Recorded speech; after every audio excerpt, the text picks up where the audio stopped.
Hey, Yekcyr.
Hey, Yekcyr.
Hey, Yekcyr.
Hey, Yekcyr. See right through it. You're gonna make me do it. I'm ignoring all the signs.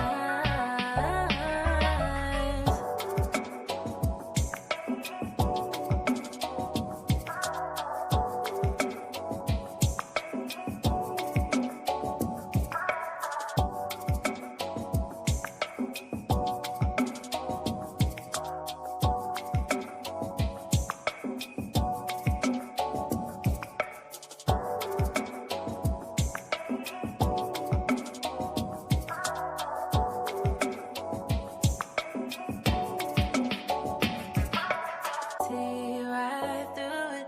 Don't make me do it. I'm ignoring all the signs. I see right through it.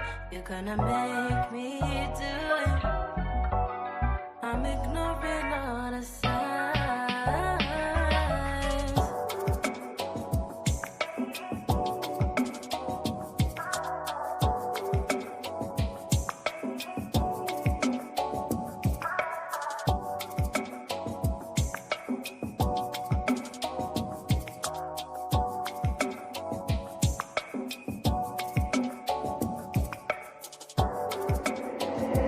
Hey, Yekcyr.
Hey, Yekcyr.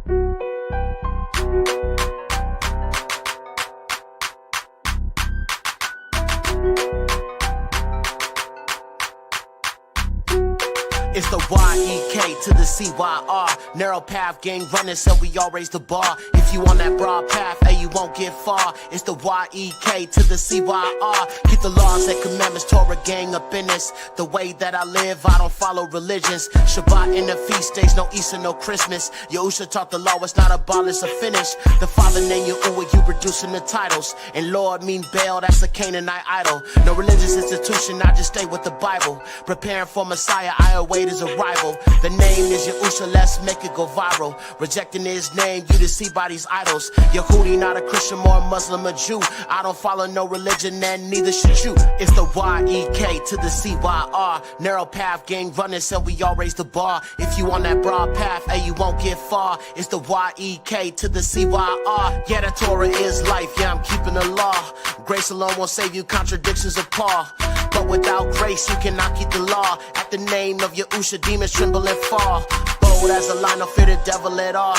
I'm listening to your ooh and not listen to y'all. Kick the devil in his face, I'm empowered by Yah. All esteem to the king, rule my mooyah ooh wah. Because I keep the laws, they say I'm lost in the code. Burning sage, using crystals, yeah, that's all the occult. False doctrine disproven and they don't want to smoke. Been going hard for the kingdom ever since I awoke. It's the Y-E-K to the C-Y-R. Narrow path, gang running, so we all raise the bar. If you on that broad path, hey, you won't get far. It's the Y-E-K to the C-Y-R, yeah.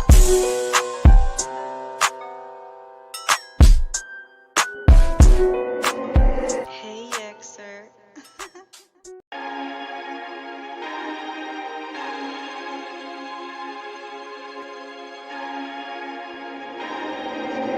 Hey, Yekcyr. Aiden Kazar's mad, they can't stop the awakening. Feeling just like Pop, cause the truth is unwavering. Can't argue facts, so you bring in all this static. Shemitic in the dictionary says Afro-Asiatic. Pick a side, pick a side. Your ooh, he gon' slide. I trust the Bible more than any man alive. Pick a side, pick a side. Your ooh shit, he gon' slide. No straddle in the fence, the most high, he will provide. I ain't eating porky pig, no swine flesh. And the devil don't expect me in the slightest. Overcoming all these lies, yeah, that's progress. After 7-day observance, I feel refreshed. We don't call ourselves a Christian cause we made it out. And Messiah name Yahusha, why they take it out? And this wall of deception got us breaking out. How you hate your oohs, people, let me lay it out. We the people of the book, you can't fade us out. When it's coming to that Bible, not a trace of doubt. It's a whole new month, I see the new moon. Better number all your days at the new moon. All these signs of the times we going home soon. Pagan holidays like Christmas lead to your doom. I be living out the Torah, that's my whole life. And Yahusha, he is king, that is full life. And them demons wanna scatter cause they no strife. No strife. No strife, no life. Aiden Kazar's mad, they can't stop the awakening. Feeling just like Pop, cause the truth is unwavering. Can't argue facts, so you bring in all this static. Shemitic in the dictionary says Afro-Asiatic. Pick a side, pick a side. Your ooh, he gon' slide. I trust the Bible more than any man alive. Pick a side, pick a side. Your ooh shit, he gon' slide. No straddle in the fence, the most high, he will provide. Pick a side, pick a side. Your ooh, he gon' slide. I trust the Bible more than any man alive. Pick a side, pick a side. Your ooh shit, he gon' slide. No straddle in the fence, the most high, he will provide. Ayy. Hey, Yekcyr.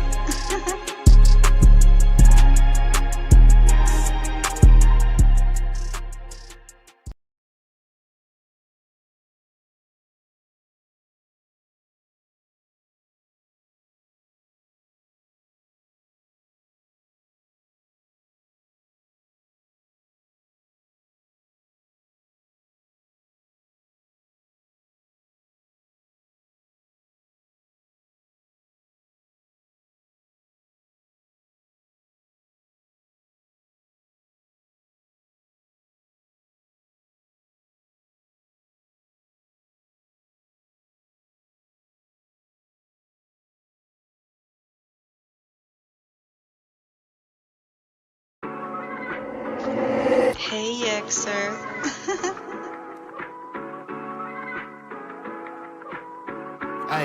Ay, look, I the one you call Jesus, that is not my Messiah. That wicked pagan image, I will set them all on fire. Repent for these idols that you carry like Mariah. I'm calling out all these false idols like Elijah. The one you call Jesus, that is not my Messiah. That wicked pagan image, I will set them all on fire. Repent for these idols that you carry like Mariah. I'm calling out all these false idols like Elijah. How you say that you a Christian? Nah, that ain't the way.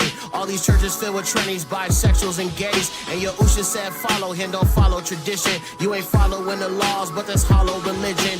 Blonde hair, blue eyes, Jesus look like a woman. False image created by them pagans, the Romans. The council of Nicaea set these lies into motion, and they played you with deception while they riding the Trojan. Yahushua HaMashiach is the Hebrew king. Son of Yahuwah, hallelujah, through him you're redeemed. And that name JC was created by Satan, and the image that you worship created by pagans. Intentionally spread throughout all the nations, and they added it to scripture in all modern translations. It's the image of a but your heart is complacent. So many are deceived, and I stand in amazement. I the one you call Jesus, that is not my Messiah. That wicked pagan image, I will set them all on fire. Repent for these idols that you carry like Mariah. I'm calling out all these false idols like Elijah. The one you call Jesus, that is not my Messiah. That wicked pagan image, I will set them all on fire. Repent for these idols that you carry like Mariah. I'm calling out all these false idols like Elijah. Messiah named Yekcyr, he was hung on a tree. That pagan cross in your home, that is idolatry. You can hate it when I say it, this the truth is so raw. And your prayer's abomination if you don't keep the law. And Yekcyr was a Hebrew, had a Hebrew name. False names and false doctrine, yeah, they all lead to shame. And Yekcyr HaMashiach is who leads to life. The one that leaded to destruction is named Jesus Christ. And I am not a Christian, let me be concise. And I follow Yahuwah just to be precise. I will never bow down to the white man's idol. Why so many hate the truth? The hell if I know.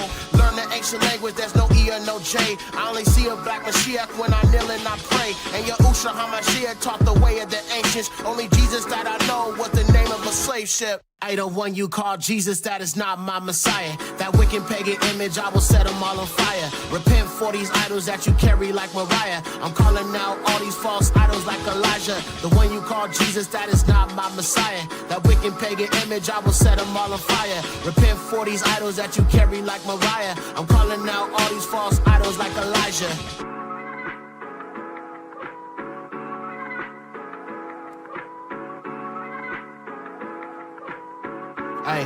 Ay, look, I the one you call Jesus, that is not my Messiah. That wicked pagan image, I will set them all on fire. Repent for these idols that you carry like Mariah. I'm calling out all these false idols like Elijah. The one you call Jesus, that is not my Messiah. That wicked pagan image, I will set them all on fire. Repent for these idols that you carry like Mariah. I'm calling out all these false idols like Elijah.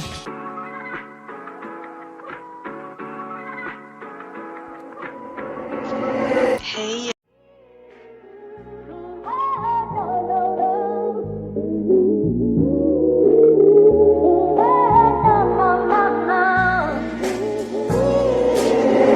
Hey, Yekcyr.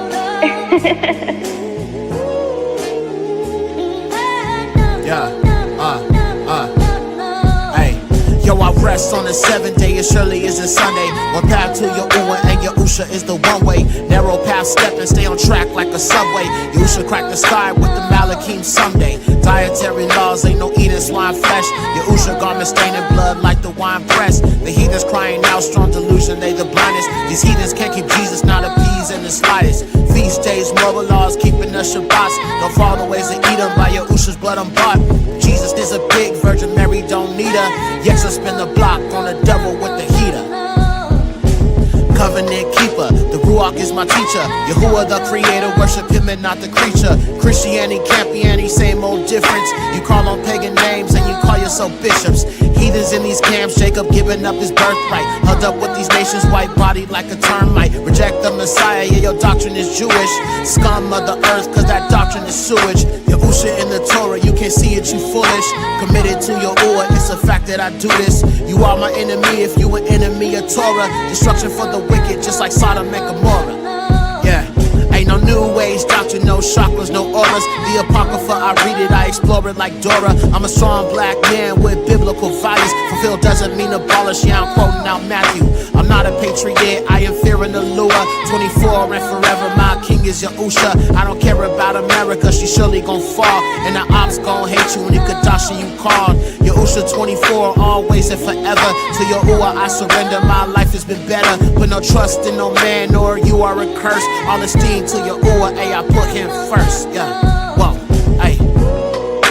Yekcyr 24, ayy, it's Yekcyr 24, ayy. Yekcyr 24, Yekcyr 24, Yekcyr 24. All esteem to Yahuwah in the highest.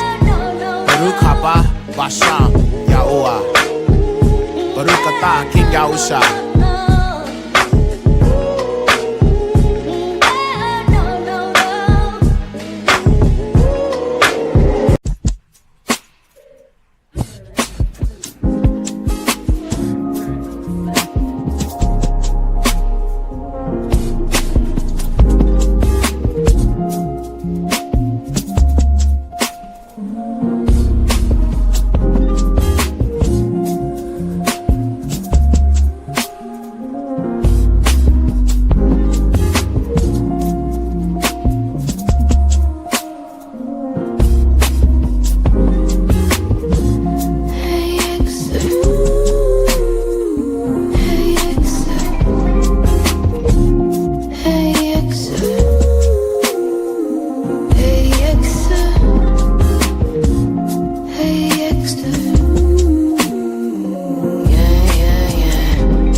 like button for show. Yeah, you already know. Dun, dun, dun, dun. I like button.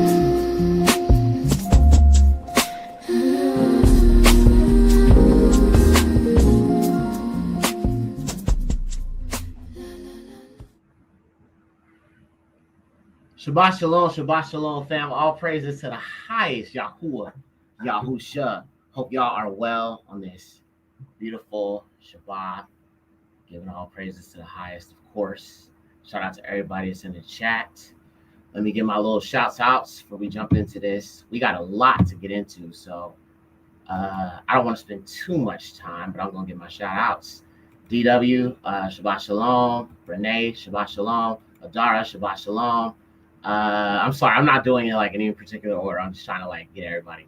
Dark Kid, Shabbat Shalom. Dara, Shabbat Shalom. Dennis, what's up? Ak, Shabbat Shalom. Hezekiah, Shabbat Shalom.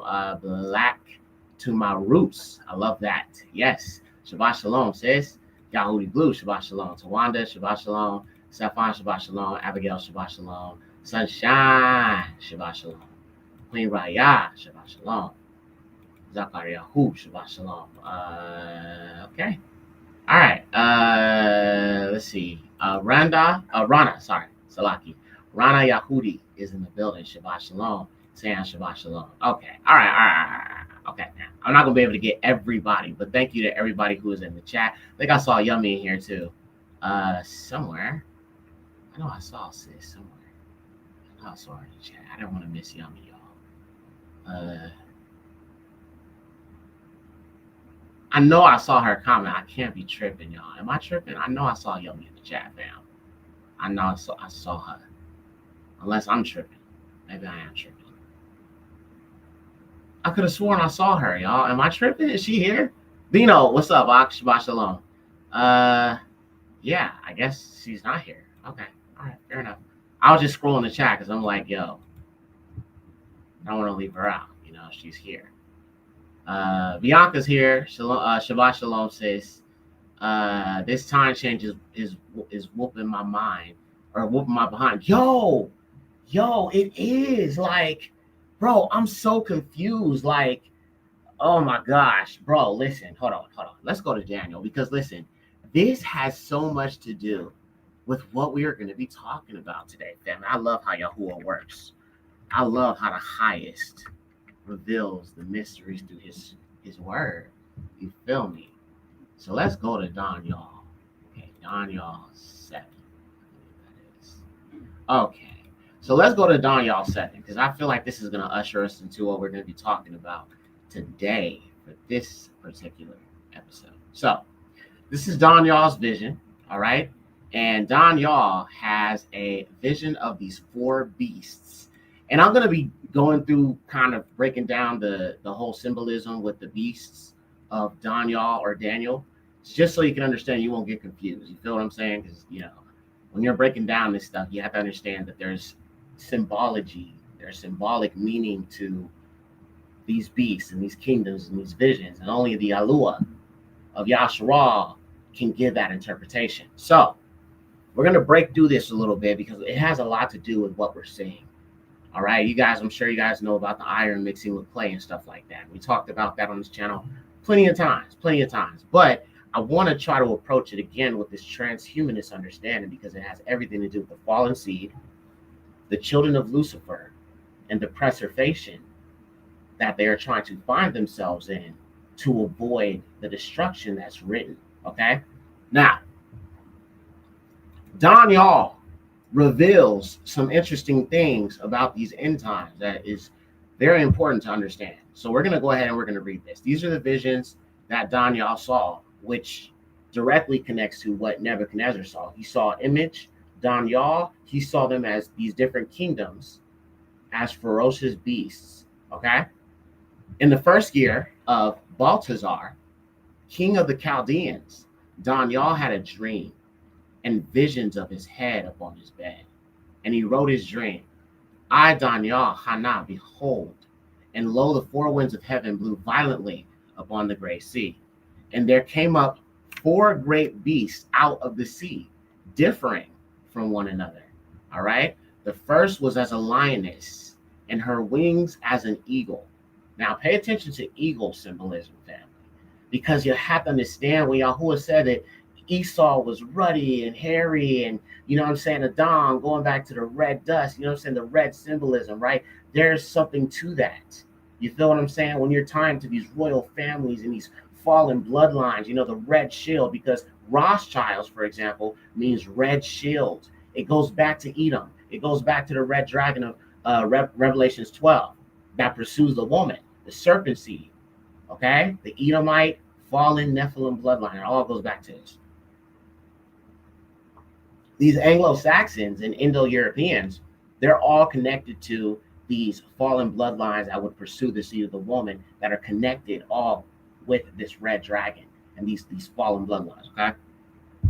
As I've talked about plenty of times, but I just want to point that out. So let's keep going. The first was a lioness, and her wings is an eagle. So remember eagle, okay? I beheld until her wings were plucked, and she was lifted off from the earth, and she stood on human feet, and a man's heart was given to her, okay? So this is the first kingdom that's described as this hybrid beast, which is a lioness, and it has eagle's wings, all right? So this first kingdom is the Babylonian kingdom that ruled for many times, and going back to Nimrod, and that would be post-flood, all right? There was what was going on pre-flood, right?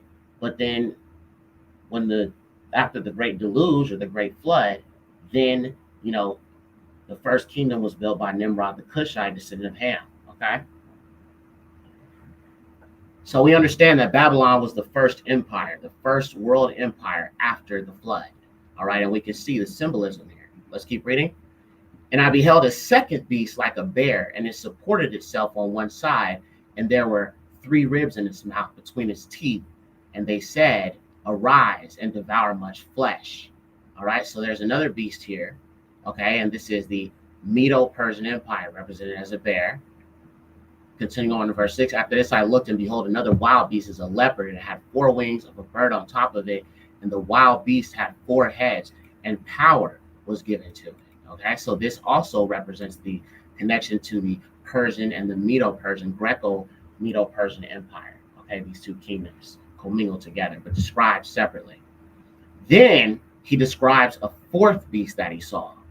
And after this, I looked, and behold, a 4th beast, dreadful and terrible and exceedingly strong. And his teeth were of iron, devouring and crushing the atoms, and it trampled the remainder with its feet. And it was altogether different from all the beasts that were before it. And it had 10 horns. So this beast, this 4th beast, we are in that system right now. All right. This is a final kingdom that will be greater than any previous kingdom that was in scriptural times. And we are seeing this kingdom, this final kingdom. This final kingdom is ruled by the children of Lucifer.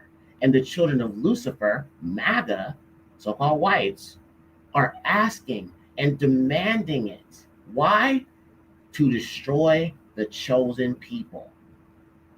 All right? This is why, if you look at all the incitement, all the anger, all the rolling us into everything that has nothing to do with us, attacking the HBCUs, us becoming the scapegoat, all of that. Have you noticed everything about this new world order? It is the children of Lucifer asking for it, begging for it, begging the National Guard to be sent in. And of course, you got your Sambos, you got your tap dancers that are also, you know what I'm saying, asking for it because they've been brainwashed by the children of Lucifer and the media that they watch, Fox News and all this other goofy stuff. You notice the Christian nationalism that's starting to raise its ugly head. Yeah, this is the final kingdom. It is the kingdom of Edom, okay? The final ferocious kingdom, and it will be as no previous kingdom. Why? Simply because of AI technology, the understanding of melanin. It's imperative that we understand, family, that this system is based upon the final attempt to totally destroy the children of Yahuwah, the true seed of Jacob. This is the final attempt before the fall of Satan, his children, and the kingdom that they've built. All right? So it's all about wiping out the true chosen seed of the Most High. All right. And it's imperative that you understand this. Okay. So let's keep going. And we're going to watch a video that gives you a little bit of a visual, just in case you need a little bit more context to this. So let's keep reading. So this fourth beast is a ferocious beast, the final kingdom that will be worse than all other previous kingdoms. That includes the Babylonian Empire. That includes the Egyptian kingdom. That includes the Medo-Persian kingdom. That includes all of these previous kingdoms mentioned here and prior. Like, obviously, Egypt is not mentioned here. That was a great civilization at one point, right? When the ancient Kemetic people, the Black Egyptians, ruled it, right? Obviously, Joseph, he was second in command. He was very high up, very well respected. Even his own family came to him. You feel what I'm saying? In their time of need. So there have been many great, ancient Black civilizations that have been built by people who may not necessarily be of Israelite stock, but of our Hamitic cousins and Shemitic cousins as well. You feel what I'm saying? So a final kingdom that is ferocious, and it's going to be so ferocious, it's going to destroy all other kingdoms. So much so that people will look at it as the greatest kingdom ever. All right. So let's keep reading. It has 10 horns. And I noticed this horns, and behold, another little horn came up in the midst of them. And before it, 3 of the former horns were rooted out. And behold, there were eyes as the eyes of a man in this horn, and a mouth speaking great things. Now, does this not remind you of what you are seeing with Donald Trump? We can do whatever we want. We can do whatever we want, okay? We can do whatever we want. This is the radical Democrats. We can do whatever we want. It's going to be really huge, okay? It's going to be really, really huge. Sorry, I had to bring that back in. I mean, this man follows no rules. But see, did Hitler follow any rules? Did the Nazis follow any rules? No. Why did they not follow rules? Because they made the rules, my nigga. They made the rules. So when you write the rules and you make the rules, what everybody else perceives to be evil has no bearing on the authority that is brought forth to enforce said rules. And I'm not gonna lie to you, family. What you gonna see, bro, in these end times with the fallen seed is technology and demonic things you've never seen before. And actually, give me a 1 in the chat if you guys have heard about the 3-eye atlas. I know one of our sisters in the chat asked me about that. And I didn't have a chance to, fully go deep into it. But give me a 1 if you've heard about the 3-eye atlas. Now, according to the mainstream media, it is a spacecraft or some sort of, they were saying a meteorite, but now they're kind of like shifting the language a little bit, and they're describing it as like a spacecraft or something of that nature, right? So, okay, so a good chunk of y'all have heard about it. Okay, all praises to the Most High. Well, guess what? This is right on time with everything that many of our people have been talking about with the fallen seed. Now, as many of you know, you may be aware of the age of consciousness. I talked about the tall whites. Give me a 100 emoji or a 100 or 100 emoji. If you remember in my film, and Gates of Hoda and some of our other people talking about this particular topic have talked about the tall whites and them ushering humanity into this new age of consciousness, the new age, the Kundalini awakening, the awakening of the serpent spirit. Give me a 100 or a emoji or a 100 if y'all remember me telling you about that in my particular films, as well as some of our own people that have been talking about this. Let me know if y'all remember, because it's just the timing of Yahuwah, man. Oh, Barak Yahuwah, bro, because it's like the timing, bro, is so perfect. And it all makes sense. Yes, that's why when Trump says, I'm going to usher in a golden age, that is the age of the golden dawn, Freemasonry. Here, let me show you. Let's get into it. Can we get into it, family? Can we get into it? Hold on. I'm happy to be with my fam. I miss y'all, man. The new age of the golden dawn is what it's called, okay? And this is a Freemason, a Masonic order, or the Hermetic is actually what it's called. That's Salaki, that's what it should be called, is the Hermetic order of the Golden Dawn. And Hermetic goes back to Hermes. The deity that's behind theater and arts and athletics, that is the deity that they pay homage to. Okay, he carries the caduceus. That is the medical symbol with the two serpents. Okay, oftentimes you see the eagle with the serpent in its grasp. This is two fallen. Oh, it's so deep. Family, can I get deep? Give me a one. I need to know. Can I get deep? Can I get deep, bro? Can I get deep? I'm going to mess you up. All right? Yada Yahuwah. I'm going to mess you up. I am about to mess you up. All right? You're going to have a headache. All this information I'm about to drop up on you, though. Hey. Okay, cool. So you oftentimes see an eagle, right? And the eagle oftentimes is depicted with the serpent in its grasp, right? Okay. Then you also have the caduceus or other symbols with the serpent imagery, just like you have the flag with the serpent that says, "Don't tread on me." So you have two types of people from the same fallen stock warring against each other. The war people are the serpent people, and the other fallen seed, which represents the eagle. This is Ashkenazi and the other Indo-Europeans.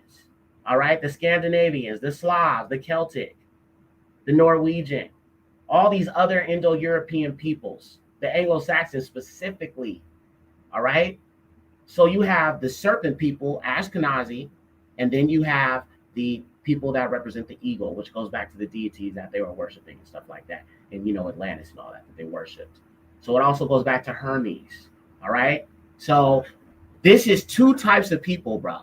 This is two types of people, bro, that are from the fallen stock. Now let's pull up first. Let me go slow with this because I don't want to overwhelm y'all. So we have Hermes, and I'm typing this so I can make sure I'm following my notes correctly here, family.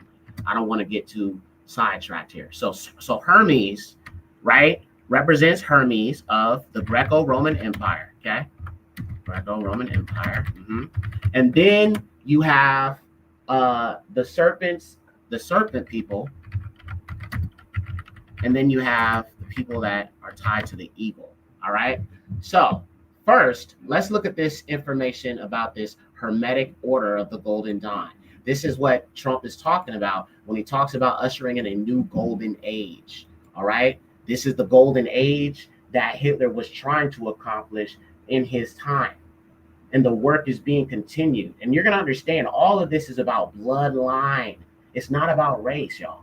Okay. I promise you it's not. Because there are also people who are married into these fallen bloodlines, like Obama. He's definitely connected to all of this, and he is of that serpent bloodline. You feel what I'm saying? The seed of the devil have mixed in with the Adamic seed. That's something you have to understand here. So there are people that are tied to these bloodlines who are melanated. You feel what I'm saying? Now, let me show you. So it says the Hermetic order of the Golden Dawn. All right, and this is what Trump is talking about. So let's just read a little bit about it. The Hermetic order of the Golden Dawn was a magical order of the late 19th and early 20th century. Notice the pagan Christian cross. All right. Notice the little Hebrew. All right. This is why you're seeing a push of the, Judeo-Christian, religion kind of thing being pushed. You're seeing the Christian nationalism.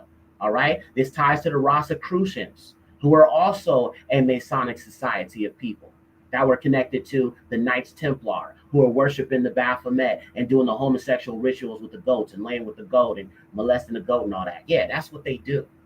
They go back to those fallen bloodlines, the Horites and all of that, because Horite, the Neanderthals, the troglodytes that were in the caves that Esau intermixed with, if you look up Yekcyr in Abari or Hebrew means shaggy or hairy.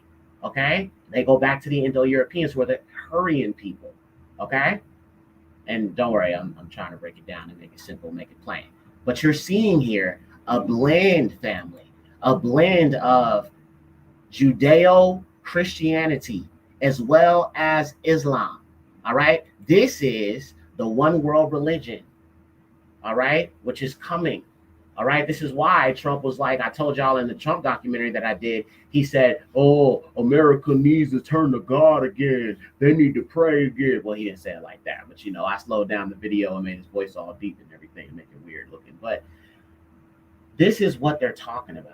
It is the worship of the fallen seed. Now, so let's read a little bit more about this. And I'm gonna show y'all about this three-eye atlas, because this three-eye atlas, whatever this is that they're conditioning us for, it is gonna lead to this age of consciousness, and most likely the revelation of these tall, pale, Nordic, tall white beings. Okay, the ascended masters that I talked about in Fallen Angels in the Pale Rebellion.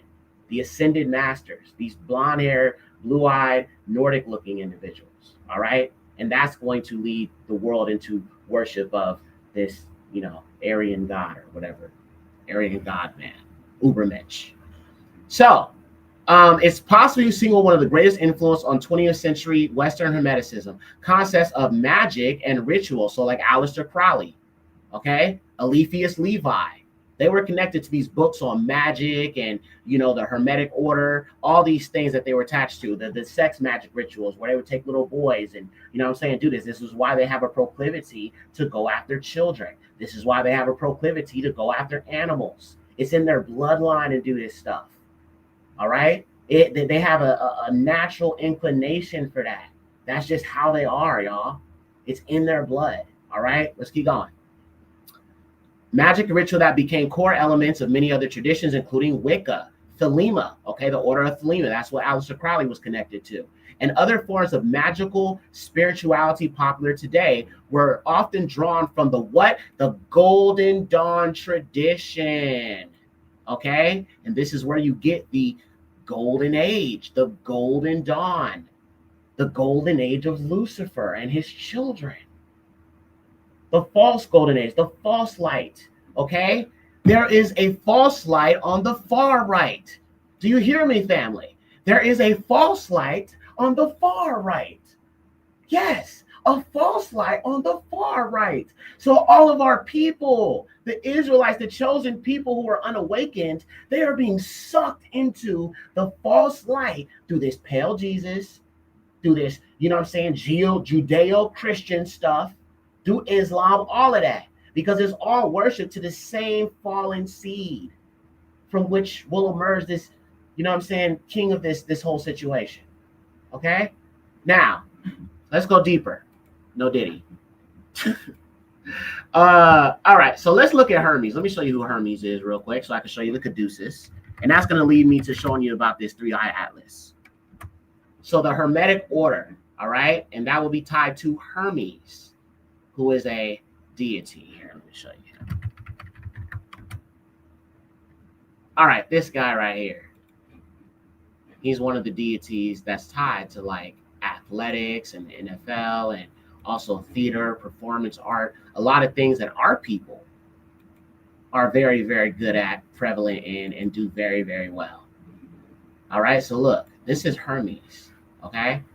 And this is who this order of Thelema is patterned after. All right, and notice the two serpents, all right there on the caduceus. This is this little medical symbol that you often see, obviously in the medical field, and you also see it, just in general, even with the Olympics, you often see the two serpents, but it's very, very prevalent in the medical industry. This goes back to the sorcery. We read about the magic, okay? We just read about the magic with this gold order of the Golden Dawn. And what Aleister Crowley was doing. It's the same thing with medicine. All right. Medicine would be considered sorcery. All right. Pharmakia is what is rendered as in Greek. When it says sorcery, you get the word pharmakia, which is where you get the word pharmacy.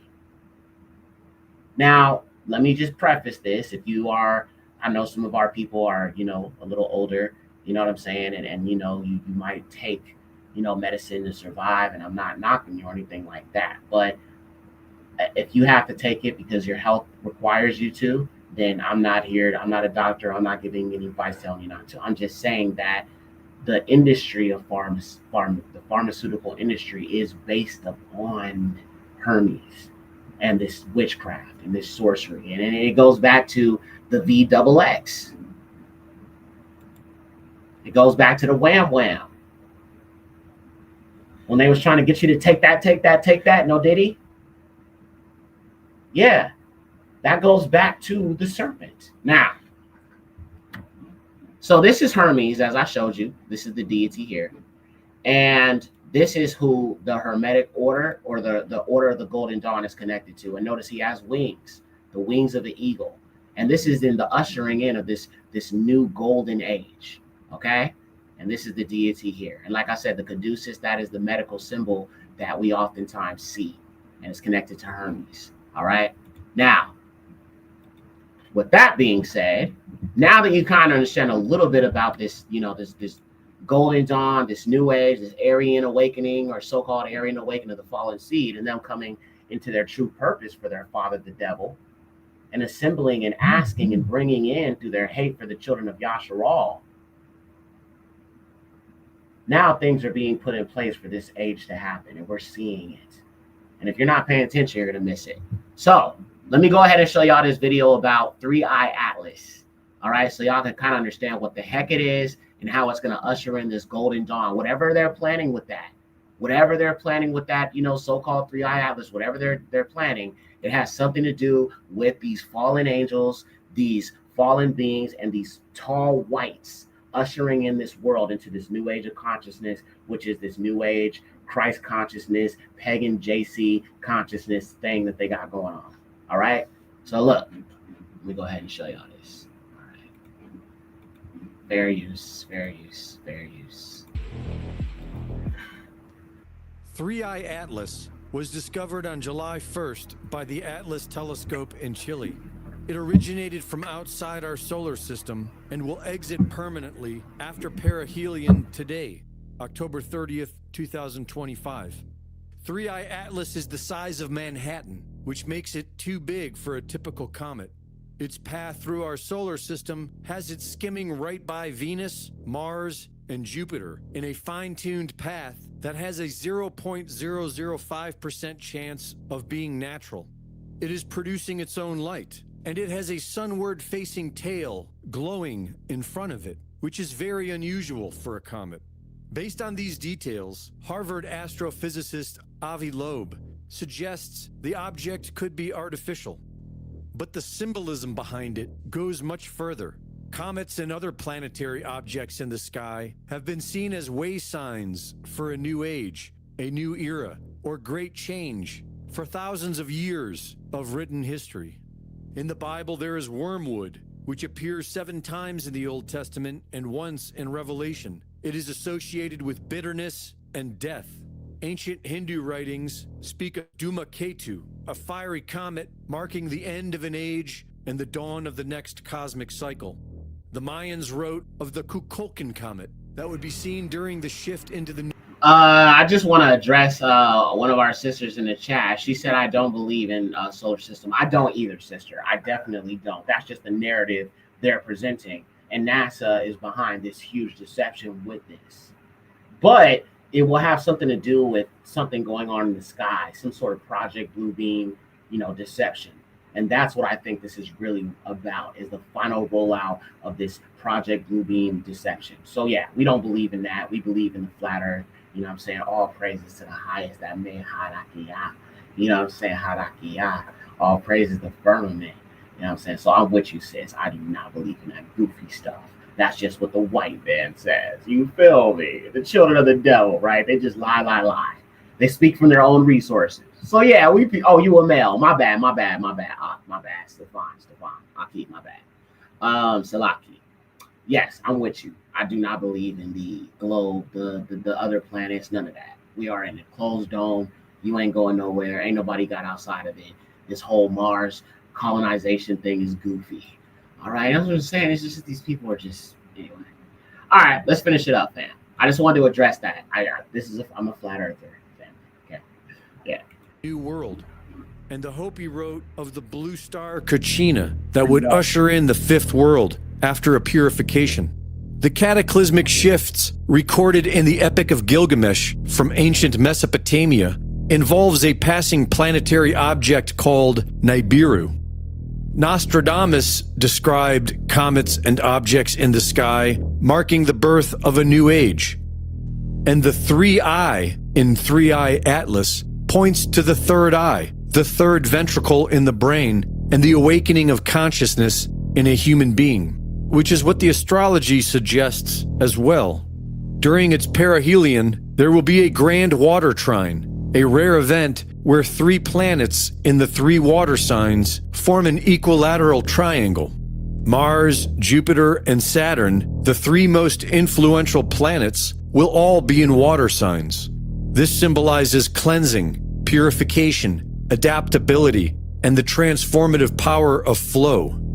In Western occult philosophy, comets are active agents of spiritual forces that drive human evolution by introducing new cosmic impulses into our planetary system. Overall, comets represent the creative forces that disrupt earthly routine and introduces new qualities and impulses to human evolution. Just as a woman brings a new child into the family, the comet injects a new dynamic into human spiritual growth. According to the teachings of Rudolf Steiner, as a comet passes over us, it collects harmful spiritual substances, which are then carried away and transformed.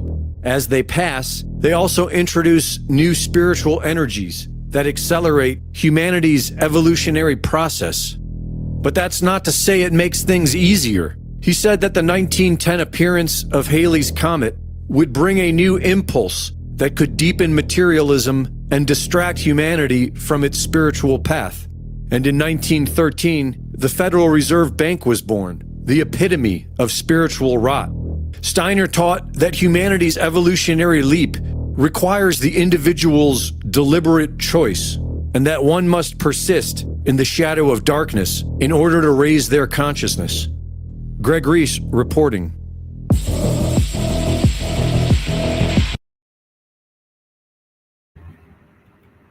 Okay, so this 3-eye atlas, and notice 3 eyes, okay? The 3rd eye, okay? The Kundalini awakening.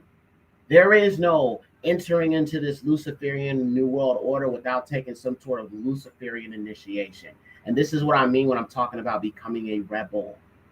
All right, there is going to be a ushering in of this new age of consciousness, which is this new age and the awakening of the Kundalini spirit in people. And it's already happening now. You see it all in the Christian church. I talked about that in the Curse of Canaan a little bit, but you're already seeing it in the Christian church. And that's why I just say, if you want to pray for me in the name of Jesus, keep your prayers to yourself. I don't want them. There is no power in the name of Jesus Christ. Zero. Nothing but demonic power in that false pagan name. But there is a spirit of consciousness being awakened in people. And it's also it's a high level witchcraft being put on people through politics to usher this in. Like even the whole thing going on with the new mayor of New York, it's all a psyop. It's all a psyop to usher us into the system. Now, we're going to go ahead and jump into this, man. I just had to preface that because there's so much to get into, y'all. All right. So let's get into it. Melanin and Transhumanism. Episode 10. The quest to become like God. Who they call God. I do not call the Elu of Yekcyr God. I say that in every episode because y'all need to be knowing. Okay? Okay. Now, if you have not seen the previous episodes of this series, be sure to check out the description box and pin comment below for the links to the playlist.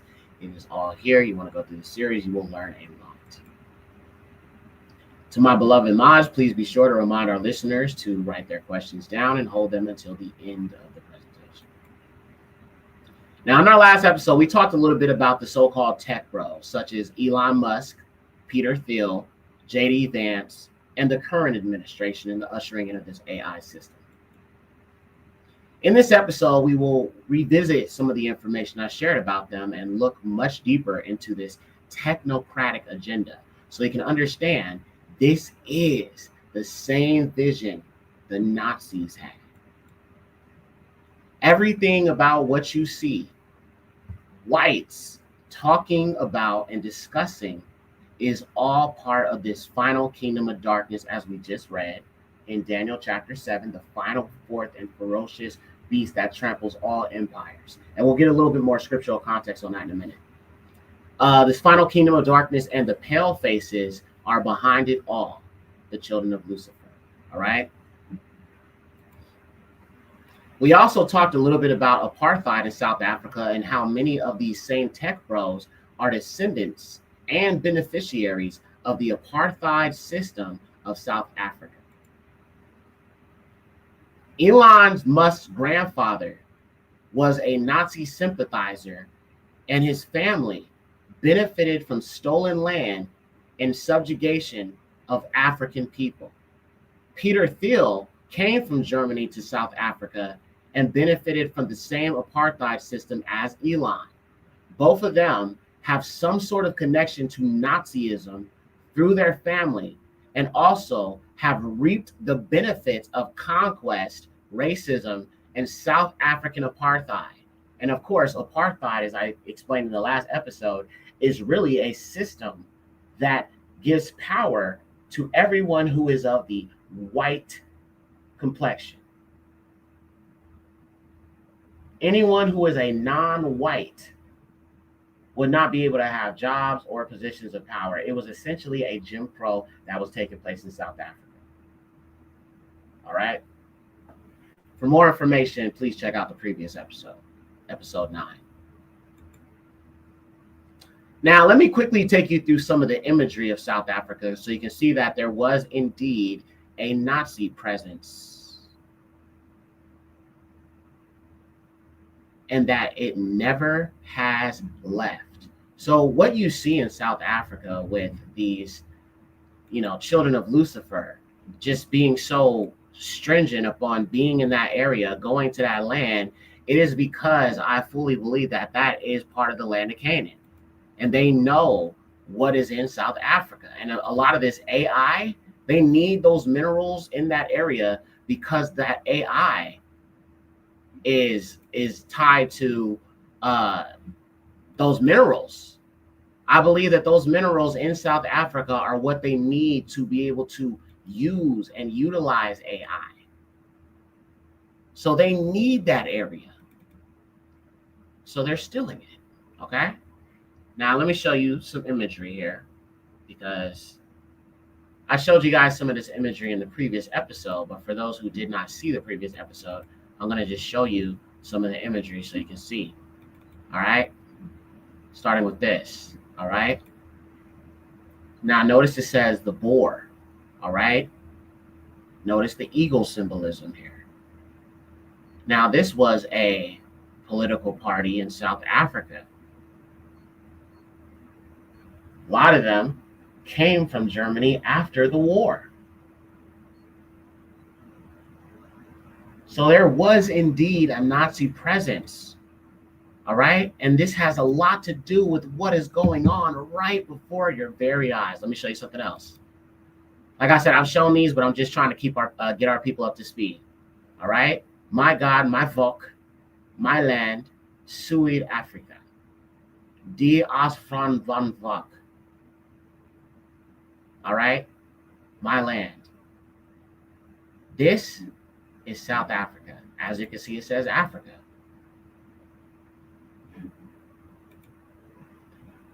So now that you understand that there was a Nazi presence there, we can continue.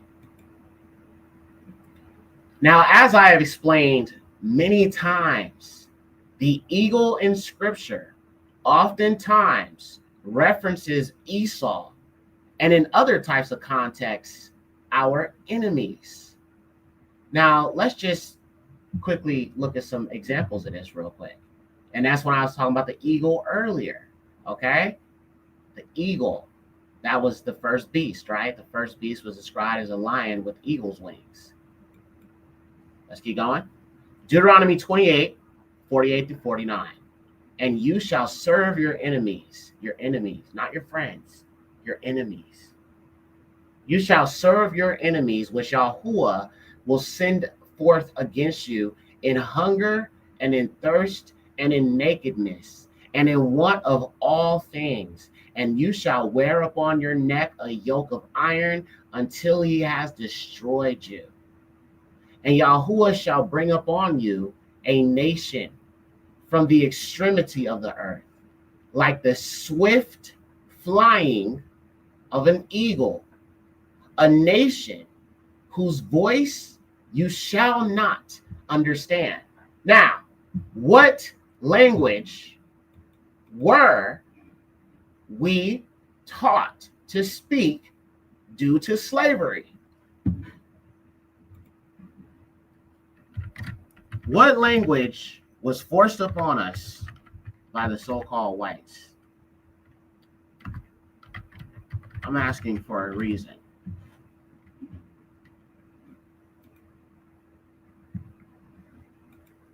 Let me know, fam, because I just want to be sure that we are on the same page. English. Yes. Yes. English. English, English, English, English, English, fam. Okay. So who is this scripture talking about then? Because according to this, English is an Indo-European language. From who? The Germans. Dutch, English, English, English. The Germans. Now, don't get it twisted. You had Amalek working against you. That's the Ashkenazi. And you have the Anglo-Saxon connected to the Hittites, Hivites, the Ites, you feel me, the Raphaim tribes. So you speak English because this fallen seed, this nation, came and took you into captivity. And you speak English because who enslaved you? Who is this fierce nation? Who proceeds like the eagle? The Indo-European, the so-called Aryan, the fallen seed who wants to enslave you again, family. The cave dwellers, the fallen seed. Yes, family. This is why it's so imperative to understand these are our enemies, man. They are not our friends. They cannot be grafted in. They cannot sojourn with us. They are our enemies. They are our enemies. They are our enemies. They are our enemies. Okay? Straight up. Now, let's keep going. I just wanted to bring that out real quick. All right?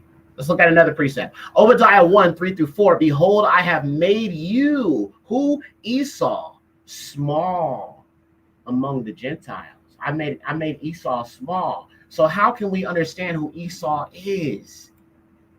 It said Yahuwah said he has made Esau small.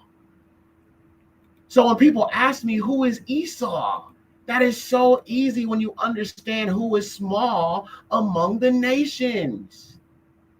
Family, who is small among the nations? This is easy. We've been talking about this so much, family.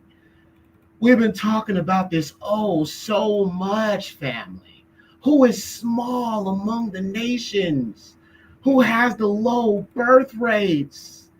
Oh, yes, Esau is small among the nations. See, the other nations, the Adamic seed and all of them, yeah, they're doing fine. Africans are going up in numbers here. All right? But see, Esau is small among the nations, family. Anytime you're trying to prove who Esau is, just show that he is small and he is greatly despised. People can't stand the white man no more. All right? White people are calling other white people Karens. Okay, I'm just saying. Let's look at some more. We need more proof. Do you need more proof who Esau is? Let's look at it. Let's keep going. We need more evidence. Yes, 3 more witnesses. White deaths exceed in a majority of U.S. states. Yes, we know who Esau is, our mortal enemy. But see, Esau is no longer what he was. He's not reckoned among his brethren. He is not considered the seed of Abraham because he's mixed into a fallen bloodline. Okay, look, Europe's fertility crisis, small among the heathen, as the scriptures say. Yes. And it just keeps going and going and going and going. All right, let's look at another one. Boom. All right. Birth rates, whites from 1985 to 2022. Oh my. Oh my, family. Have we identified Esau? I'm just saying, whenever Esau says, we're not the Edomites, Yahuwah doesn't hate us, he doesn't hate us. Well, who was made small among the heathen? Who was the heathen? The heathen could be the other Adamic seed. Let's just look at Africans. What is it predicted for Africans? Well, Africans are growing in numbers. They are fruitful and multiplying. As Yahuwah said, it shall be for the Adamic seed to be fruitful and multiply, to have many, many, many beautiful melanated children. Beautiful melanated children. And it's predicted within the next, I don't know, maybe about next 5-6 years, Africa's population will hit the billions. Let me say it again. The Adamic seed were the true indigenous people that go back to Adam. Yes, the ones who have not intermixed, the ones who are hunter-gatherers, like the San people, the indigenous, you know what I'm saying, Adamic stock. They are, Yahuwah has blessed Africa, family. Oh, he is saving and preserving the Adamic seed for our beautiful return. Yes, the Most High, he is preparing the land.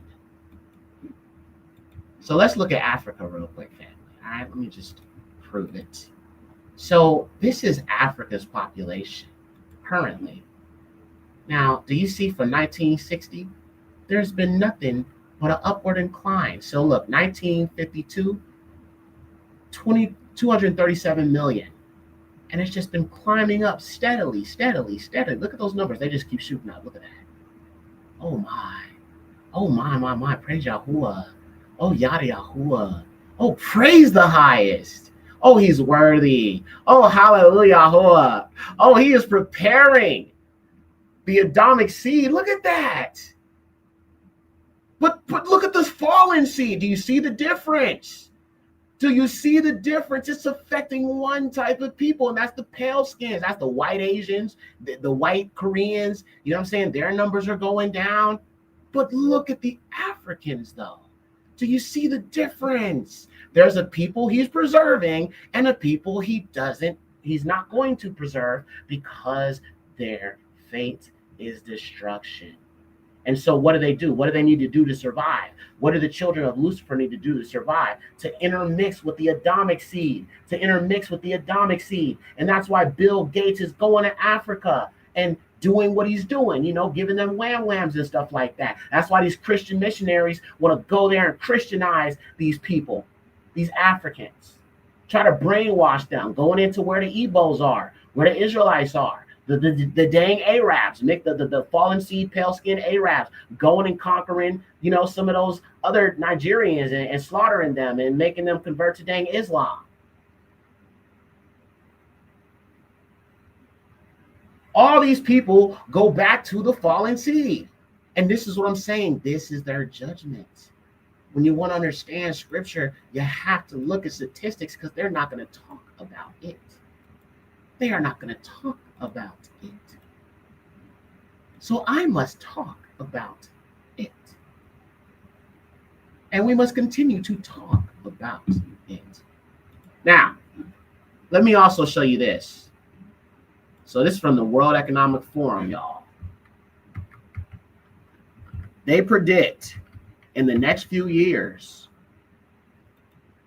Africa's population is going to hit the billions. 2.5 billion. Okay, hold on. Let me show you this. So the fallen seed, they are aware of these growth rates with African people. And so they are trying to lower those numbers. It's eugenics, essentially.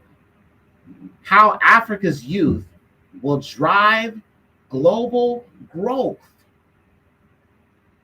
By 2035, there will be more young Africans entering the workforce each year than in the rest of the world combined.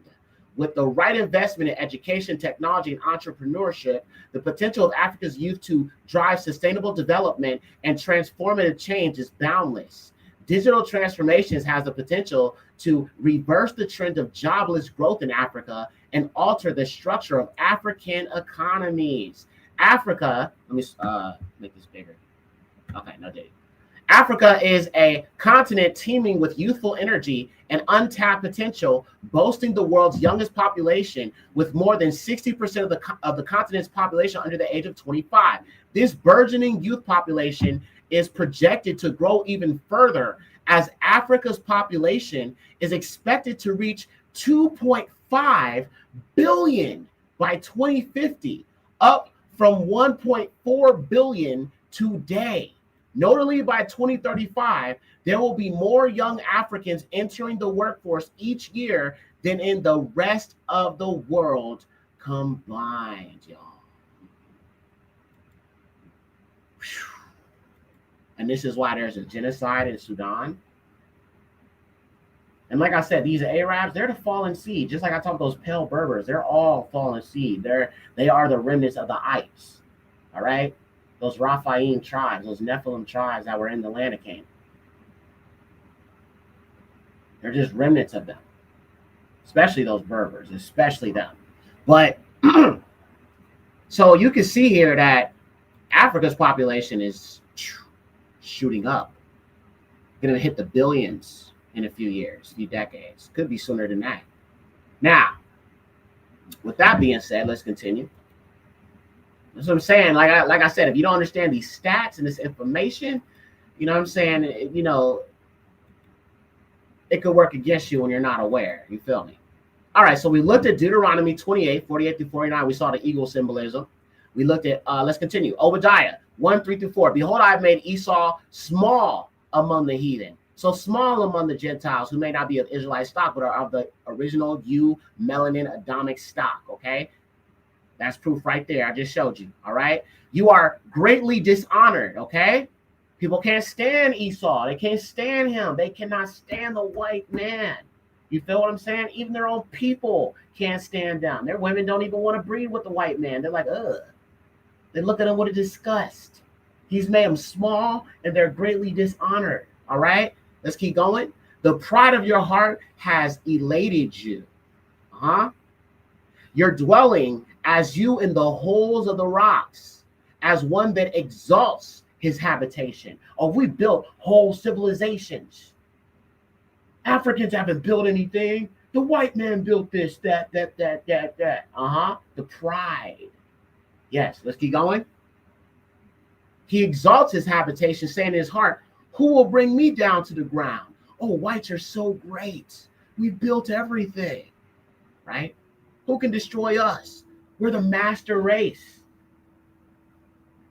4, if you should mount up as the eagle, and if you should make the nest among the stars, thence will I bring you down, says Yahuwah. And this goes back to Operation Fishbowl, when they were trying to bust open the firmament to try to ascend to the heights, okay? As Lucifer, he ascends to the heights of the heaven to be like the Most High. And this is why Elon is so fascinated by so-called space. Do you see how it connects? Esau, Edom, the fallen seed, it all connects. Yes, yes. Praise Yahuwah for understanding of the word. You feel what I'm saying? All praises to the highest. Yes, let's keep going. 2nd Ezra 12, 23 through 34. In his last days shall the highest raise up 3 kingdoms and renew many things therein. And they shall have the dominion of the earth and of those that dwell therein with much oppression. Oppression, oppression, oppression, oppression. This is why we need Yahusha. We need liberation, because we've been oppressed. All right? They will bring much oppression above all those that were before them. Therefore are they called the heads of the eagle. For these are they that accomplish his wickedness. and that shall finish his last end. Who is that? Lucifer. Yes. Let's keep going. 26.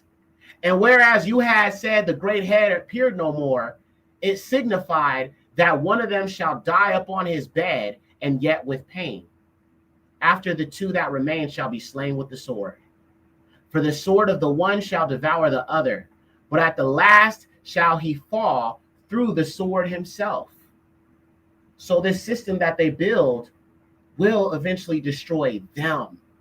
And I believe that's what's going to happen. The AI is going to end up taking them down eventually.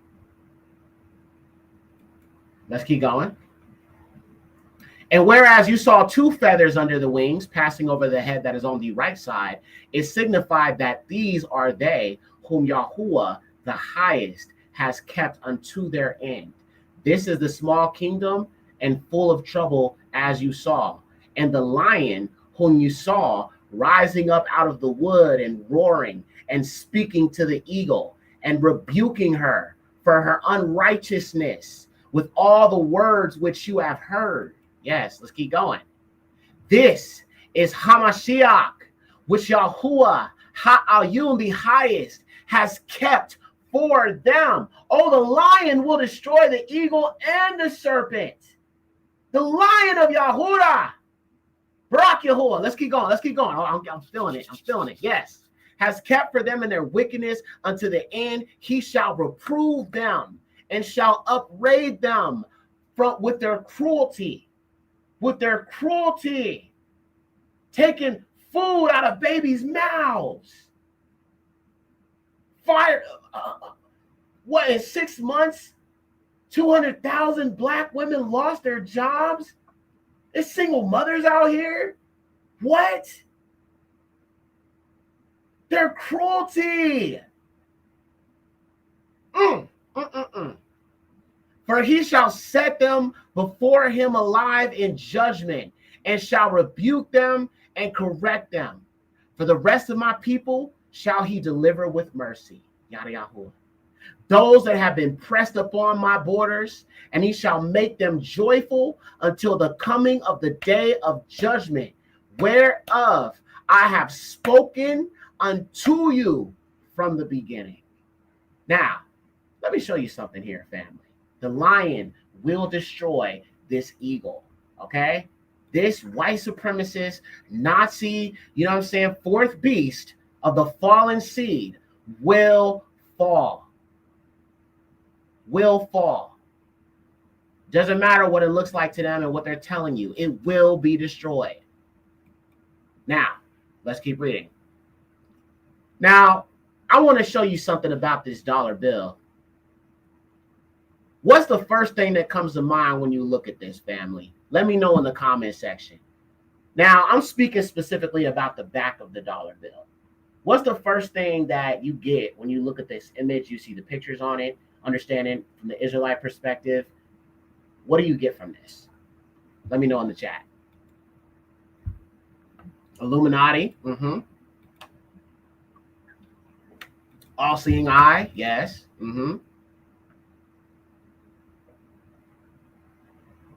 Anybody else? Adara says all-seeing eye. Yes, sis. Egypt.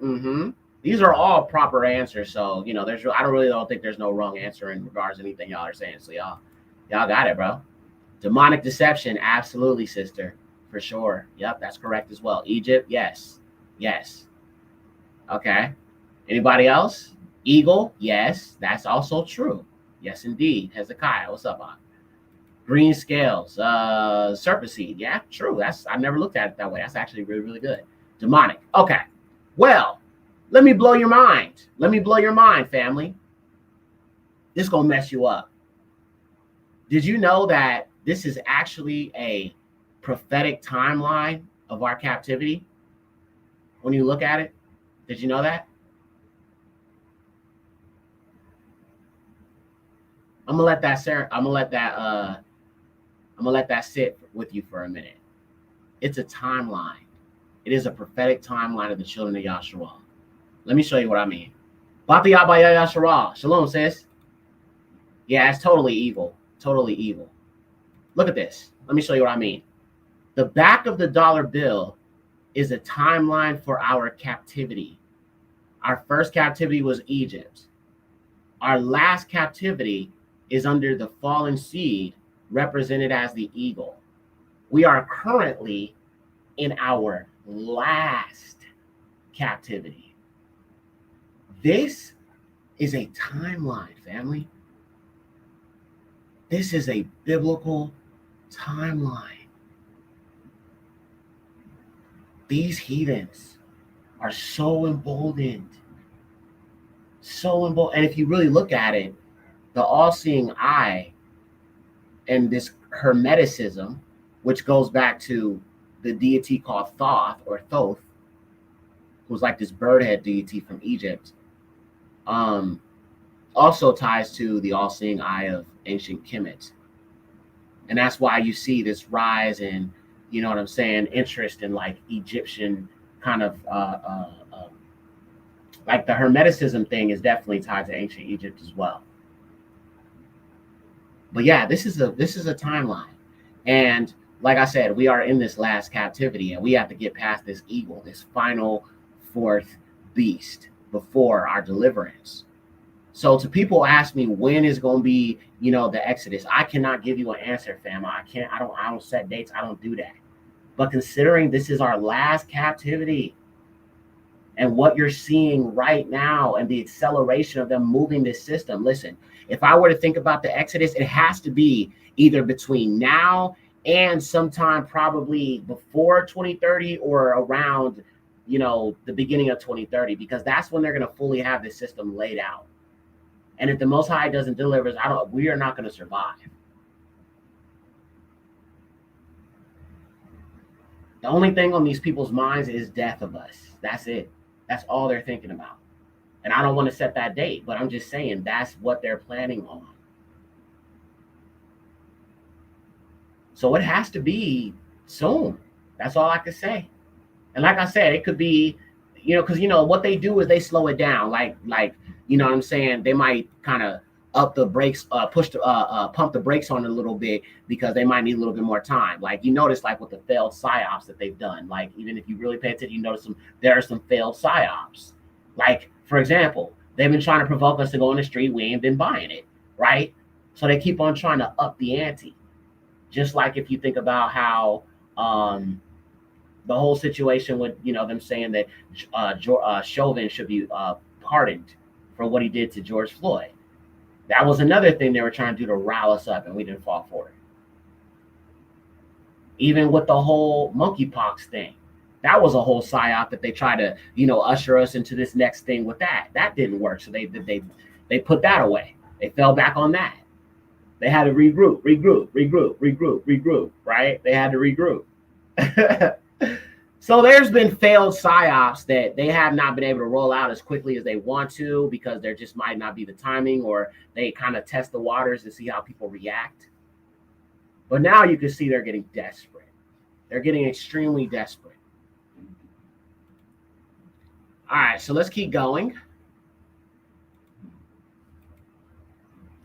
Now, I want you to pay close attention to the next section that I'm about to show y'all. All right, so this is going to be Daniel 2, 40 through 43. All right. And a fourth kingdom which shall be strong as iron beats to powder and subdues all things, so shall it beat to powder and subdue. And whereas you saw the feet and the toes, part of earthenware, and I'm reading the Septuagint, by the way, to those who don't know, and part of iron, the kingdom shall be divided, yet there shall be in it of the strength of iron, as you saw the iron mixed with the earthenware.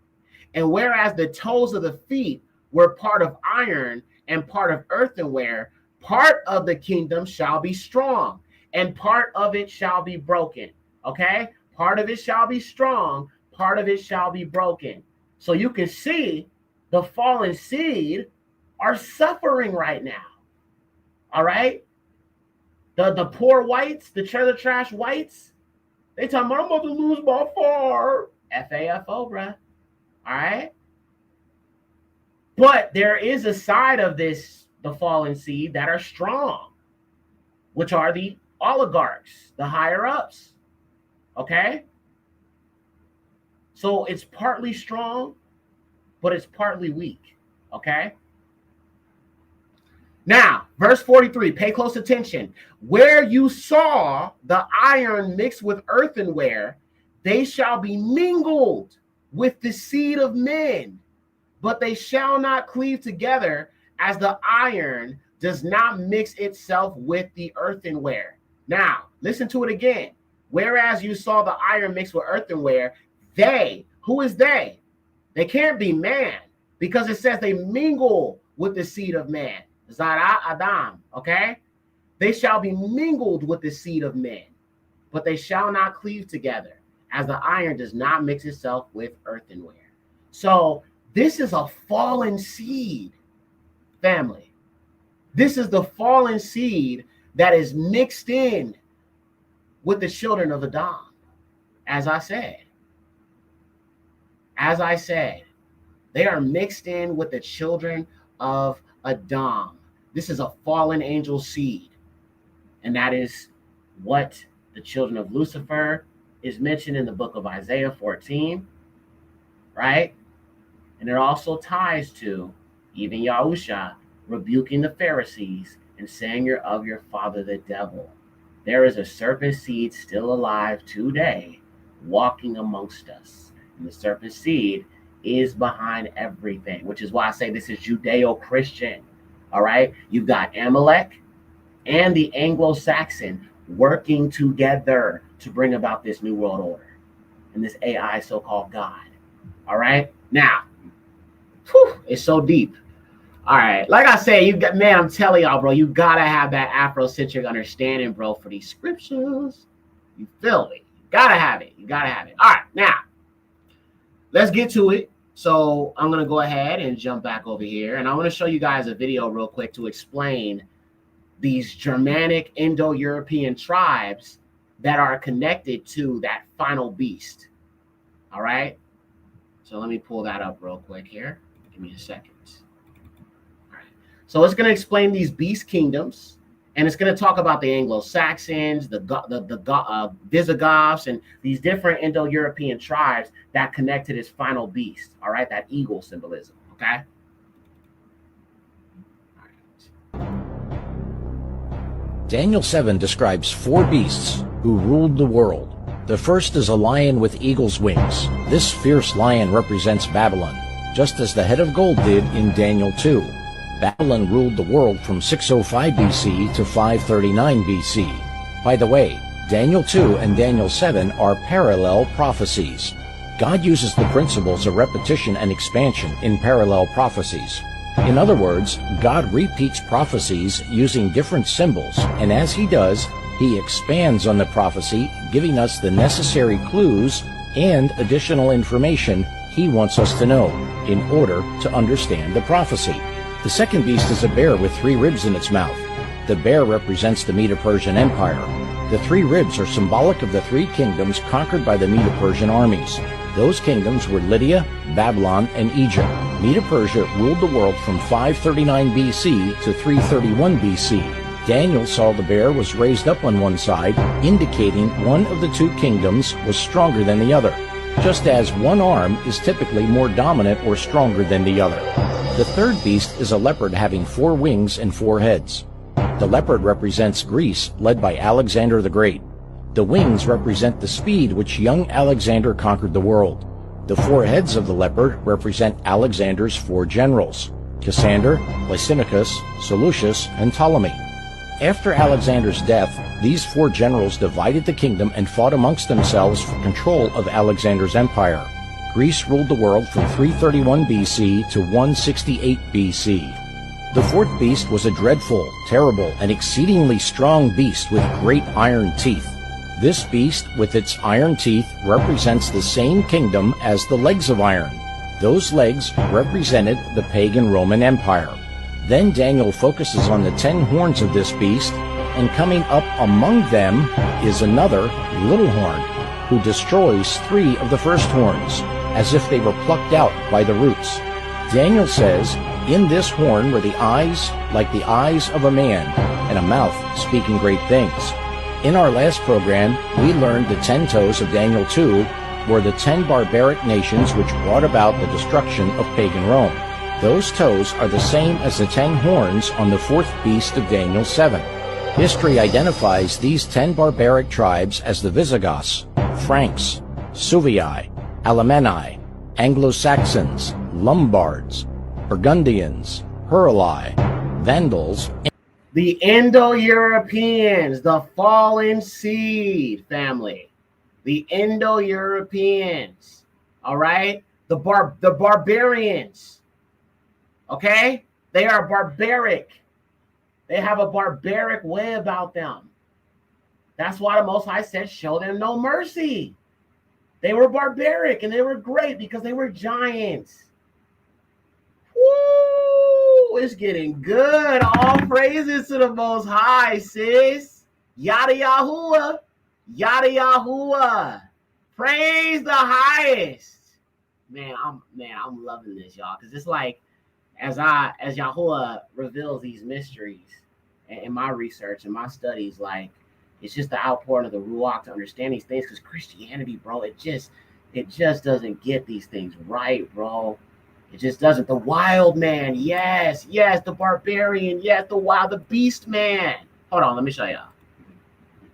This right here. The wild man, the beast man, the beast of the field, the Neanderthal, the fallen seed, the troglodyte, the Horite. This is the hybrid. This is the fallen seed described. The mingled seed that mingles with men, the shaggy beast. Yes, sis, you got it. You feel me? So that's what this is talking about. And these barbaric tribes is where you got these creatures. Mixed with Esau. Obviously, Esau had a hairy body. Those genes got passed down to his seed. And then he mixed with the shaggy ones, who are the Horites, right? Hairy-bodied people. And so the hairy bodies, the hypertrichosis got passed down through them, which is why Europeans have the hairiest bodies. This is why the symbolism of the shaggy, hairy body of Esau ties to the people of today that are these barbaric Germanic tribes, Indo-Europeans. Boy, so deep. All right, fam, let's keep it going. Ostrogoths. History tells us these last three, the Huruli, Vandals, and Ostrogoths, were destroyed through the influence of the little horn as it came into power. Here's where it gets interesting. God has given us additional information in this passage that was not given in Daniel chapter 2. Here God reveals the little horn power coming up among the 10 horns. The little horn of Daniel 7 is the most powerful enemy of God's truth and of God's people on earth today. It's very important to understand who this little horn is, and we'll do so by examining the identifying marks given to us by God himself. When you understand Daniel, you'll be able to understand the book of Revelation, because Daniel is the key which unlocks the secrets of Revelation. Take a screenshot of this information. Okay, wonderful. So y'all got the premise. All praises to the Most High. It's making some sense to you. Is it making sense? Give me a 1 if y'all with me. I want to make sure y'all with me before we continue. I know this has been so insightful. All praises to the Most High for the understanding of the scriptures. Man. Give all esteem to Yahweh. Only his chosen can understand this. Only his chosen can bring this out. All praises to the highest for the wisdom of the Ruach HaKodesh, man. All praises to the highest. Okay, taking notes. All praises. I'm glad y'all with me. All right, fam. Let's keep it going. Let's keep it going. So we looked at the eagle. We looked at these different beasts and how they all represent this fallen seed and this fallen kingdom. All right. Now let's keep it going. Now I'm going to go ahead and take you through a few videos now that you kind of understand kind of where I'm going with this with the Nazis and everything else. Now, we talked a little bit about Peter Thiel in the last episode, but I want to show you guys a few more videos about him so you can understand his agenda and all of this. So first, before we do, I just want to remind you that the apartheid came from this fallen seed of these individuals, okay? And as I said, there was Germans that were in Africa, all right, in Namibia, okay? And I'm going to just show you that real quick, and we'll continue on from there.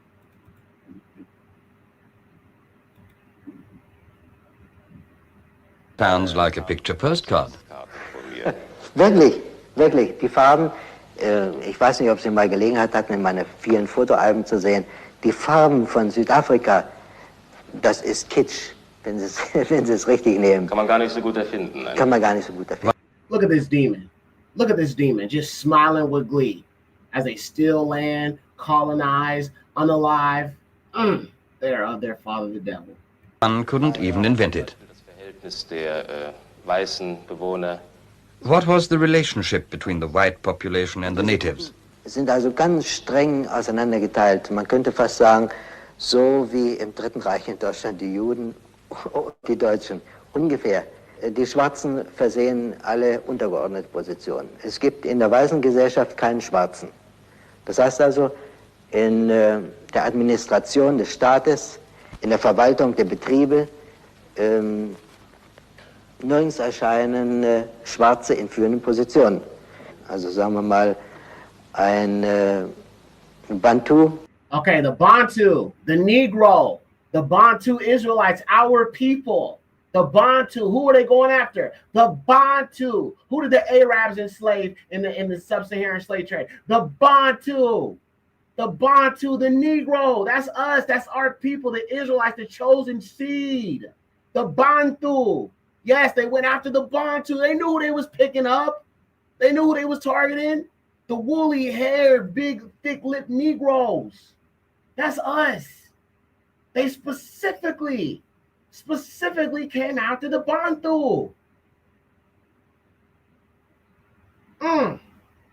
Devils, man. Oh, Father, help us all.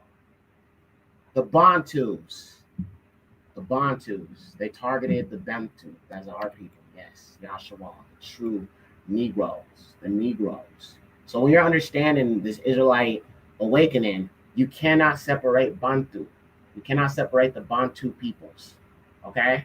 Because they are of the remnant of the Israelites.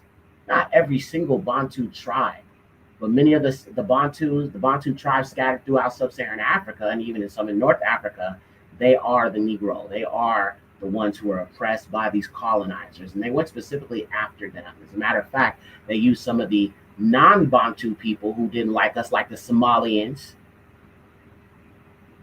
Some of those Somalians, they didn't like us. Some of the Comedics, they definitely didn't like us. They enslaved us. We know that. They knew that the Negro was different than these non-Bantu tribes.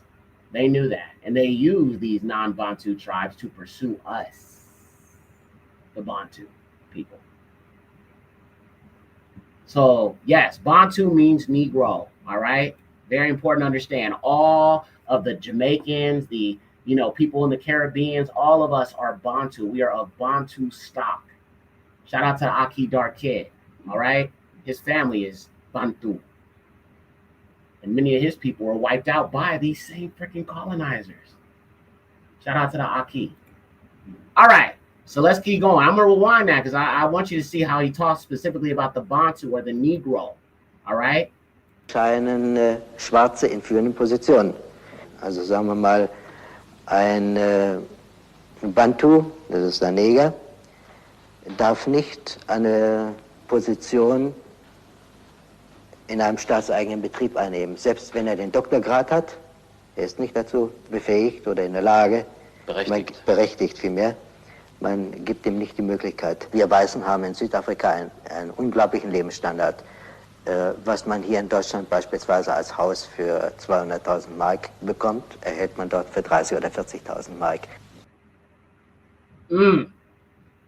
My. They have so much pride in their evil deeds, y'all. Like, it's just crazy. Like, have y'all ever taken time to just look at these colonial pictures where they boast about all the tribes and people around the world they've colonized? Every time you look at an image, you see stuff like this. They're proud of their evil deeds. The children of Lucifer are proud. They love their evil. They enjoy it. They enjoy subjugating the Adamic race. That's what they live to do.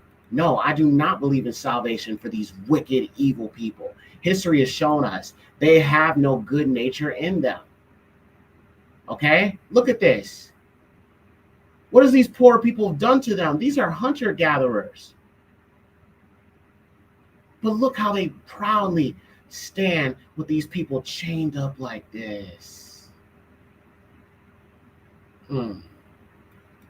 They deserve everything Yahuwah is bringing up on these people. They deserve every bit of it. He has made them small upon the heathen because he has set a time for the judgment of the fallen seed. Just despicable. All right, y'all. So let me get back to, I want to show you another video here. Boy, just wicked. All right, now I'm going to go ahead and show you why this administration currently is helping to usher this in. All right. Now, I don't personally, I don't know if Trump is the anti-Messiah. I think he definitely could be. Him and Elon are who I'm keeping my eyes on. But there's a lot of things he says that just tell me some things about him. He speaks very proudly. He speaks very proudly. But he could be one of the kings who, you know what I'm saying, passes away and then another one comes up, which is why I'm saying it's very likely he's going to end up unalived. And someone else is going to rise up and take his place. Could be Jared Kushner, could be Peter Thiel, could be Elon, could be JD Vance. They're all interconnected with each other. All right.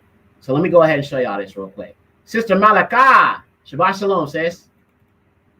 All right, here we go. Check this out. And there is nothing like what we have.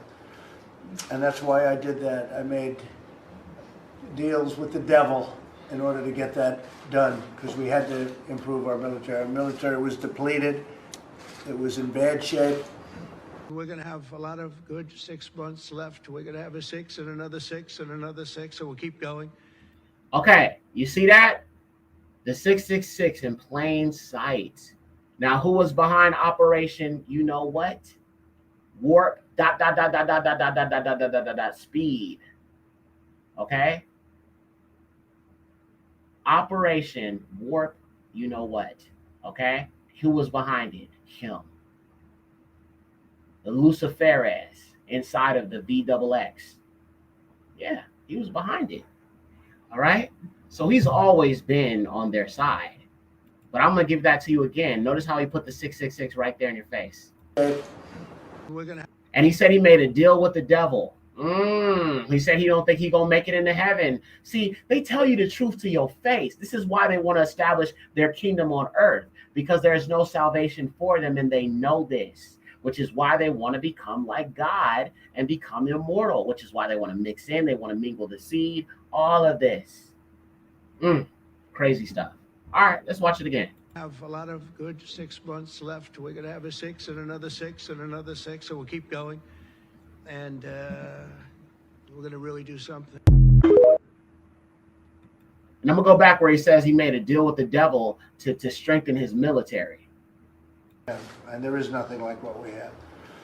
And that's why I did that. I made deals with the devil in order to get that done, because we had to improve our military. Our military was depleted. It was in bad shape. Made deals with the devil. They got an old saying my mama used to tell me as a little young Yahudi. When somebody shows you who they are, believe them. When someone tells you who they are, screw just showing you. If they tell you who they are, believe them. Believe them. All right, now we're going to get into a little bit of information here on this technocracy. We talked a little bit about the technocracy in the last episode. All right. And now even a lot of the supporters of Donald Trump are starting to come to this realization that he is no friend to them and he doesn't give a damn about them. So they're starting to have their buyer's remorse. Hope for a Trump presidency. I really did. I knew I didn't want Biden or Kamala. That's for sure. Didn't like what they were up to. Certainly didn't like what Democrats did during COVID. Okay, so you see that's the poison and the high level witchcraft of the left and right. And this is why they constantly go back and forth, the Democrats and the Republicans. Oh, it's the radical left. No, it's the radical right. It's just back and forth. And they keep your mind in that place of thinking it's between left and right, when it's really just the fallen seed working together, funding both sides to bring division. You feel what I'm saying? Especially in the Black community. Look, I'm not really interested in collaborating with the children of Lucifer, but definitely division amongst the Black community. So they constantly play this left and right game to keep people's minds in the matrix, which is why I just say it's not a left and right thing at all. It's really evil versus good. But see, they see the evil as Black people, the darkness, and they're the light. When in actuality, it's the other way around. We are the light, they're the darkness. They just try to equate the melanin in your skin as representing darkness. But in actuality, it is the light. This is why we absorb light. We absorb it. The light damages them. They don't absorb it. It damages their skin. See, there's a profound understanding of the Adamic seed and the power of melanin and how it connects us to Alua. And this is why they war against the Adamic race, the Adamic seed, everybody who comes from Adam, especially the indigenous people. Well, let's keep going. And how they were consolidating power and implementing control over all of us. I mean, that was pretty dystopian. And so I think a lot of people voted for Donald Trump thinking that he would unwind all of that, right? That he would ensure that that type of thing can't happen. And you're right. It has been, I just had so much hope for the guy. And now I just think he's the worst president of my lifetime. And it's not, I mean, there's a lot of things he does that are identical to what George Bush did or what Obama did. And Marjorie Taylor Greene, she's calling out Trump. I mean, she's scared to call out Trump, but she's still, like, oh, I just want things to get better. Da, da, da. I'm like, y'all wanted this. Enjoy. And Black people, we just like, well, this has been our experience since we've been up in here, since we've been here in this crusty country. So welcome to the city of oppression. We've been dealing with this for 400 years, bro. 400 years, generations upon oppression, bro. And that's what I'm saying. Black people, I got to give a shout out to the family in the name of Yahusha, Bahasham Yahusha. Listen, they built everything to work against us. The system, the economics, the justice system, the court system, the police, all of it. Every single thing about this system has been built to work against you. And even in that, we still stand strong and unbothered and unapologetically Black. All praises, bro. Do you realize the favor that is upon us? Only by Yahuwah. Only by Yahuwah could we survive this thing. His favor is upon us, and they are starting to see it. And it's driving them crazy. You feel what I'm saying? They see it. They feel it. They know there's a shift going on right now.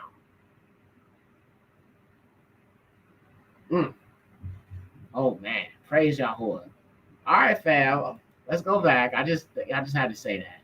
And when it comes to droning people, killing people, endless regime change wars, all of that stuff. But like you're mentioning, on top of it, this technocratic, the marching in of the consolidation of power.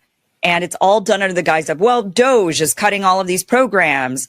Doge is we need to consolidate. We need to get rid of things. Oh, but then we're going to put Palantir in charge of all of our data. So rather than our data being dispersed amongst a bunch of bureaucratic administrations, we instead have one place with all that. It's like, what do you think they're going to do with that one place where they centralize all the data? Like, obviously, it's now going to be a lot easier for them to figure out whether or not you and I behaved, right? And we're doing the things that we're supposed to be doing. And that, I mean, talk about, people have been so afraid of the social credit score system with China, so afraid of the, of passport, vaccine passport type things, or digital IDs, digital currency, all of these things. And yeah, this guy is marching us faster towards all of that. Absolutely. He's not unwinding it at all. No, it's advancing quite fast. So I'd love to point out a couple of specifics here for the audience who maybe have missed this, because as I said, things are moving quite fast. Briefly, to your point about the drone bombing and these other issues that we could spend all day on, I think it's so important for people to understand that I've been calling it lately the baton of tyranny. So Bush, post 9/11, starts doing whatever he wants, says he has permission because, well, terrorists are bad and we need to protect America. Obama promises he's going to come, change things. We're going to go after the torturers, et cetera. Then he gets into office and says it's time to look forward, not backwards. And he does it even worse, and then drops more drone bombs than any president. And then Donald Trump comes in the first time. He drops even more drone bombs than Obama in the first year. He also issued an executive order which ended the reporting requirement. So now, since Trump's first term, we have no idea how many drone bombs Biden dropped and how many Trump has dropped already, besides what we're publicly seeing with these boats. But it's that same alleged justification that Obama used to say, hey, I can drone bomb anyone in the world, violating other countries' borders if somebody's a threat to America. And now Trump is using that same justification. It's no longer about Muslim terrorists in the Middle East. Now it's about alleged cartel members, alleged gang members, and drug dealers. But it's the same alleged legal justification. It's never really been tested in the courts, but Trump is just taking that baton that was used by Bush, used by Obama, used by Trump, used by Biden. And I think that's important for people to understand, because I think you're right as well. A lot of people voted for Trump because they had some faith or hope or belief that it would be the opposite or something different, at least, than Biden, Kamala. I wrote an article back in October 2024, just a year ago, saying election 2024, Zionist technocrats versus Zionist technocrats, and showing the various people who were funding both sides, and not to be cynical or black-pilled, but to try to give a bit of a reality check and to get people to think that, ultimately, unfortunately, both of these sides of the equation are funded by the same people. So who knows what it would have been like under Biden or under Harris, if it would have moved faster, slower, et cetera. I tend to argue it might have been maybe a little slower, because in this case. Okay, so buyer's remorse, family. Buyer's remorse. Oh, I really wanted to believe in it, but you weren't paying attention. You see, sour cream supremacy is what mattered to them the most. Sour cream supremacy is going to become very, very, very expensive for these trailer trash whites. You haven't seen anything yet. You haven't seen anything yet. I don't know who this man is. Sorry to this man. You may not know his name, but Peter Thiel knows yours. And your data, your face, your location, and possibly your future. Prefer the human race to endure, right? Well, I don't know. Should the human race survive? Yes, but transhumanism. Who's Peter Thiel? Co-founder of PayPal, early investor in Facebook, tech billionaire, right-wing kingmaker. Nope, no kings. And arguably the most powerful person in America you never voted for. We didn't even vote for that. Okay, I know. He's not just a tech bro. He's a tech strategist. And where most billionaires hoard money, Thiel hoards influence. Thiel is the founder of Palantir.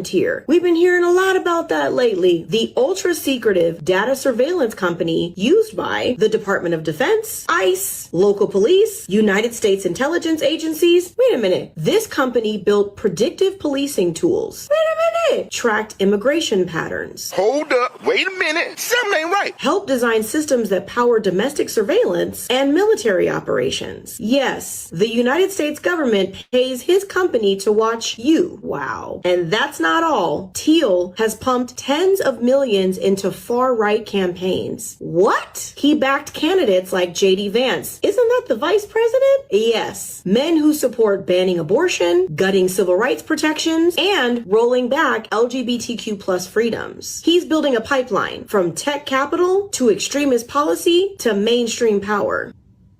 Some call it venture politics. I call it corporate fascism in slow motion. Why you should be concerned. When tech billionaires start writing immigration policy, when surveillance companies are guaranteed military ranks, they sure did get executives from high-tech firms Meta, OpenAI, and Palantir. Aren't they colonels now? Are joining the Army Reserve at the rank of lieutenant colonel to serve in Detachment 201. Palantir execs now hold colonel level clearance.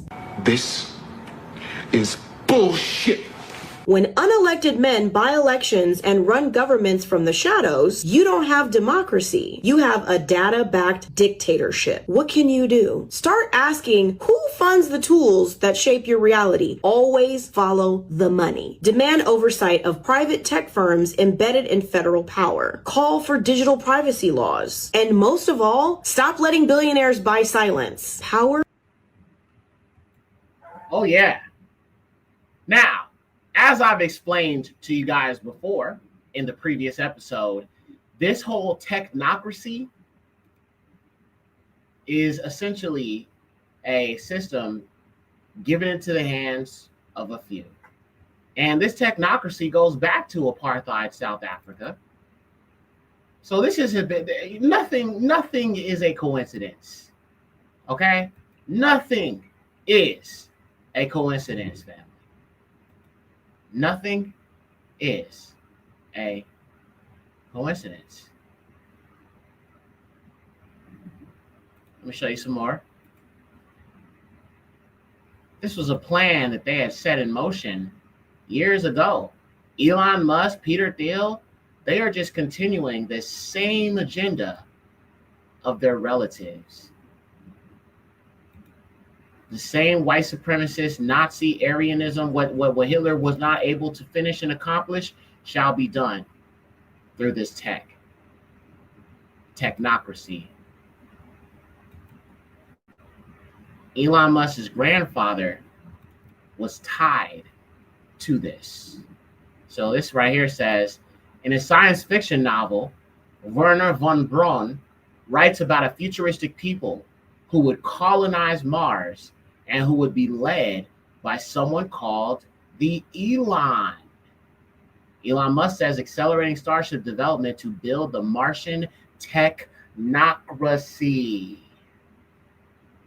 Do you see how the pieces are connecting? And these happen to be the founders of the most powerful payment processor, PayPal. Elon Musk's grandfather was Joshua Haldeman. Technocracy map in the 1930s. Looks familiar to Trump's agenda to take over Canada and Greenland. Technocracy Incorporated movement to overthrow democracy in the US and have big businesses run the country. And with the help of AI, that's where we're headed, y'all. Now let me show you something else. This is also interesting. We were talking about the eagle symbolism, right? Somebody was suggesting that this should be the emblem of DOGE, Department of Government Efficiency, that Elon was behind. And this was kind of what caused the whole problem, because people were like, yo, he's getting people's personal information, social security numbers, all of that. And he had a bunch of teenagers working for him. FAFO, right? That's what it's written on there. Now, let's look at this.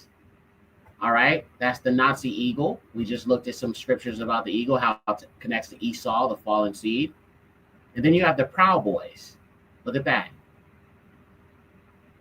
The Proud Boys. And they were throwing up the 666 as well. All right, that was also the symbol of white supremacy, the 666. Now, let me show you something. Notice how you have this wreath, which is oftentimes associated with the wild man, associated with the beast man, the Neanderthal, the caveman, right? The fallen seed. Well, isn't it interesting how FBA also has the same symbolism?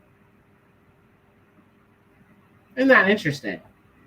This is why I say, man, be careful who you follow. So essentially, FBA colonized this same symbol that's connected to white supremacy. And Hermes, by the way, because Hermes often has this this wreath around his head. Let me pull that up again so I can show y'all. Sometimes you see these deities with if he's wearing the hat with the wings on it, but sometimes you'll see him and the other Greco-Roman deities with the olive branch around their head. Yeah, right here.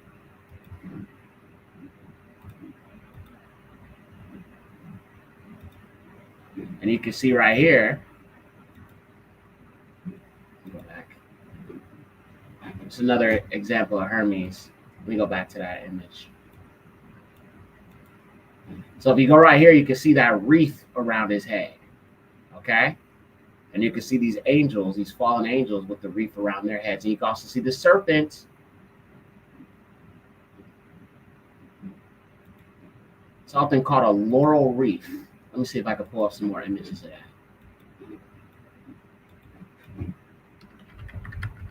It's also what the Anglo-Saxons and the Indo-Europeans wear. When you look at like the Celts and the Greeks and the Romans. Right here. This. Notice Indo-European. Right here. Same symbolism, fam. Same symbolism.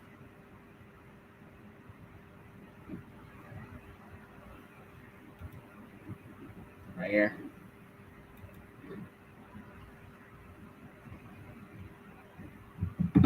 Here's an image of one of them with the wreath around his head. You see the leaves right there. And then if you look at the wild man, you also see that.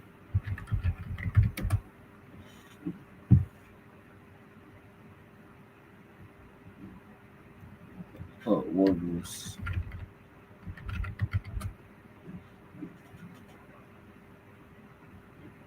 Actually, let me go back. Right here. Same symbolism. Same exact symbolism, because it's the same people.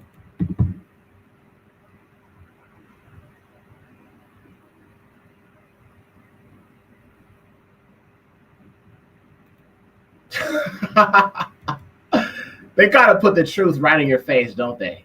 The call of the wild man. And look at this. No teeth in his mouth.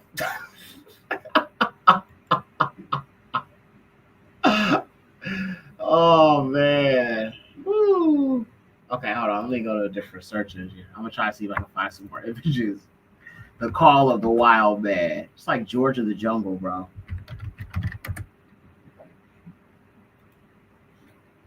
All right, here we go.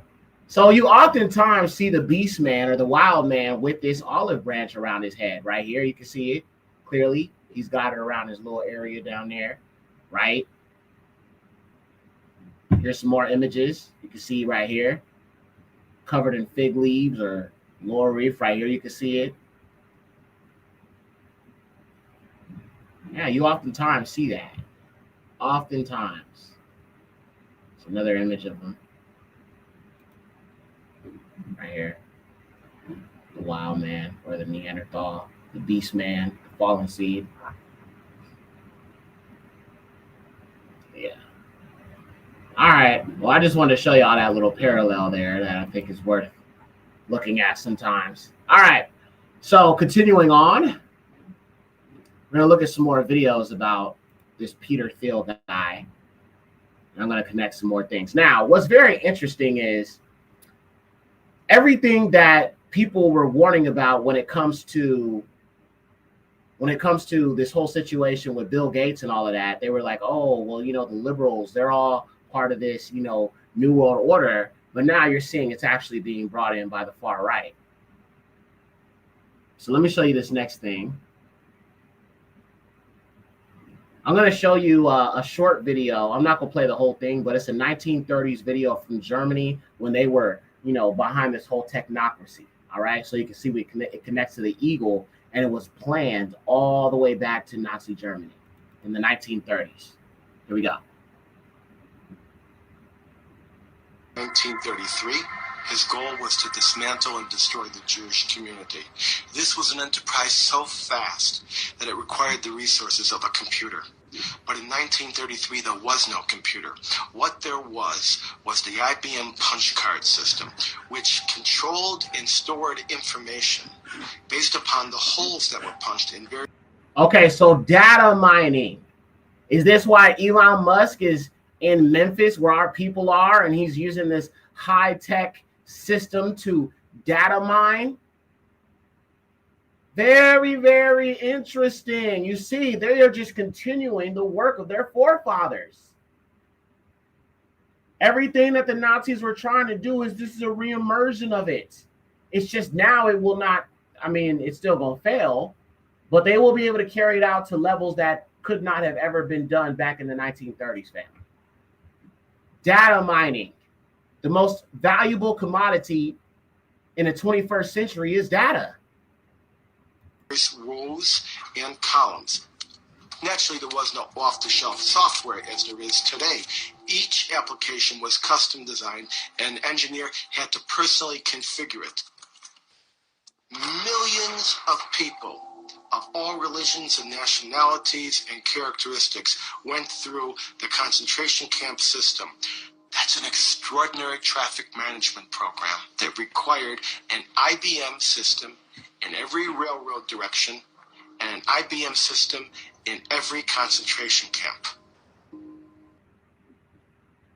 People really think that Alligator Alcatraz is not that? People really think that this AI system is not going to be tracking the Israelites, the true target? Boy, oh boy, oh boy. Now, y'all know that Bill Gates was buying up a bunch of farmland, right? And, you know, you thought it was going to come through Bill Gates. Well, guess what? The techno bros, the technocrat bros, they're also buying up farmland. I wonder why. Same agenda. Same agenda. Doesn't matter what side it comes from. It could be the liberals or it could be the right. But nonetheless, all of these nations have agreed to sign on to Agenda 2030. Take a look at this. J.D. Vance and Peter Thiel are in the business of buying up America's farmland. Through his venture firm, Vance invested in something called Acre Trader. It's a platform where wealthy investors can scoop up farmland, often when family farmers are struggling or forced to sell. And here's the kicker. Vance brands himself as a champion of rural America, while quietly are in the business of... Okay, is this why these farmers are losing their farms? Are they doing this on purpose? Getting cheaper beef from, what was it, Armenia? Azerbaijan, I think? Importing beef from other countries to devastate the farm workers so they can steal their farmland? Like I said, the poor white man, you're useless to them. This is a land grab. They are taking your land. They are driving you out and taking your land. They don't give a damn about what you're going to lose. They don't give a dang about you.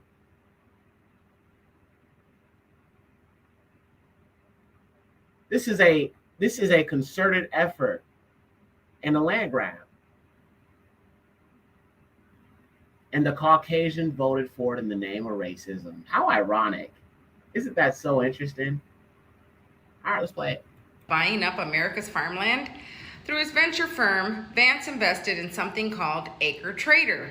It's a platform where wealthy investors can scoop up farmland, often when family farmers are struggling or forced to sell. And here's the kicker. Vance brands himself as a champion of rural America, while quietly profiting from the very system that drives small farmers off their land. This isn't about saving farms. It's about turning farmland into Wall Street assets, and Vance is right in the middle of it. So, next time he talks about fighting for the working class, remember, he's also cashing in on their loss.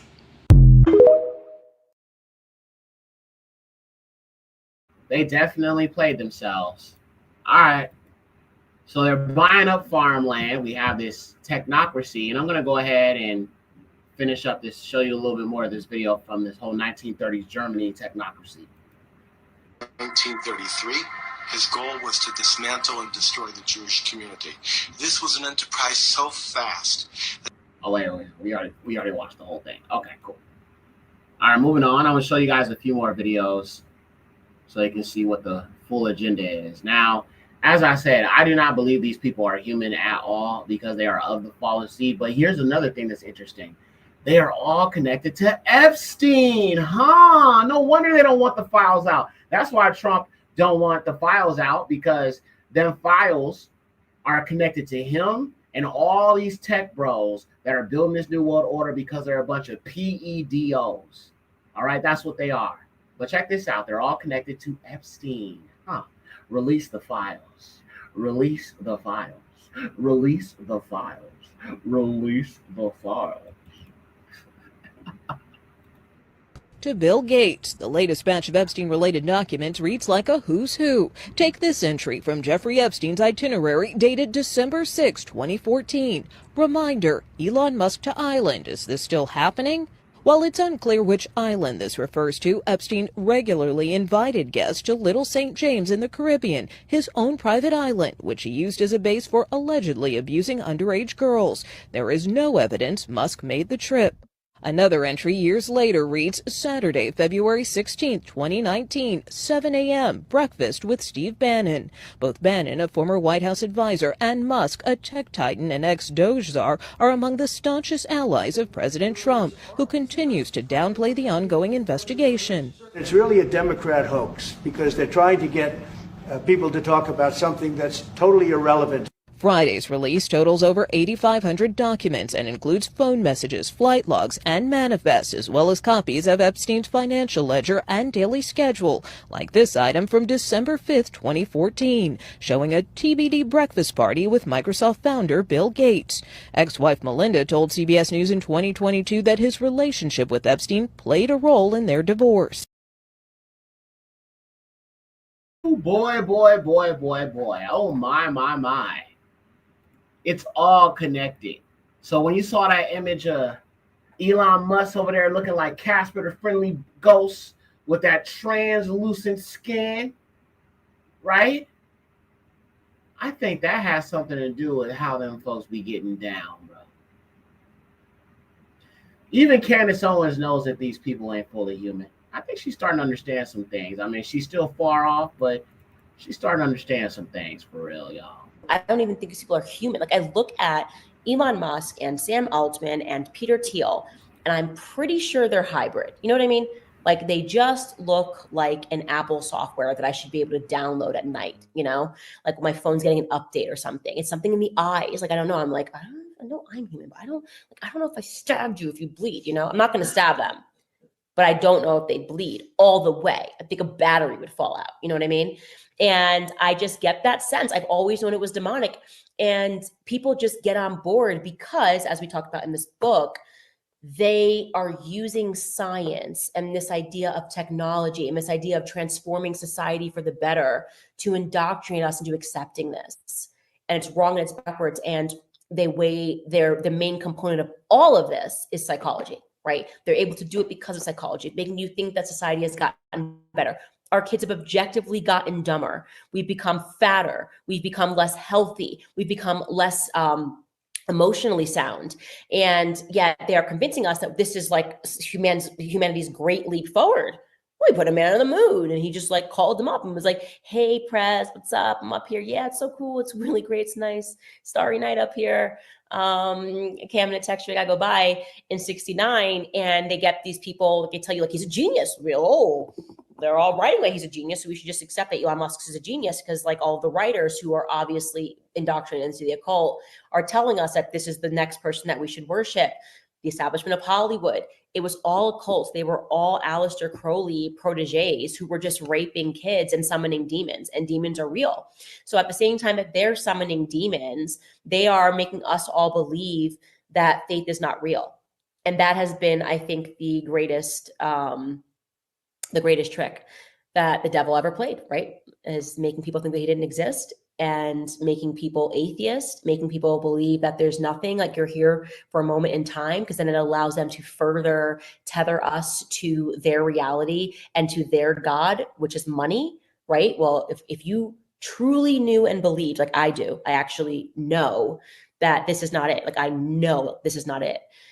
But if you truly believed that, you wouldn't sell your soul. People think that that's just like an expression. Oh, he sold his soul. No, you are literally selling your soul. Like when you tell lies and you go down a path of lying because you're so afraid of not having the security of a paycheck, or you're willing to do something terrible to maintain that job, or keeping your mouth shut to maintain that job. We're seeing it right now with the Charlie Kirk case, right? You're selling your soul. Like there's a life after this. They have made you pledge your allegiance to their dollar because they know life is going on. They know that. They want you to literally sell them your soul. That's yeah. So she's kind of being able to piece some things together. All right, so let's go to the next one. Got a bunch of videos here. Just trying to kind of piece this all together. But yeah, this is a technocracy. This is the technocracy that they are building.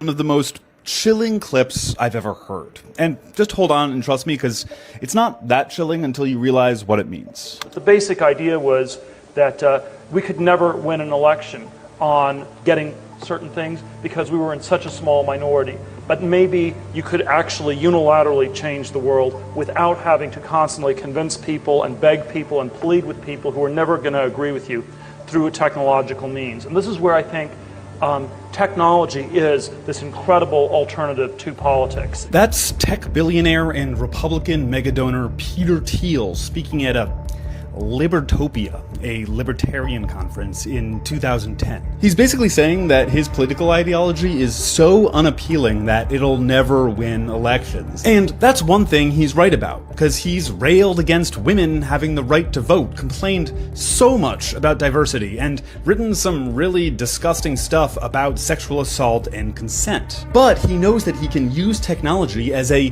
unilateral alternative to politics, and that should really freak you out. Thiel is one of the co-founders and biggest investors in Palantir, a CIA-funded technology company that has contracts across the government for their data software.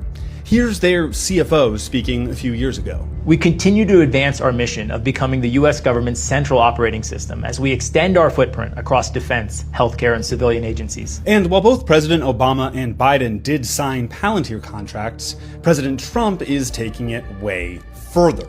There are new contracts with ICE, something literally called Immigration OS, and the IRS. So 15 years ago, Peter Thiel, like the supervillain in a movie explaining his plan to the hero, admitted that he can use technology to get his ideas across when they're unpopular, completely subverting democracy. And today, one of his technology companies is gaining more and more power within the government, building the very systems our government relies on. And oh yeah, this is the CEO. The central risk to Palantir and America and the world is a regressive way of thinking that is corrupting and corroding our institutions, that calls itself progressive, but actually, and is called woke, but is actually a form of a thin pagan religion. If you're a progressive, if you have progressive values, meaning you just, care about other people, the CEO of the company building America's technological back end thinks of you as the central risk. He thinks of you as the enemy. Are these the people you want running the systems you rely on, or worse, the systems that surveil you?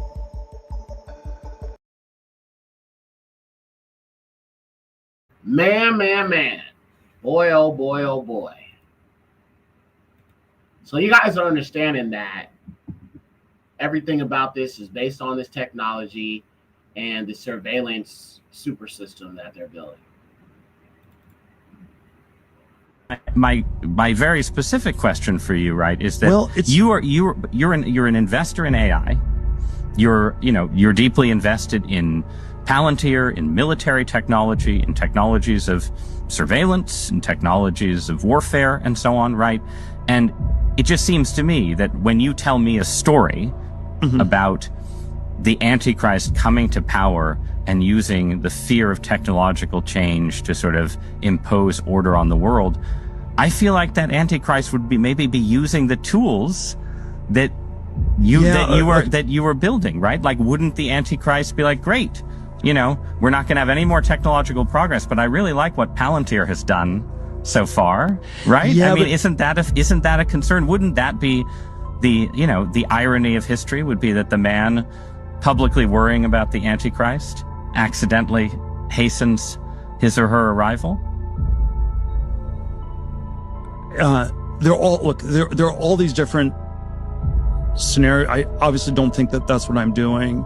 I mean, to be clear, I don't think that's what you're doing either. I'm just interested in how you get to a world willing to submit to permanent authoritarian rule. Well, but again,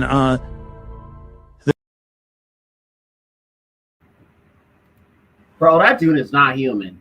He is not human at all. He's just like Elon. Like, they're just dumb. They're doofuses. They're huge, big, goofy doofuses. The doofus, man. He's a doofus. All right. So we looked at that. All right. Let's go ahead and let's jump back over here to the presentation. All right. Now that you understand a little bit more about these tech bros and that they are descendants of our ancient enemies, let's look at some precepts. Genesis 10:15 through 18. And Canaan begot Sidon, his firstborn, and the Hittite, and the Jebusite, and the Amorite, and the Girgashite, and the Ivite, and the Arukite, and the Asenite, and the Aradian, and the Samarian, and the Amathite. And after this, the tribes of the Canaanites were dispersed. Now, isn't it interesting how some of these ites that are mentioned are not actually part of the Canaanitic lineage when you look at other scriptures on the descendants of Canaan? So you have another people who are intermixed with these Canaanites, all right? Deuteronomy 7:1 through 3. And when Yahuwah Eloheka shall bring you into the land into which you go to possess it, and shall remove great nations from before you, the Hittite, the Girgashite, the Amorite, the Canaanite, the Pharisite, the Evite, the Jebusite. 7 nations, more numerous and stronger than you.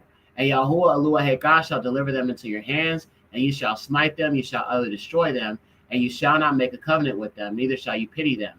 Neither shall you contract marriages with them, and you shall not give your daughter to his son, and you shall not take his daughter to your son. Genesis 36:1 through 2. And these are the generations of Esau, and this is Edom.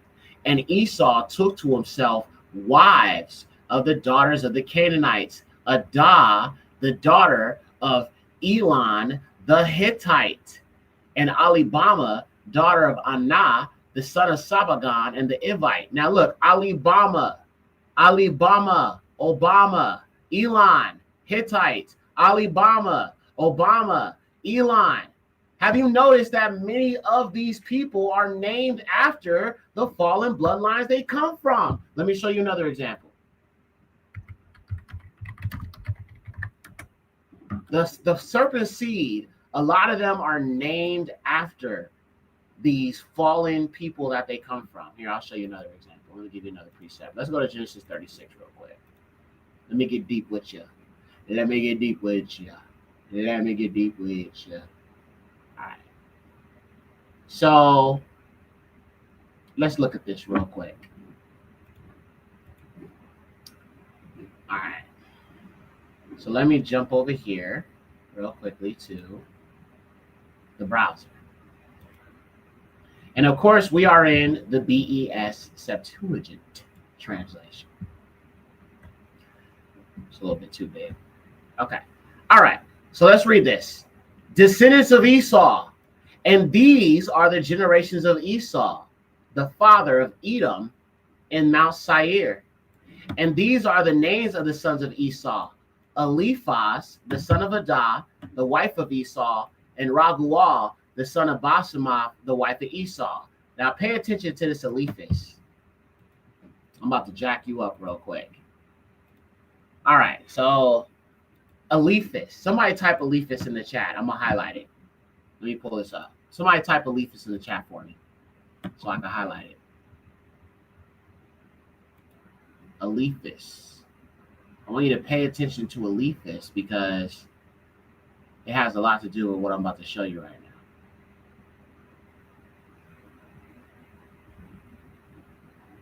now. Okay, thank you. Appreciate you, sis. Shabbat shalom. All right, so you saw Eliphas, right? I just highlighted it so you can see it. Now, let me show you an image of a character that is very, very well known. And a lot of you know this character. All right. Let me pull up this image here for you. Okay, cool. All right, so let me pull up this character. Okay, wonderful. All right, so let me share my screen and let me show you this real quick.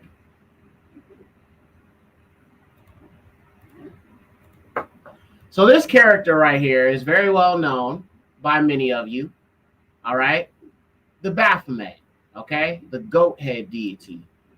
Now, when you scroll in, what do you see? Eliphas Levi. Now, this is the man who created this character here. The shaggy goat, like Esau. Eliphas Levi created this character just as Esau has a son called Eliphas. Now, let me just show you Eliphas Levi real quick so you can see who he is. This is Eliphas Levi, this white man. All right. Like I said, he created this Baphomet. All right. But he also wrote many books on magic. And we talked about that. Actually, let me switch my screen over here. Okay, there we go. He wrote many books on magic. So, like, for example, this book right here, Transcendental Magic. He wrote it, this white man. And we read earlier in the scriptures about how these children of Lucifer that the lion will destroy, the children of the eagle, have practiced magic and sorcery. Pharmakia, all right, the Caduceus, Hermes, the Hermetic Order. Woo, it's getting so deep, man. Aleister Crowley, matter of fact, Aleister Crowley was influenced by Eliphas Levi. So isn't it interesting how the sons of Esau share the same name as the descendants of the Edomites family? Wow, so crazy, so crazy, so crazy, so crazy. But let's keep going. Really keep going. I just wanted to bring that out real quick because that's so interesting. All right, so let's get back to it. So these are the sons of Esau, and Esau took to him wives Ada, the son of the Canaanites, Ada, the daughter of Elon the Hittite, Alibama, daughter of Anah, the son of Sabagon, the Evite. All right, so we can see that parallel here. Now, the name Elon in scripture in Abari would be Elun, meaning mighty. Now, the word for the Most High is Ha-Al-Yun. So you have Elun, which means mighty, and you have Ha-Al-Yun, which means the Most High or the highest. Now, could Elon be the man of sin? Revelations 13, verse 1. And I stood upon the sand of the sea, and I saw a beast rise up out of the sea, having 7 heads and 10 horns. And upon his horns 10 crowns, and upon his heads the name of blasphemy, the mighty one, Elon, Elun, which is a derivative of the word Alyun, the Most High, a blasphemous name. Revelations 13, verse 6, and he opened his mouth in blasphemy against Elua to blaspheme his name and his assembly and them that dwell in the Shamayim. Very, very interesting. Servio plays. Shabbat Shalom. Now, I'm not saying definitely that Elon is the man of sin, but the parallels are interesting. Now I'm going to show you what he is doing with this Neuralink technology. What I'm about to show you is extremely disturbing. This is your only warning. What I'm about to show you is very, very bothersome, all right? So just understand that. But this is what the children of Lucifer are doing, all right? Now, you guys know about Neuralink. Give me a 1 if you are familiar or you've heard of Neuralink. Give me a 2 if you have never heard of it in regards to Elon Musk.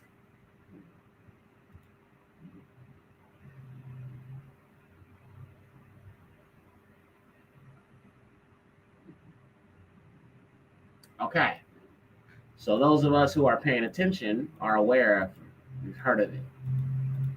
All right. All praises to the highest, Yahuwah. Okay, cool. I'm glad our people are aware and awake. So he is testing out this technology with monkeys. I'm going to show you the actual video of what he's doing to these monkeys, and it's very, very heartbreaking.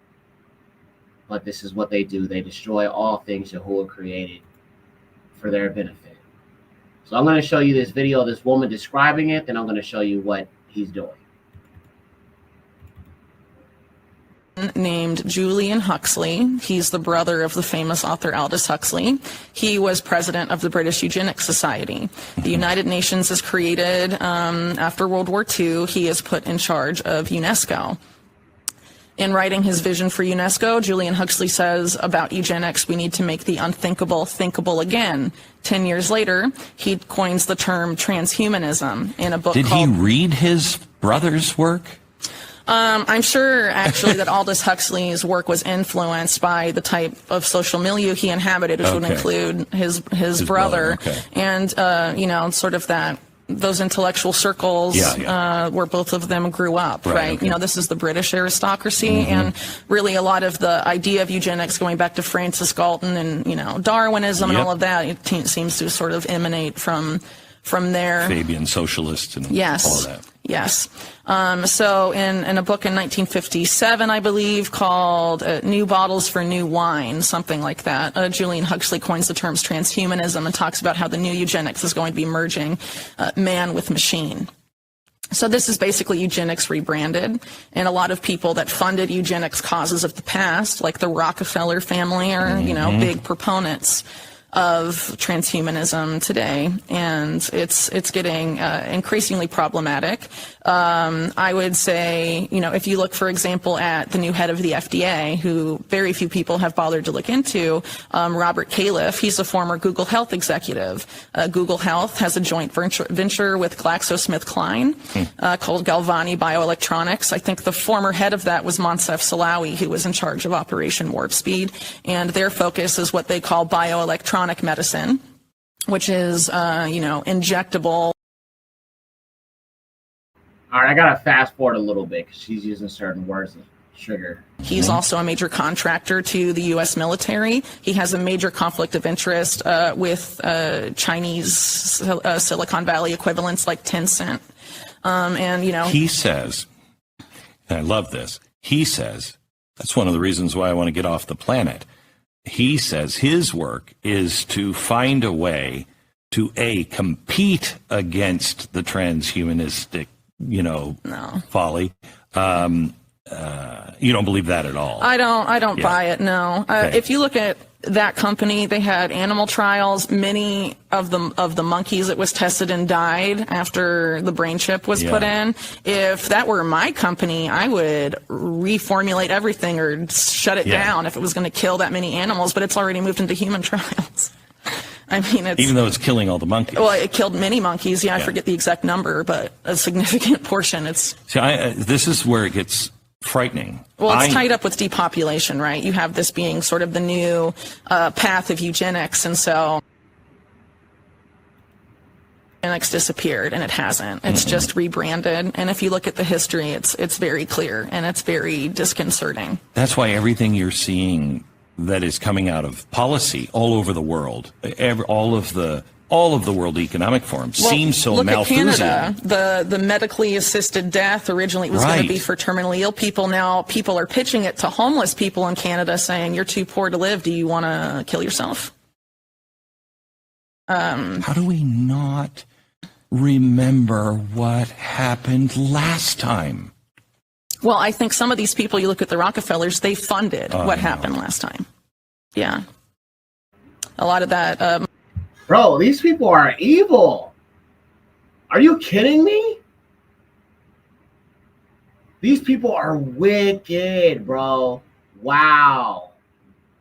Crazy. Crazy. And that's exactly why Trump is putting the military into the streets. I mean, like I said, being homeless is going to become illegal. And guess what? What is he doing? He's making it very hard to survive. This is a whole plan. This is a whole rollout.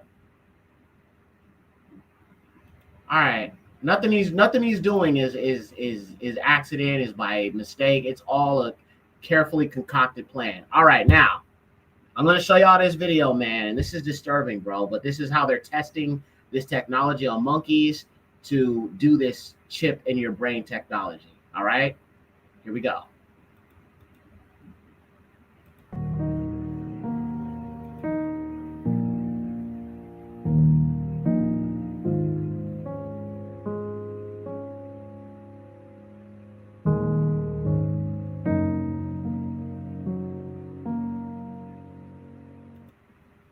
I'm gonna kill the music.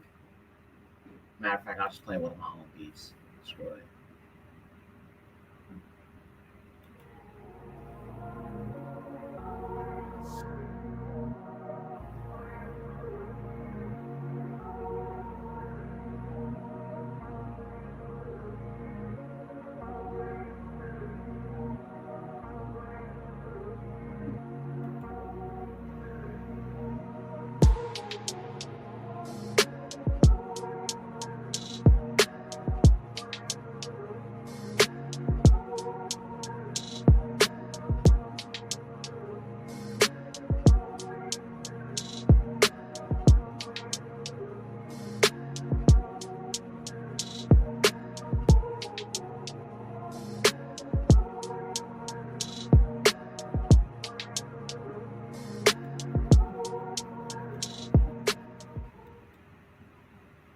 So that's what he is doing. All right. As evil as this is what these people do, man.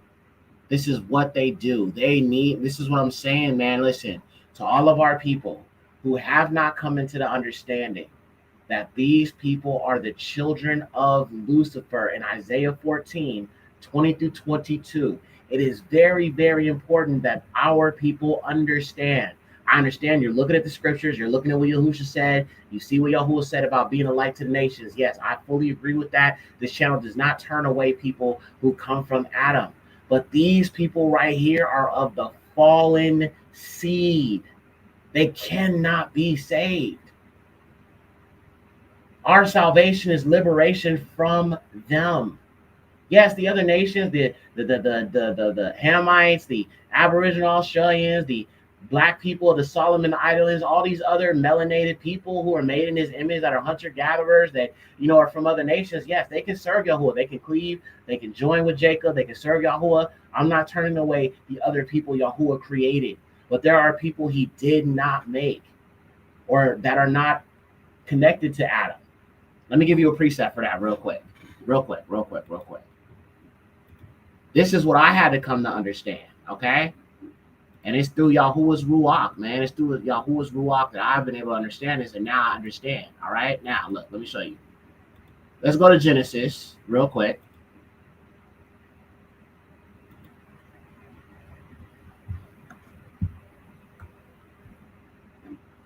I'm going to give you a precept. Line up on line, okay?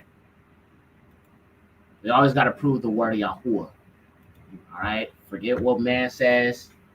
His word is what determines all truth. The only authoritative source of truth is Yahuwah's the bar, his word. Okay, so look. Now the serpent was the most crafty of all the brutes on the earth, which Yahuwah had made. And serpent said to the woman, where has Yahuwah said, eat not of the tree of the garden? And the woman said to the serpent, we may eat of the tree of the fruit of the trees of the garden. But of the fruit of the tree which is in the midst of the garden, Allah said, you shall not eat of it, neither shall you touch it, you shall die. And the serpent said to the woman, you shall not die. For Allah knew that the day that you would eat of it, your eyes would be open, and you would be as gods, knowing good and evil. And the woman saw that the tree was good for food, and that it was pleasant to the eyes to look upon it, and beautiful to contemplate. And having taken of its fruit, she ate, and she gave to her husband also with her, and they ate. And the eyes of them were opened, and they perceived that they were naked, and they sewed fig leaves together, and made themselves aprons to go on them. And they heard the voice of Yahuwah Allah walking in the garden in the afternoon. And both Adam and his wife hid themselves from the face of Yahuwah in the midst of the trees of the garden. And Yahuwah called to Adam and said, Adam, where are you? And he said, I've heard the voice of you as you walked in the garden. I feared because I was naked and I hid myself. And Yahuwah said, who told you you were naked? Unless you've eaten of the tree concerning which I charged of you not to eat. And Adam said to the woman, whom you gave to be with me, she gave me of the tree and I ate. And Yahuwah said to the woman, why have you done this? And the woman said, Ha nakash nasha, the serpent deceived me and I ate. And Yahuwah said to the serpent, because you've done this, you are cursed above all cattle, the brutes of the earth, on thy breast and belly shall you go, and you shall eat the earth all the days of your life. And I will put enmity between you and the woman, and between your seed and her seed. And he shall watch against your head, and you shall watch against his heel. Okay? So there are two seed lines here. All right? Now, we know that there were two sons originally that Adam and Kua had, Cain and Abel.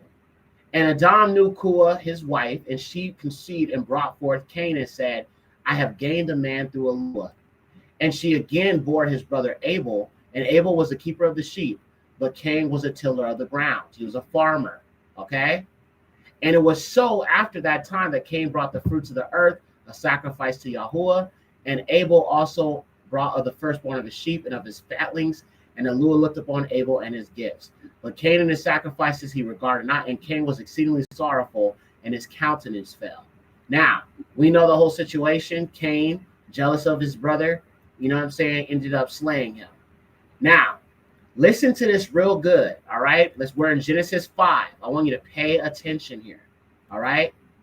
This is the genealogy, or the book of generation of men in the day which Yahuwah made Adam in the image of Allah. He made him. Adam, as we know, made in the image of Yahuwah, all right? Male and female, he made them and blessed them, and he called his name Adam in that day which he made them. And Adam lived 230 years and begot a son after what? His own form. So we're talking about another melanated son being born, all right? And after his own image, okay? Wait a minute, though. Hold on a second here. Adam had two sons. This is his third son prior to Seth. You have Cain and you have Abel. Abel was killed by Cain, but he still has a son through Cain. But notice it does not mention Cain being made in the image of Adam. And if you read actually in the book of Adam and Eve, it literally says that Cain's color changed. So he is not in the image of Yahuwah, nor is he connected to Adam's salvation, which is why Yahusha is called the son of Adam, the son of man. Through the seed of Adam, through the righteous seed of Seth, would come Yasharal, from which would come Hamashiach to save the nation of Yasharal from which he was sent, and the other Adamic nations that accept, believe upon Yahusha, and cleave to Jacob. Those made in the image of the highest that have been colonized and wiped out by the children of Lucifer, who are not in the image of Yahweh. Now, I think I have a precept for that. Let me pull that up. I want to pull up that scripture from the book of Adam and Eve, because I want to give a precept for that as well when we're discussing these things. You gotta look at these extra biblical texts, fam, because it really does give a whole lot more context on certain things. All right, let's see. All right, I'm going to show you guys this precept that I have, and it's just something that, you know, you can kind of look at it, consider when you're trying to fully understand, you know, the truth about this. So let me see. Should have that precept here. It's in the book of Adam and Eve, and I had saved it because I wanted to share it with you guys. Okay, I think it's okay. I actually don't have it. I thought I did, so I don't have that precept, unfortunately.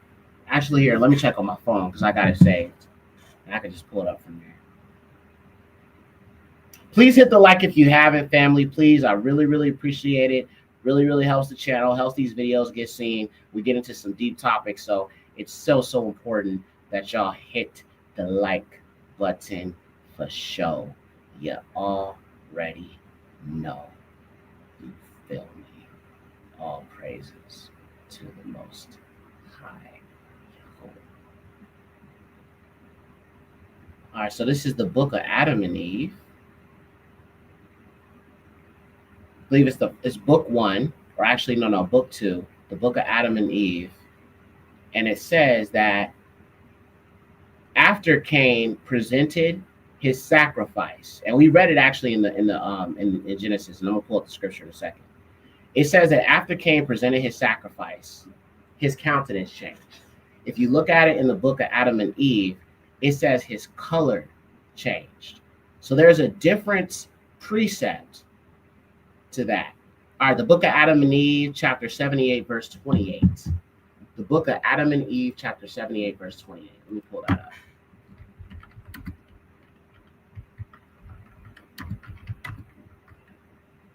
All right, I got it right here. All praises to the Most High Yahuwah.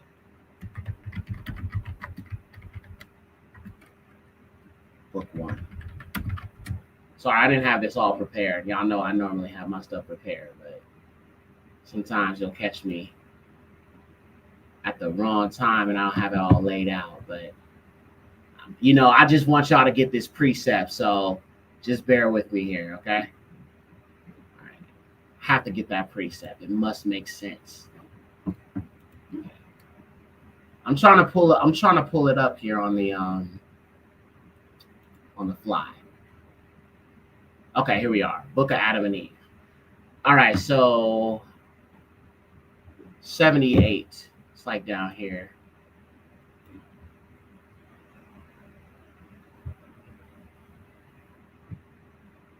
I hate Roman numerals so much. I hate Roman numerals. I'm so bad with Roman numerals.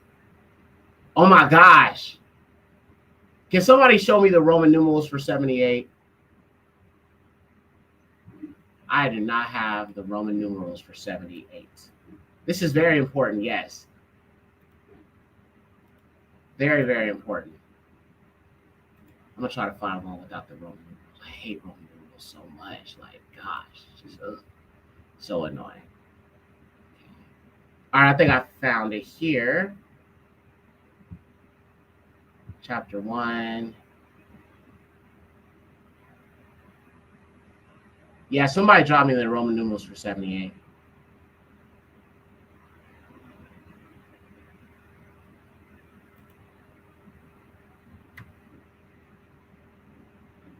Let me see. Holy crap, people dropped a whole bunch of like different ones. Okay, all right, got you. Okay, cool. So it was right when Cain presented his offering to Yahuwah.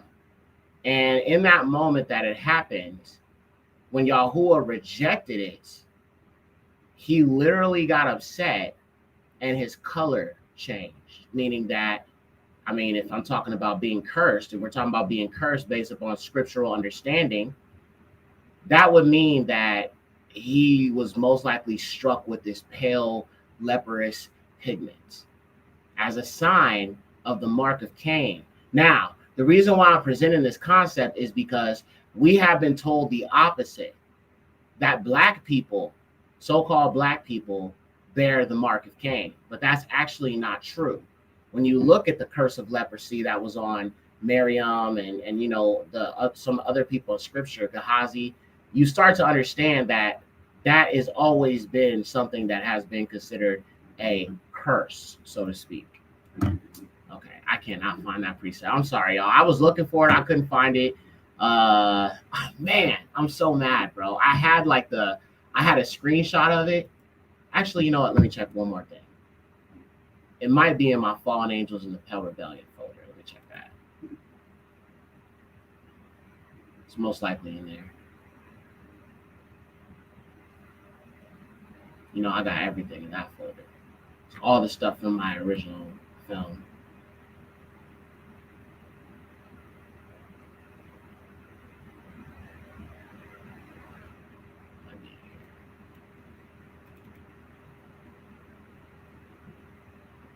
I'm definitely going to screenshot that next time so I could just get to it right away.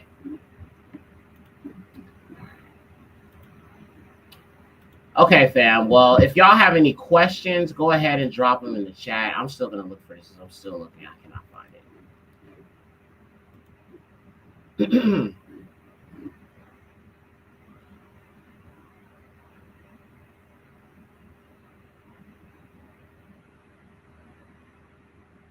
I'm pretty much done here anyway. I just wanted to bring that out real quick because that precept was so important.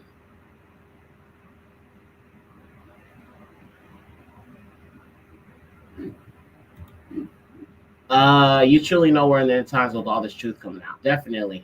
It's like an overflowing of the truth. Book of Adam and Eve. I'm going to just type 78. Chapter 78. Maybe that'll do it. YouTube. Okay, here we go.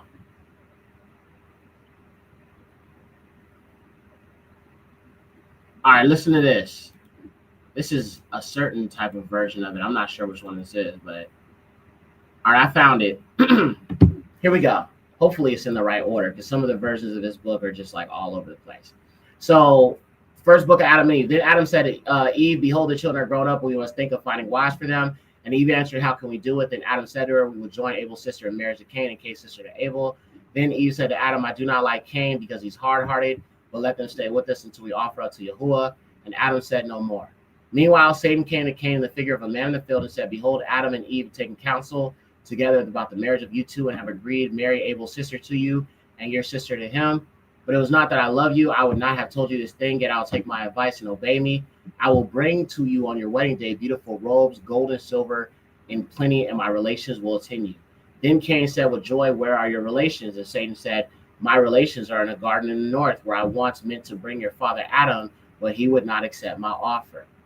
All right, so basically Satan has come to Cain, and he's trying to lure him, because this was before the offerings. This was like before all of that, right? So he's basically trying to tell him like that Cain's sister, because it gives a little bit more context on these two girls, right? And Abel is supposed to marry one of them as well, right? And Satan tells him that he's going to get the sister that's not as pretty or whatever. And so he gets angry and he starts to get jealous. Now, let's read. Then on the next morning, Adam said to Cain his son, take of your sheep, young and good, and offer them to your Lord, and I will speak to your brother to make his offering of corn. And they both obeyed their father Adam, and they took their offerings and offered them up to the mountain by the altar. But Cain behaved haughtily towards his brother and shoved him from the altar and would not let him offer up his gift on the altar, but he offered his own on it with a proud heart, full of guile and fraud. But as for Abel, he set up stones that were at the near hand, and he offered up his gift with a heart humble and free from guile. Cain was then standing by the altar in which he offered up his gift, and he cried to Yahuwah to accept his offering, but Yahuwah did not accept it from him, neither did a divine fire come down to consume his offering.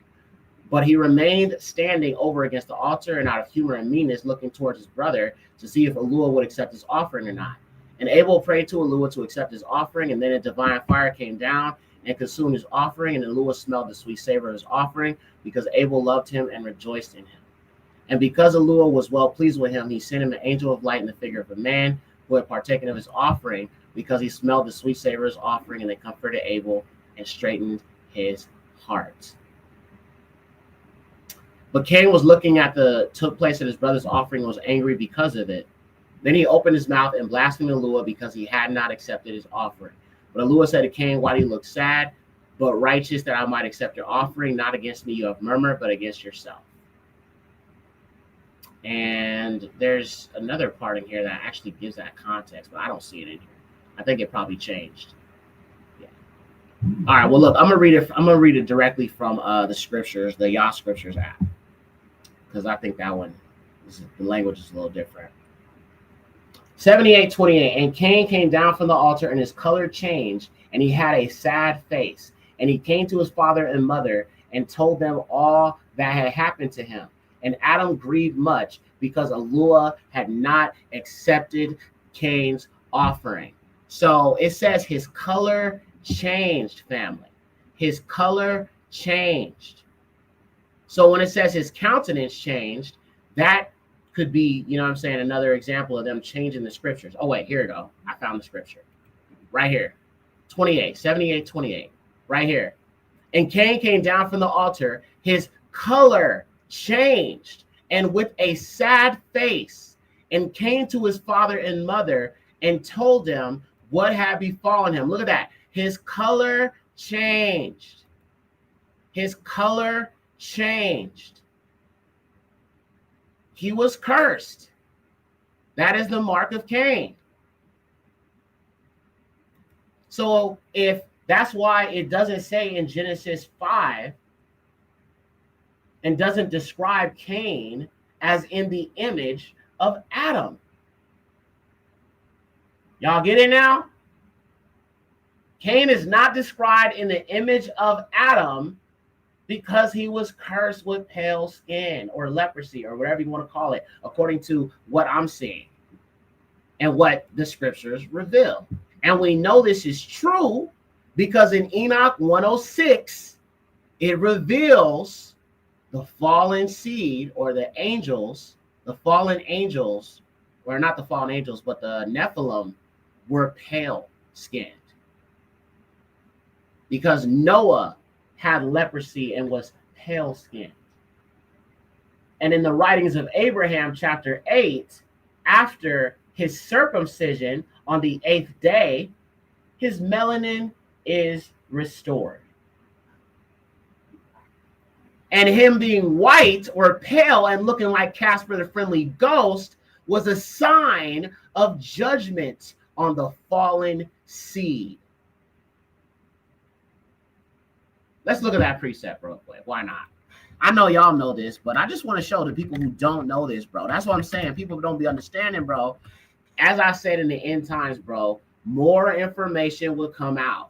And if we the people of the book, you got to look at it from a Israelite perspective, okay?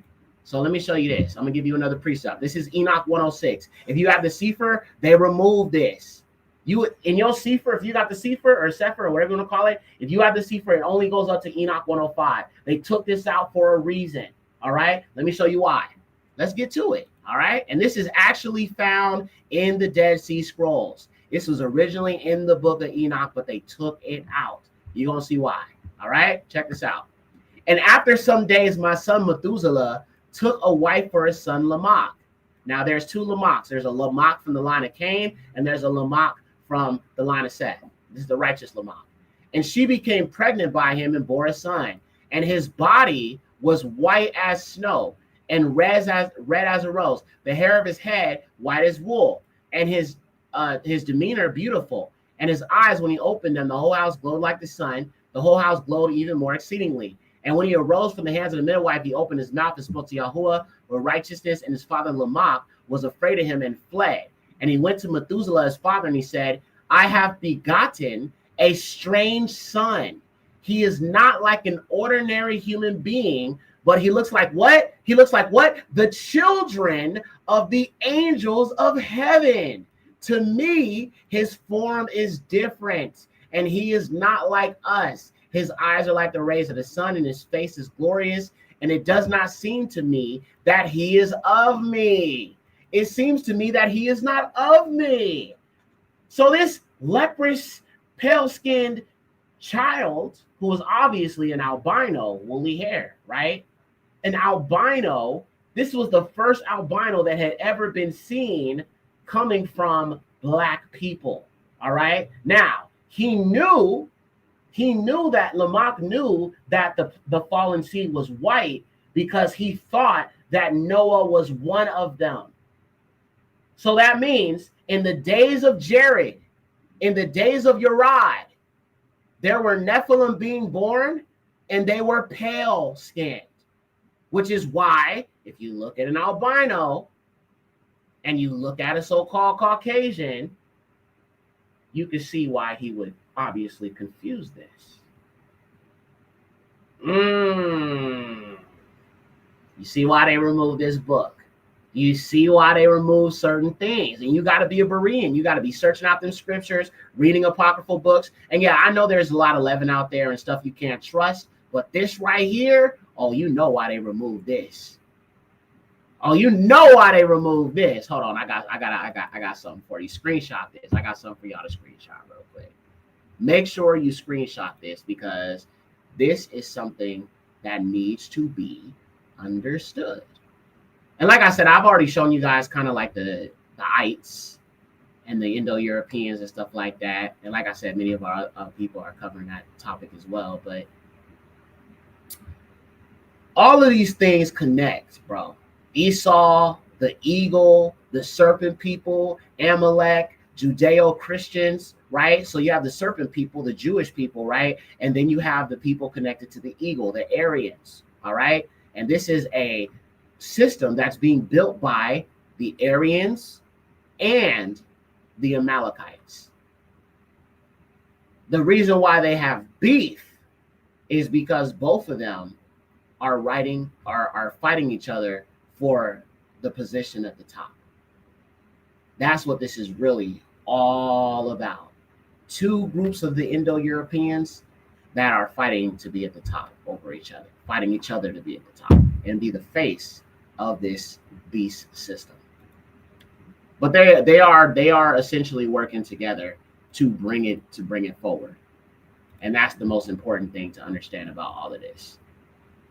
And that's why they're carrying on, this system that their forefathers envisioned, what the Nazis did. And we're going to talk a little bit about Operation Paperclip before I get off of here, because that's so important to also understand.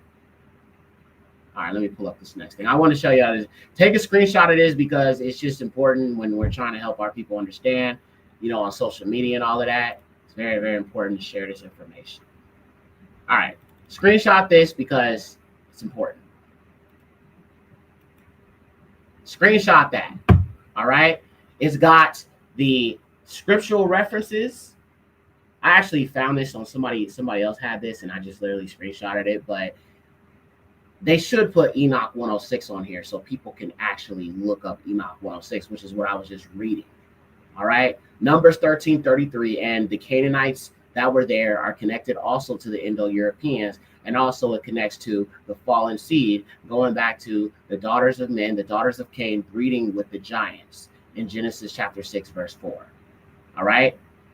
So yeah, all praises to the Most High Yahuwah. And let me actually just finish this up since we're doing that. Right. So I showed you the whole thing about Elon, right? And moving on, I showed you about the monkeys, right? And we're going to stop there. This will conclude our lesson for today. These tech bros are inspired by the same ideals as the Nazi scientists. And now that they have technology to target us, the persecution will be serious. And actually, before I go, I actually want to show you Operation Paperclip.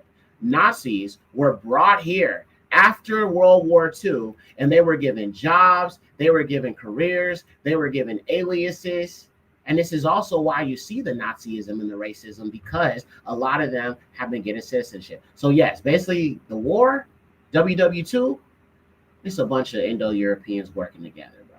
All right, the Ish were in on it, the Nazis were in on it. It's all, bro, they're all connected. It's all a big old lie. All right, it's all a big old lie. It's all a great lie. So let me show you a little bit of information about this Operation Paperclip.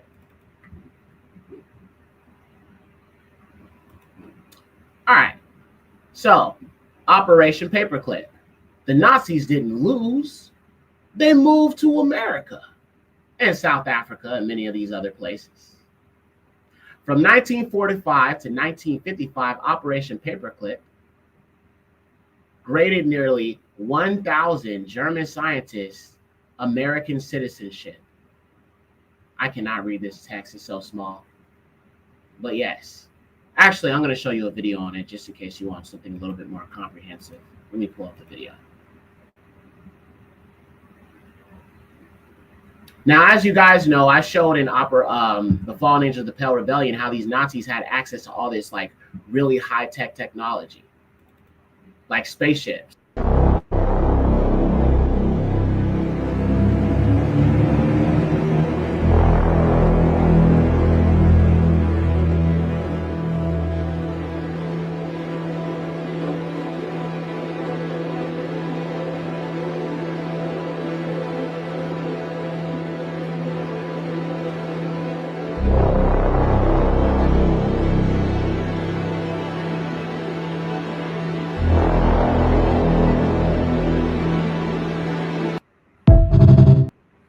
Okay, so you have spaceships, and I talked about that at Fallen Angels in the Pale Rebellion.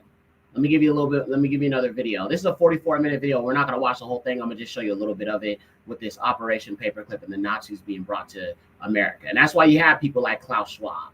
You know what I'm saying? All right, here we go.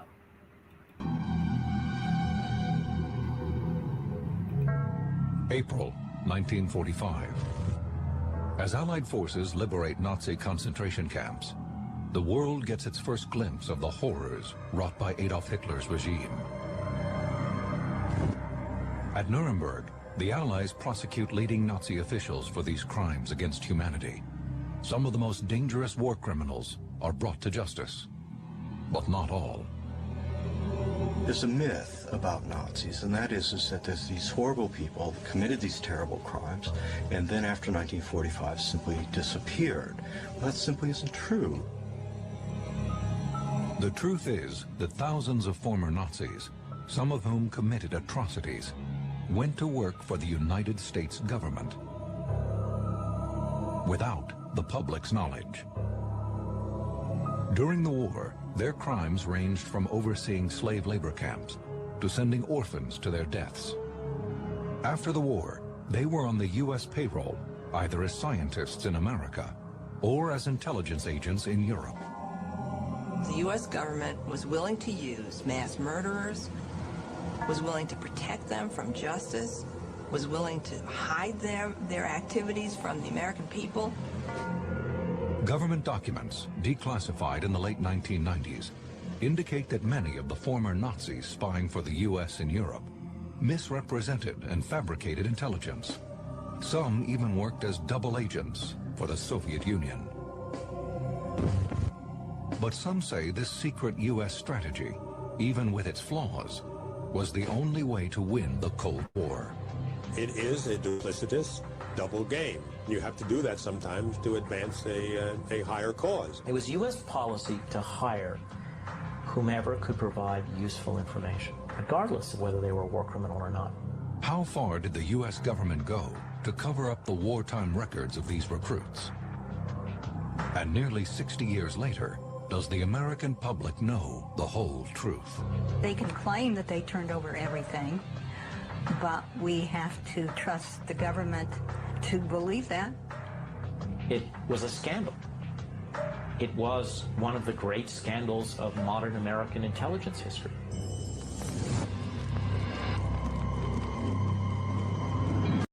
Former Nazi General Reinhard Gehlen began working secretly for the United States. By now, Former Nazi scientists and engineers have also been brought to the U.S. and put on the government payroll. It's a top-secret operation run by the Joint Chiefs of Staff under the code name Paperclip. The project is named for the paperclips used in the files of the new German recruits. The project's purpose was to bring German scientists to the United States and use their skills. They would work for the U.S. military. Under President Harry Truman's guidelines, war criminals are supposed to be excluded from the program. But to the Joint Chiefs, this restriction impedes their mission of recruiting former Nazi scientists quickly, before the Soviets can grab them. The background checks were coming in that, lo and behold, some of them violated President Truman's policies. If you're dealing with hundreds of these scientists... Okay, so you guys can see there has been a great conspiracy with the government and the Nazis from Germany. And they are amongst us right now. One of our sisters said, shout out to her, sleeper cells right here in the US of A. And listen, I'm going to say this. For what it's worth, I do not, and I'm going to say it again, I do not believe Hitler died. I believe he went underground. He went underground into these underground caves and caverns where there are other beings, other creatures, reptilians. I'm going to be dropping a video this week coming about the Black Eye Club.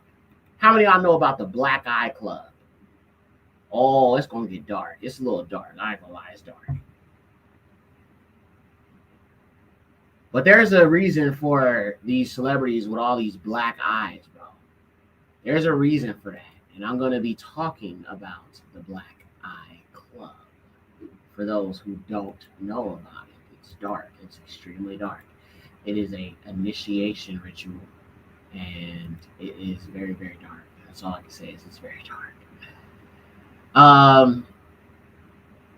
But yeah, so Operation Paperclip, Nazis were brought to America. 1945, Operation Paperclip began. This was a United States intelligence program where over 1,650 German scientists, engineers and technicians from the National Socialist Germany came to America for covert scientific employment reasons. Because of this, many technologies were developed and the US secret space program began. I think that there are a number of anomalous events we know have occurred in Earth orbit and beyond Earth orbit.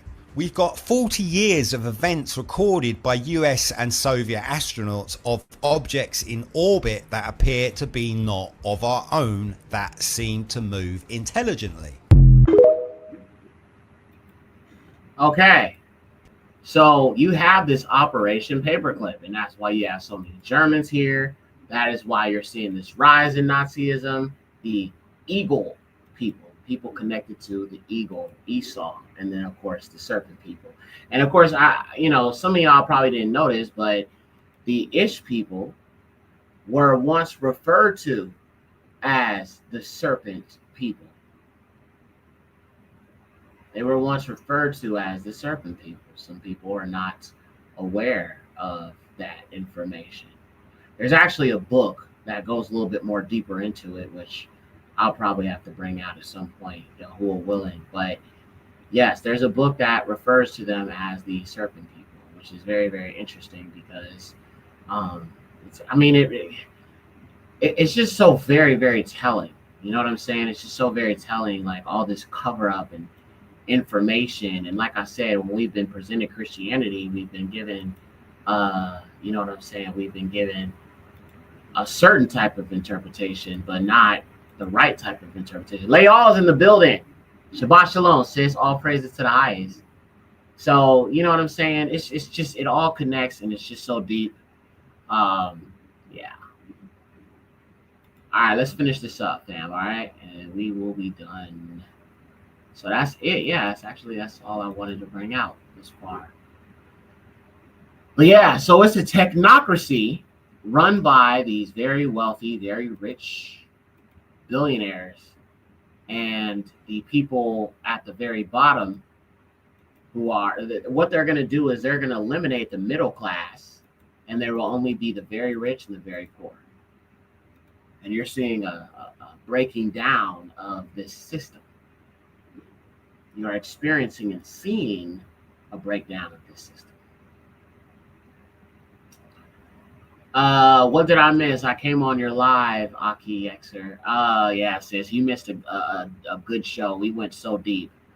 You'll have to catch the replay, sis. But yeah, we went deep. We talked about, you know, the Nazis and what's going on right now and everything with that. It's just so deep. Oh, one more thing. I wanted to show y'all this. I didn't get to show y'all this last time. So last episode, I talked about Palantir. Well, here's what's interesting. Some of you guys may know of that show called The Lord of the Rings. Well, there's actually a spellcaster or something of that nature tied to this Palantir technology. Let me see if I can pull that up here. All right, so this is the logo for Palantir, right? Palantir logo or whatever have you, right? Palantir logo. But look at this. In The Lord of the Rings, there's this orb, this magical orb, okay? Connected to magic and sorcery. Now, remember I told y'all about dark maga, and maga in Latin means magician, dark magician. Elon Musk said, I'm dark maga, and I talked about that. That was like a thing for a little bit. Now, I think Peter Thiel is a vampire. Check this out. Peter Thiel is very, very interested in young people's blood. The contrarian venture capitalist believes transfusions may hold the key to his dream of living forever, y'all. Wow. My. And like I said, all these people are connected to this serpentine fallen bloodline. Matter of fact, let me see. I think I have a video on that actually I want to show you guys.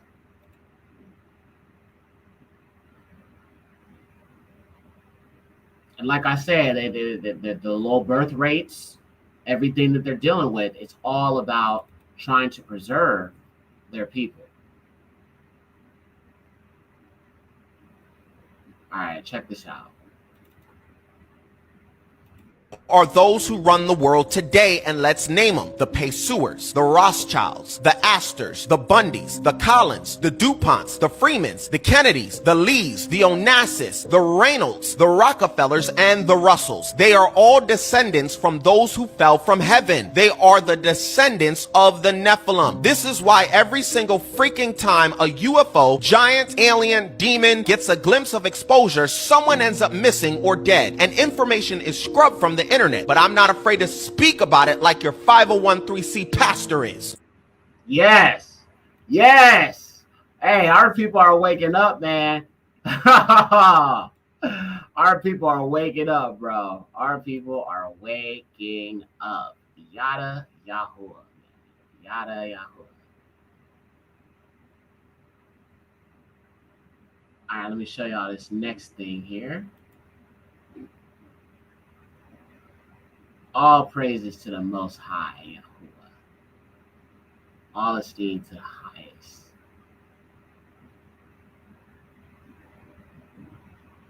All right, so y'all saw that video. And I'm going to pull up this next thing here.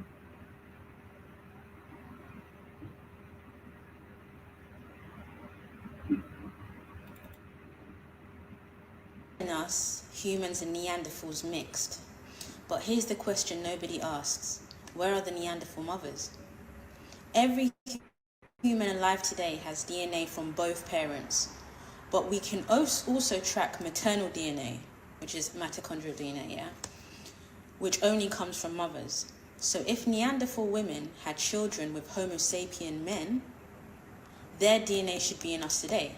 And the original Homo sapiens, obviously they say we're all Homo sapiens now, but the only reason they say we're all Homo sapiens is because everybody here has African blood in them. Africans are the Homo sapiens, right? Because every other species that was outside of Africa was not Homo sapien, was not human. They were considered a cousin, a distant cousin, and all that stuff. But that was only recently.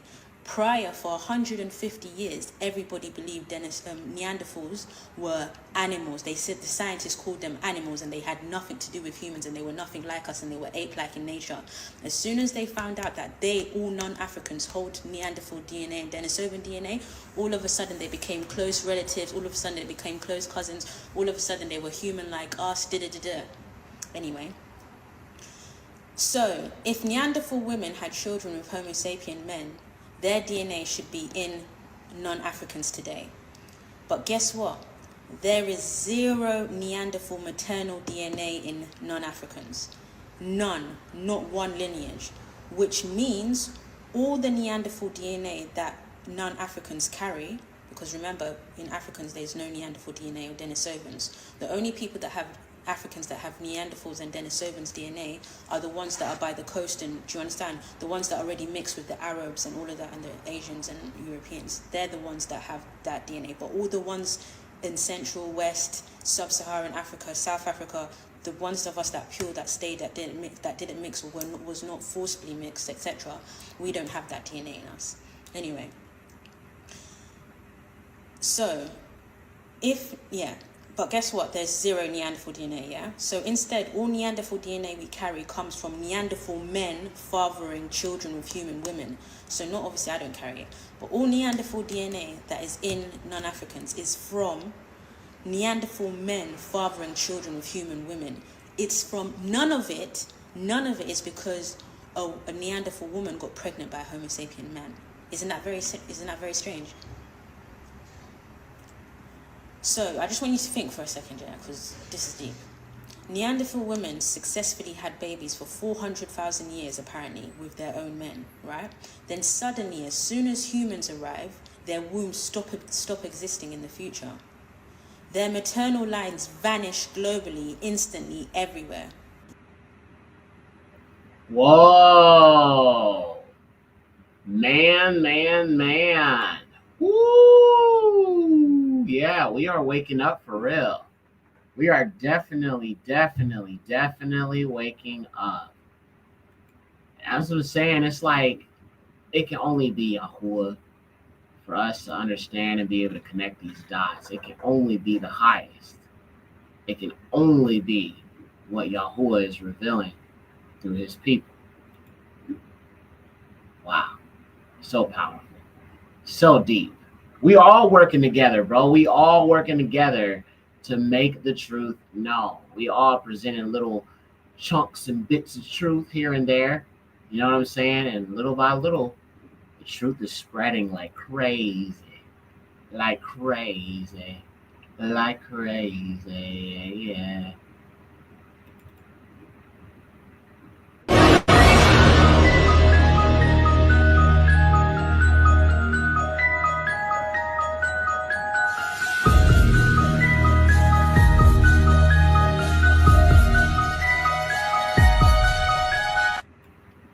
Look at those serpent eyes. Look at those serpent eyes. You want to tell me everybody around us is human? Really? With these snake eyes? Family. Not everybody is human. You've been told everybody's from Adam, but that is not the truth, y'all. That is not the truth. If you called someone Neanderthal, that was an insult. Like, they're still evolving Neanderthal, and they all went extinct anyway. Do you realize that the most racist scientific community ever were 19th century anthropologists? They're the ones that set up white male humans were at the top of the evolutionary ladder, and blacks and everybody else were lower, still evolving, closer to the apes and all of this. So watch what happens. In the 1990s, the world found out that Europeans are between 1% and 3% Neanderthal, and Africans are 0% Neanderthal. So in the 1990s, research papers started coming out talking about how creative and imaginative the Neanderthals must have been. A complete facelift of the Neanderthal. Now for a discovery which may surprise you. Scientists have found that most of us still have a little bit of a Neanderthal inside us. A study into the DNA of the human subspecies found that they interbred with modern humans tens of thousands of years ago, and their genetic mark remains today. BBC's Palab Ghosh has more on these extraordinary findings. This is a skull of a modern human, and this is from a Neanderthal. Look closely and you can see that this one has a slightly longer brain case. Most scientists believe that these are two separate species, and there wasn't much interaction between the two.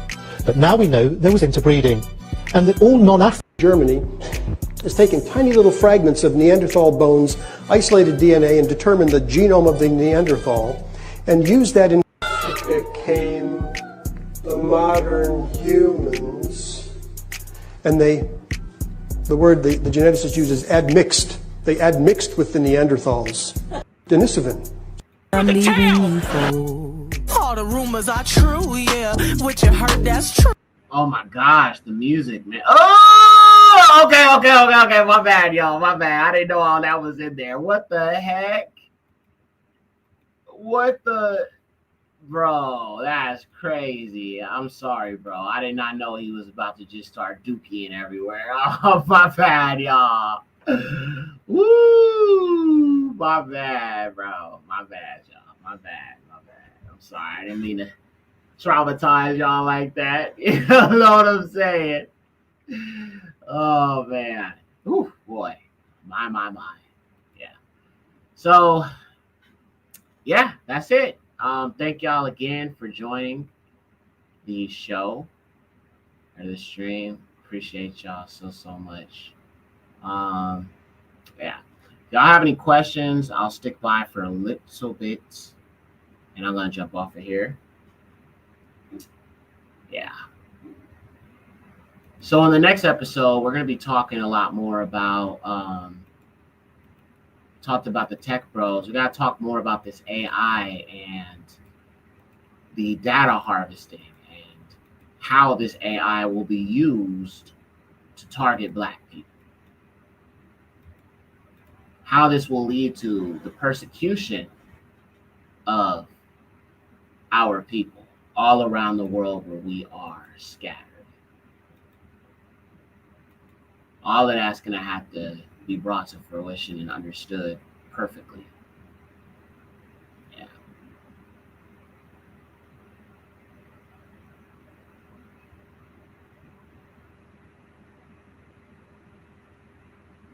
And if you haven't hit the like button, please hit the like button. Really appreciate you guys for all of that.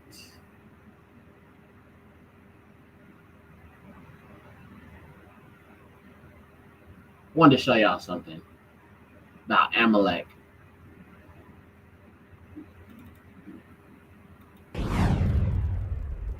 In your 12 on Health report, Mayor de Blasio's administration is sitting down with a group of ultra-Orthodox Jews to discuss how to regulate a circumcision ritual thought to be behind 17 herpes cases. The practice involves the circumciser sucking blood from the infant's cut. 2 children who underwent that ritual have died, and 2 others suffered brain damage since 2000. Now, the de Blasio administration is working to make sure that health precautions are taken while also preserving religious freedom. About 3,000 babies are circumcised each year using this method. Now, time to let us know what you think. Should the city regulate religious practices if they impact children's health? You can vote on our question of the day at news12.com or channel 612 on Optimum TV. Somebody said, do I think that Kua slept with Satan or just that Cain was cursed? So that is debatable in some regards. Some people believe that she slept with an angel,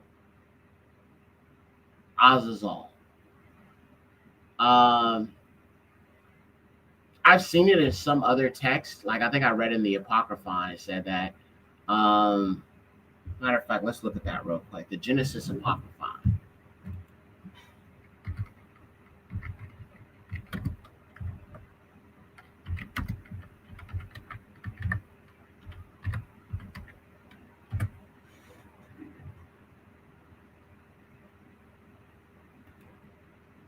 All right, let's read this. I gotta download it. Hopefully I don't. Let me see if I can get the PDF. PDF. There we go. The Genesis Apocryphon.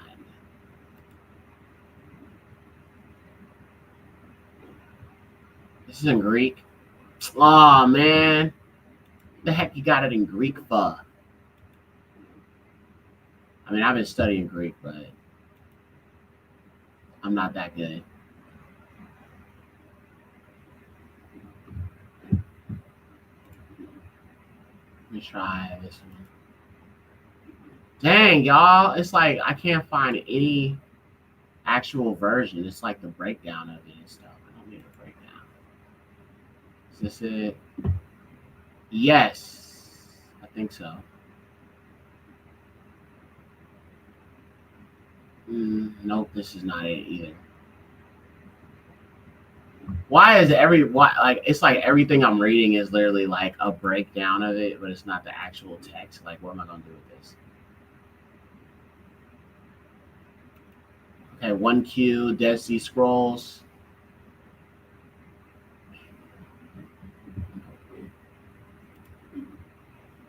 I found it somewhere. I think this might be it. No. Not here either. Some books be really hard to find. You got to really scrub the internet just to find it.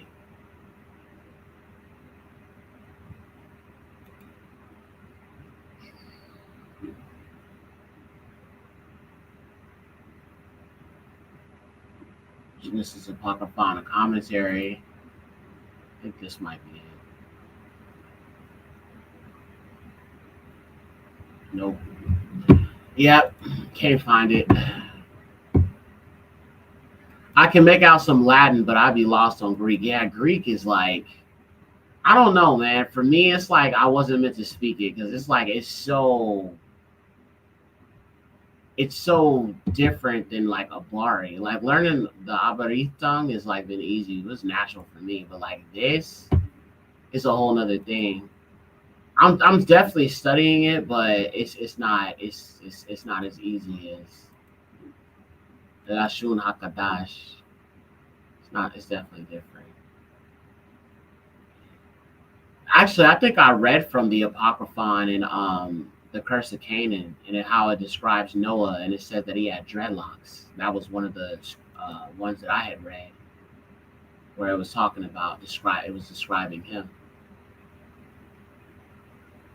Because, you know, sometimes the Gentiles take that scripture out of context about it says hair like wool.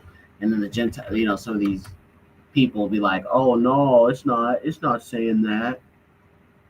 I'm like, it literally says he has dreadlocks, bro. What are you talking about? I'm about to still look for it, see if I can find it. I got to read y'all this scroll, bro. This one is crazy.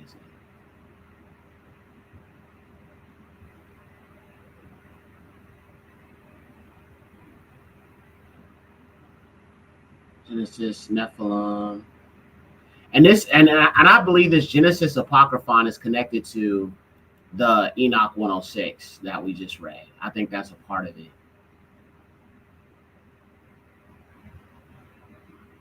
Yeah, actually it is. So the Genesis Apocryphon is a part of Enoch 106, what we just read about Noah and, you know, his fear of his son, you know, being of the fallen. Let me see if I can pull that up real quick. Share my screen. All right, so let's jump over to the Genesis Apocryphon. We looked at Enoch 106.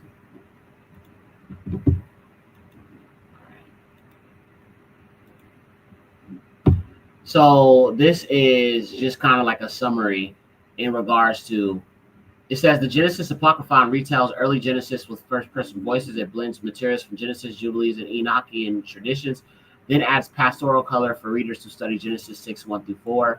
Lamech worries that his newborn son might be a child of the Watcher rather than his own. A Watcher addresses Noah, announcing judgment for the Nephilim. and acknowledging Noah's favor with Elua.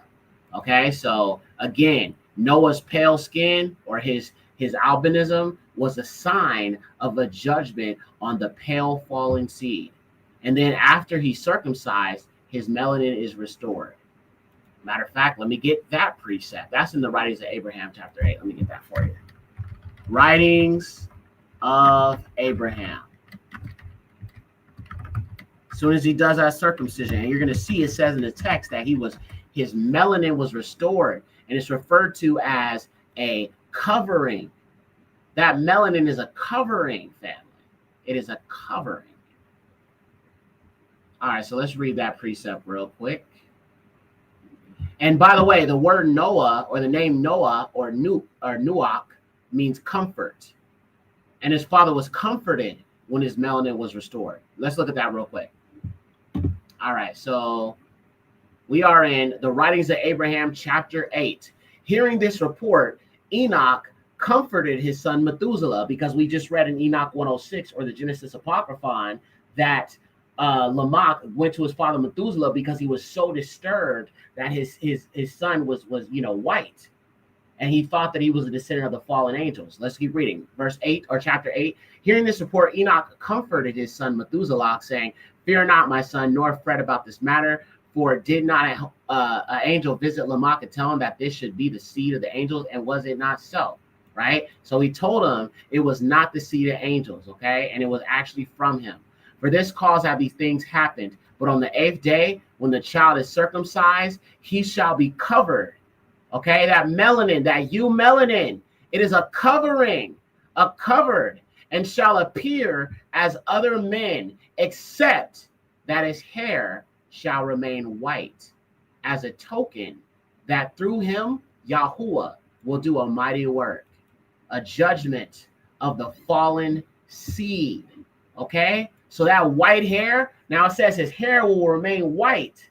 So that means the rest of his body did not remain white. Now, let me give you another precept. Can I give you another precept, fam? Can I give you another precept? Can I give you just like a few more precepts? Okay, all right.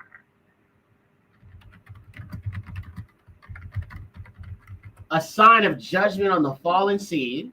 Now, let me give you another precept. Exodus 4:6. Let's go there real quick. Shamuth 4:6. One more precept. I love these precepts, bro. Shamuth 4:6. All right. And Yahuwah said, "Put your hand into your bosom." And he put his hand into his bosom. And he brought his hand out of his bosom, and his hand became as snow. And he said again, "Put your hand into your bosom." And he put his hand into his bosom and brought his hand out of his bosom, and it was again restored to the complexion of his other flesh. All right. So we have another precept of someone's melanin being restored. Just as Yahusha laid his hands upon the people and restored their melanin, healed them of leprosy, a sign of divine righteous correction and atonement by the highest. All praises to the Most High. Now let's go to Exodus 12 real quick. One more precept. Give you another precept. All right. Exodus 12. Actually, that's Exodus. Is that Exodus? Hold on, I have to get that scripture. Exodus 12 is actually about the Passover. Is that Exodus or Numbers? Numbers, my bad. Numbers 12:10. That's actually what it is. Numbers 12:10. Okay. Numbers 12:10. But Madabar. Numbers 12, verse 10. Now let's read this in the Septuagint because it hits a little harder. And the great anger of Yahuwah was upon them, and he departed. And the cloud departed from the tabernacle, and behold, Mariam was leprous, white as snow. Now you notice when Enoch is described, it also says white as snow in the scriptures. It says white, he is described as white as snow. As a matter of fact, let's just get that precept also so we can confirm it and we can tie it together with the scriptures. And his body was what? White as snow. Let me zoom in a little bit more so we can see it a little bit better. There we go. And his body was what? White as snow. So we're talking about this same pale kind of look, all right, as one, you know, who would be suffering from Zaraoth, or what's known as leprosy, okay? And obviously Noah was actually born with this albinism, okay? But it would be the same effect and look the same, all right?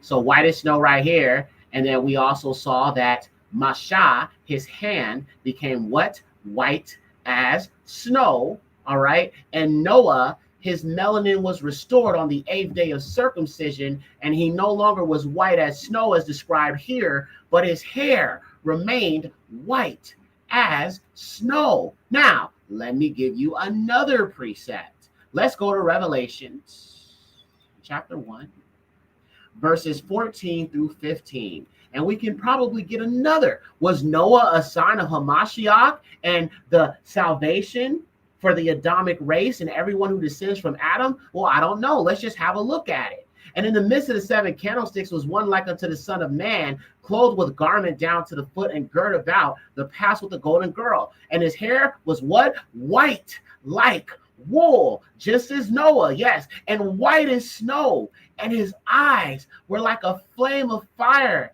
and his feet like unto fine brass as it burned in a furnace, and his voice as a sound of many Mayim waters. Yada Yahuwah. So Noah's white hair was a sign of Yahusha,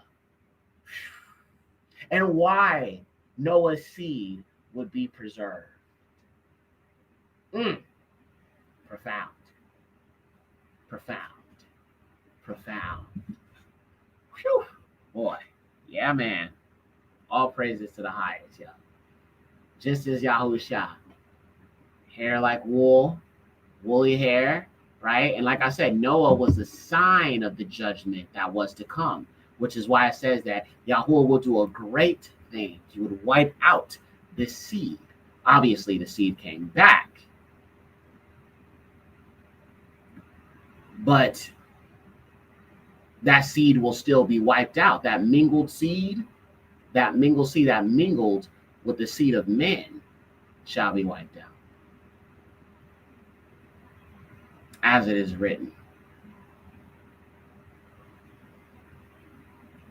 So it's so deep, man. It really is. And all praises to Yahuwah, the highest, for all of these great revelations.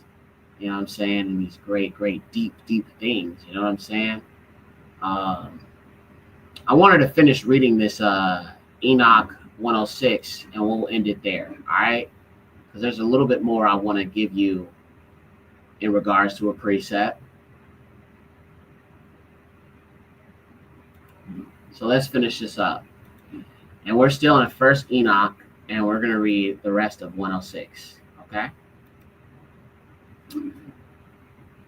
Father, hear me. For unto my son Lamech has been born one whose image and form are not like unto the characteristics of human beings. Wait a minute. So pale skin is not of the human beings. Wait a minute. Whoo, boy. Whoa. Did y'all hear what? And this is what I'm talking about. The Adamic seed are melanated people. All melanated, all indigenous, melanated, dark skin, you melanin in your skin. They are all humans. They are Adam. They are man. Everyone who is not human. They are not man. They are mankind. They're a different kind of man. And this is your precept right here. Boy, I love the truth, y'all. I love the truth. I love the truth. Can biracials make it? No, I don't believe they can. They're mixed with the fallen seed. I believe it is a done data.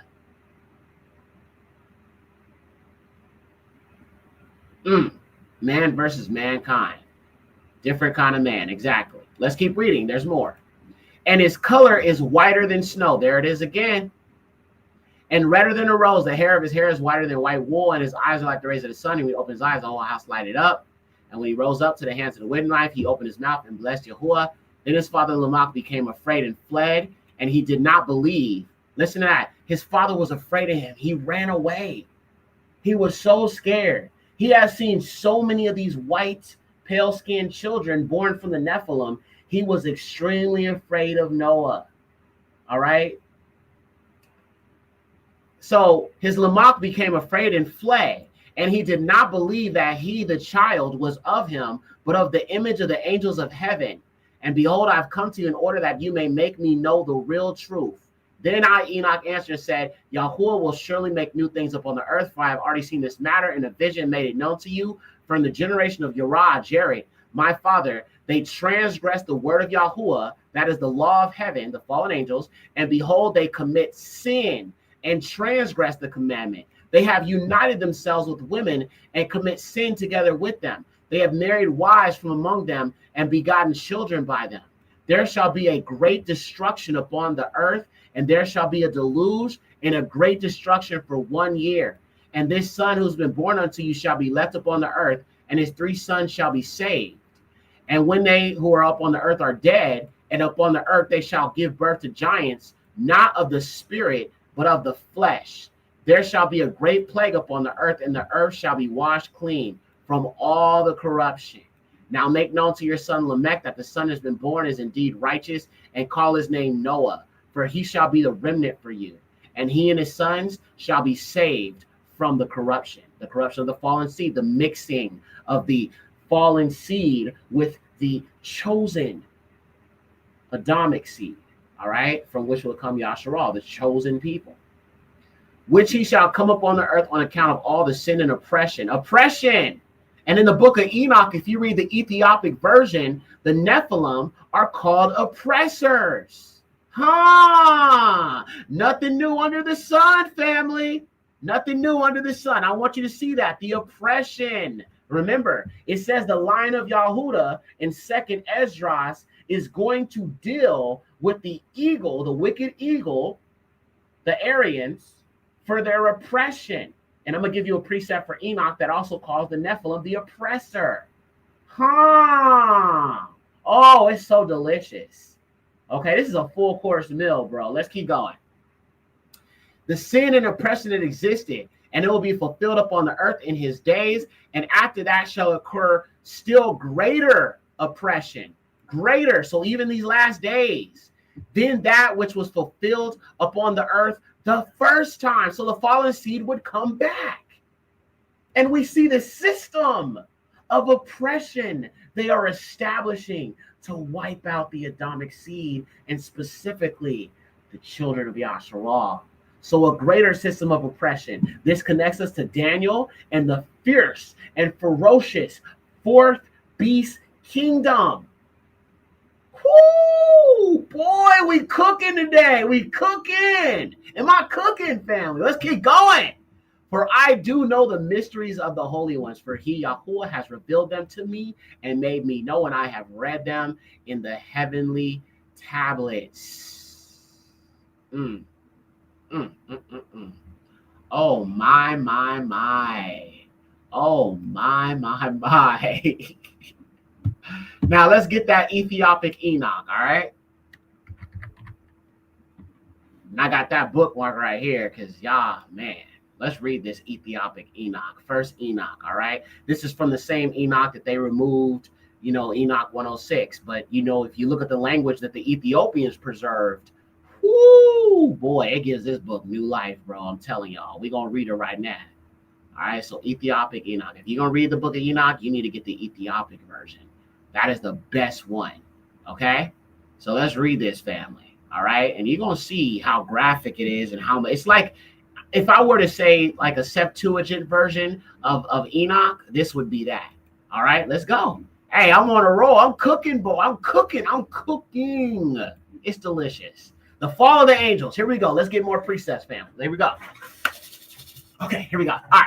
6. In those days when the children of man had multiplied, it happened that there were born unto them handsome and beautiful daughters, and the angels, the children of heaven, saw them and desired them. And they said one to another, come, let us choose wives for ourselves from among the daughters of man, and beget us children. And Samiazah, being their leader, said unto them, I fear that perhaps you will not consent that this deed should be done, and I alone will become responsible for this great sin. But they all responded to him, let us all swear an oath and bind everyone among us by a curse. So it's called an oath in certain translations, but here in the Ethiopic version, it says a curse. A curse. Not to abandon the suggestion, but to do the deed. And they all swore together and bound one another by what? The curse. This is a curse, family. Ooh, the curse of Canaan, family. Okay, let's keep going. And they were all together 200, and they descended into Ardos, which is the summit of Hermon. And they called it Mount Armon, for they swore and bound one another by a curse. There it is again. And their names are as follows. And you know the names of the angels. All right. Let's keep going. Verse 7. And they took wives unto themselves, and everyone respectively chose one woman for himself. And they began to go unto them, and they taught them magical medicine, incantations, the cuttings of roots, and taught them about plants. And the women became pregnant and gave birth to great giants whose heights was 3,300 cubits. These giants consumed the produce of all the people until the people detested feeding them. So the giants turned against the people in order to eat them. And they began to sin against birds, reptiles, and fish. And their flesh was devoured, the one by the other. And they, what? Drank blood. And then the earth brought forth an accusation against who? The oppressors.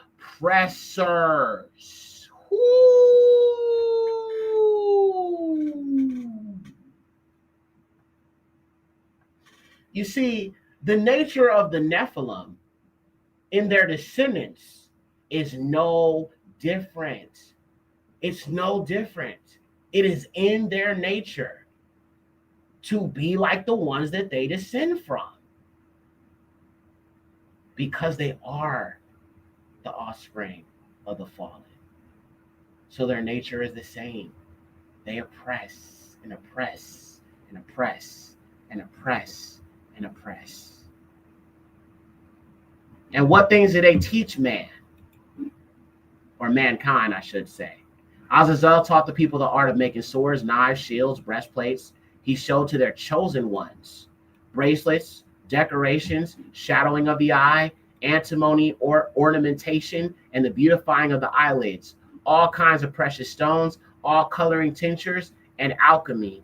And there were many wicked ones, and they committed adultery and erred, and all their conduct became corrupt. Now, look at this, coloring tinctures, beautifying of the eyelids. Look at these Berbers.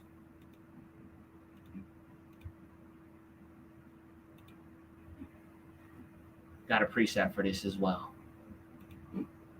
Coloring tinctures of the eyelids. Take a look at these Berber children. These pale Berbers, not the Afro Berbers, but the pale Berbers. Tinctures, colors and tinctures. The beautifying of the eyelids. These are daughters of Cain. All right? That's why their eyes are so bright. And these are the ones who will sell you. You go into North Africa, they're going to enslave you and sell you to some of those Arabs.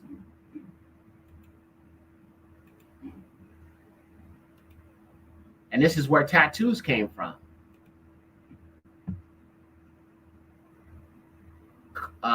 Coloring of the eyes and the decorating of the eyes. Colors and tinctures. These are the daughters of Cain, y'all. These are the daughters that Seth was told not to mix with. Colorful tinctures. And you see they got these markings on their body.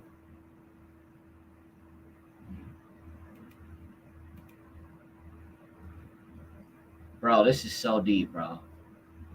I mean, when you really, really pay attention, man, it's just, it's whoo, it's right in your face. Color and tinctures.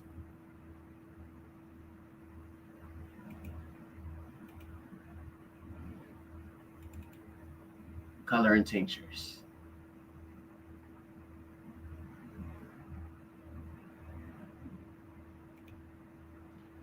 Boy, oh boy, oh boy, oh boy, oh boy. All right, let's finish reading and then we'll stop there, okay?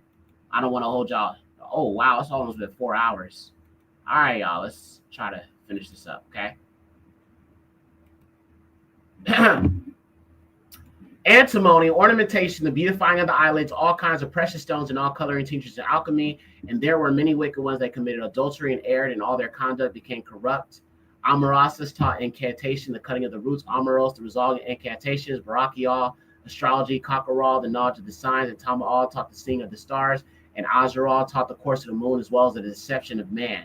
And the people cried, and their voice reached unto the heaven. Then Michael, Saraphal, and Gabriel observed carefully from the sky, and they saw much blood being shed upon the earth, and all the oppression being wrought up on the earth. And they said to one another, the earth from her empty foundation has brought the cry of the voice of the gates into heaven. And now, O holy ones of heaven, the souls of people are putting their case before you. Bring our judgment before the Most High. And they said to Yahuwah of the Pontinus, for he is Elu of Elohim, and the King of Kings, and the seat of his esteem stands throughout the generations of the world. Your name is holy and blessed and glorious throughout the world. You have made everything, and with you is the authority for everything. So these angels ended up relaying to Yahuwah what went down. You see what Azazel has done, how he has taught all forms of oppression upon the earth. Who taught oppression? Family, who taught oppression? Who? Where did it come from?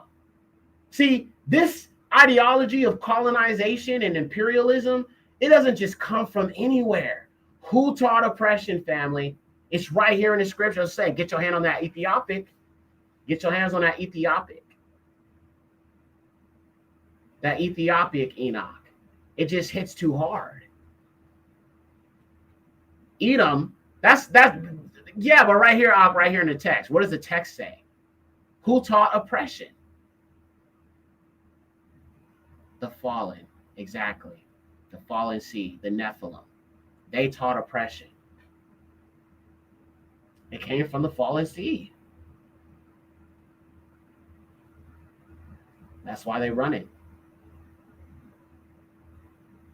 That's why they're building this beast system. Now you good, Aki.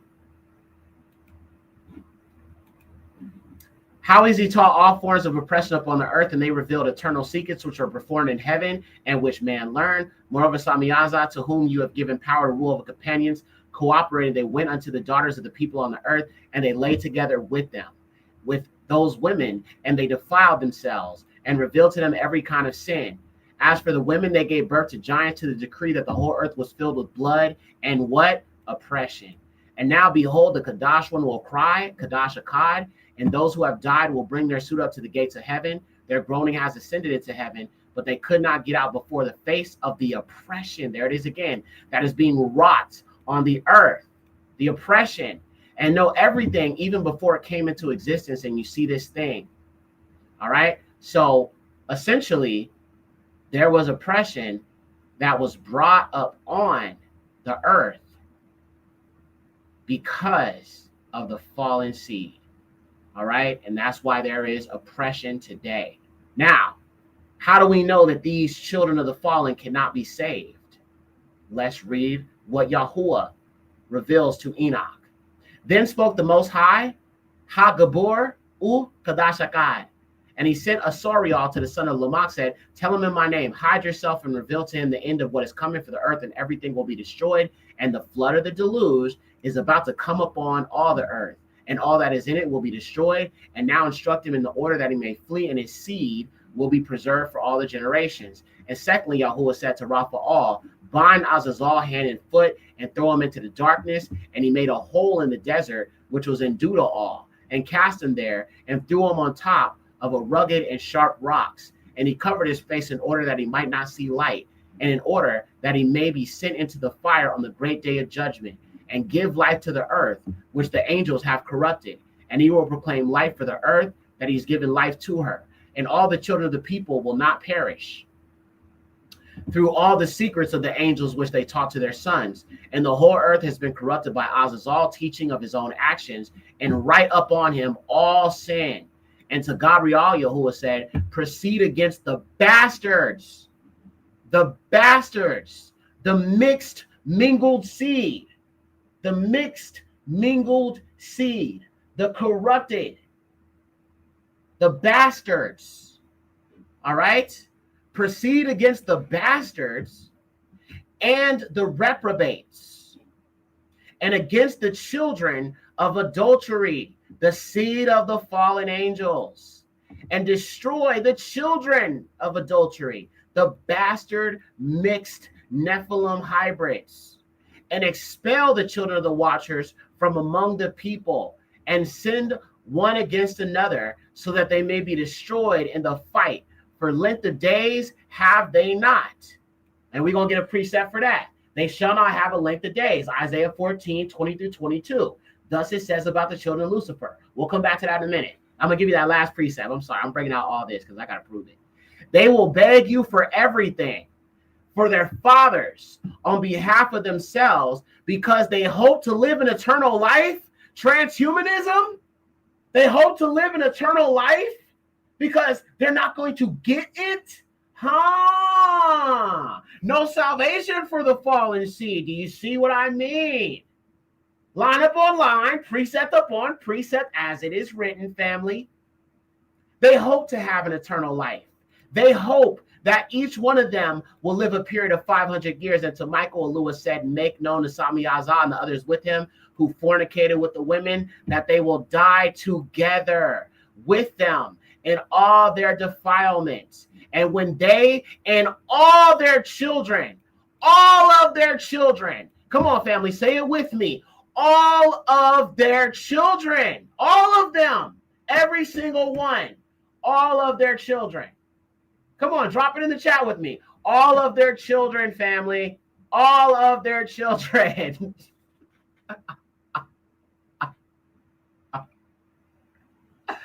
I want to make sure y'all are with me, bro. I'm just saying I can't proceed unless somebody gets with me in the chat with this. You feel me? All them children. Yes, Aki. Gone. All right? All of their children. Okay? And like I said, I'm gonna give a precept, one more precept for this. All right? Let's keep going. It's too deep. I know, sis. I'm going so deep, man. But y'all come here for this. Y'all, bro, this is why the fallen seed kicked me off of FB, because I'm bringing this stuff out, and it's like they don't like it because I'm like a Nazarene. I'm just, I'm a radical Nazarene. You feel what I'm saying? And anyway, let's keep going. All of their children have battled with each other, and when they have seen the destruction of their beloved ones, bind them for 70 generations under the rocks of the ground until the day of their judgment, of their consummation, until the eternal judgment is concluded. In those days, they will lead them into the bottom of the fire and in torment, in the prison, where they will be locked up forever. And at that time, they will burn and die.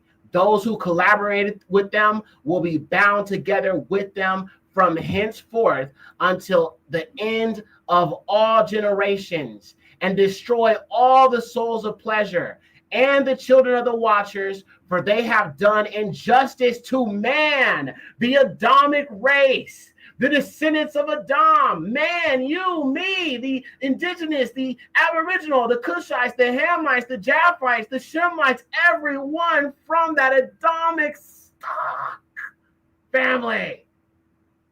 They have done nothing but destroy everything. Let's keep going. Destroy injustice from the face. Hafanai, ha'aras, or ha'adama, because it goes back to man, ha'adama. And every iniquitous deed will end, and the plan of righteousness and truth will appear forever and will plant joy. Then all the righteous ones will escape and become the living ones until they multiply and become tens of hundreds. In all the days of their youth and the years of their retirement, they will complete in shalom. Praise the Most High. And in those days, the whole earth will be worked in righteousness, all her planted with trees, and will find blessing. And they shall plant pleasant trees upon her vines, and he who plants a vine upon her will produce wine for plenitude. And every seed that is sown on her One measure will yield 1,000 measures, and one measure of olives will yield 10 measures. Yes, yes, yes. And you will what? You will cleanse the earth. Our Father, the highest, he will cleanse the earth from all injustice and from all defilement. That means no hybrids. No hybrids. If he didn't make them, they will not be in the kingdom to come. All defilement, all injustice, and from what again? All oppression and all sin and all iniquity, which is being done on the earth. Remove them. Remove the fallen seed from the earth, and all the children of the people will become righteous. Hallelujah. Once the fallen seed is removed, all the children of Noah shall become righteous and shall serve Yahuwah. All the children of Adam shall become righteous and serve Yahuwah, because the children of Lucifer will no longer lead them into their wicked devices. Oh, praise the Most High. Yes, they must be removed from the earth. They must be taken out completely, which is why we must teach this. And yes, he will cleanse our blood. Yes, he will cleanse it. Yes, he will. And all the children of the people will become righteous, and all nations will worship and bless me. Hallelujah. And they will all prostrate themselves to me, and the earth shall be cleansed from all pollution and from all sin and from all plague and from all suffering, and it shall not happen again. Oh, praise your name, Father, that I shall send these upon the earth from generation to generation and forever. Hallelujah. Yes. And let's keep reading. There's a little bit more. Chapter 12. And they said to me, Enoch, scribe of righteousness, go and make known to the watchers of heaven, who have abandoned the high heaven, the eternal holy place, and have defiled themselves with women, as their deeds move the children of the world. And have taken unto themselves wives. They have defiled themselves with great defilement upon the earth. Neither will there be peace unto them, nor the forgiveness of sin. For their children, more information about their children. Let's see what it says.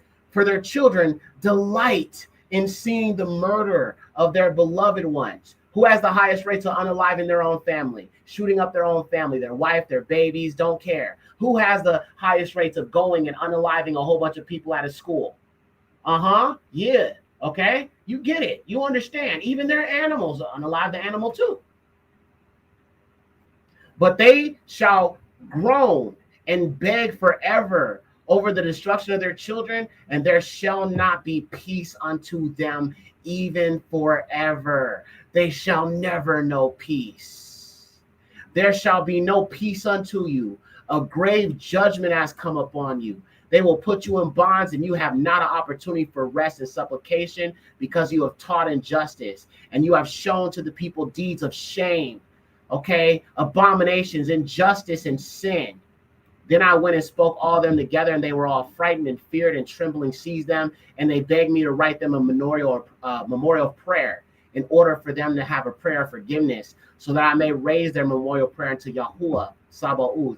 For as for themselves, from henceforth they will not be able to speak, nor will they be able to raise their eyes unto heaven, as a result of their sins which they have been condemned. Then I wrote down their memorial prayers and petitions on behalf of their spirits, and the deeds of each one of them, on account of the fact that they have prayed in order that there may be forgiveness of sin and length of days. And I went and sat down upon the waters of Dan, and I read their memorial prayers and fell asleep. Let's keep reading. And I saw a vision of plagues. I may speak to the children of heaven and reprimand them, and upon my awakening I came unto them. They were all conferring together in Lazial, which is located between Lebanon and Sansir, while weeping and with their faces covered. And I recounted before them all the visions that I had seen in sleep, and began to speak those words of righteousness and reprimand the children of the watchers of heaven.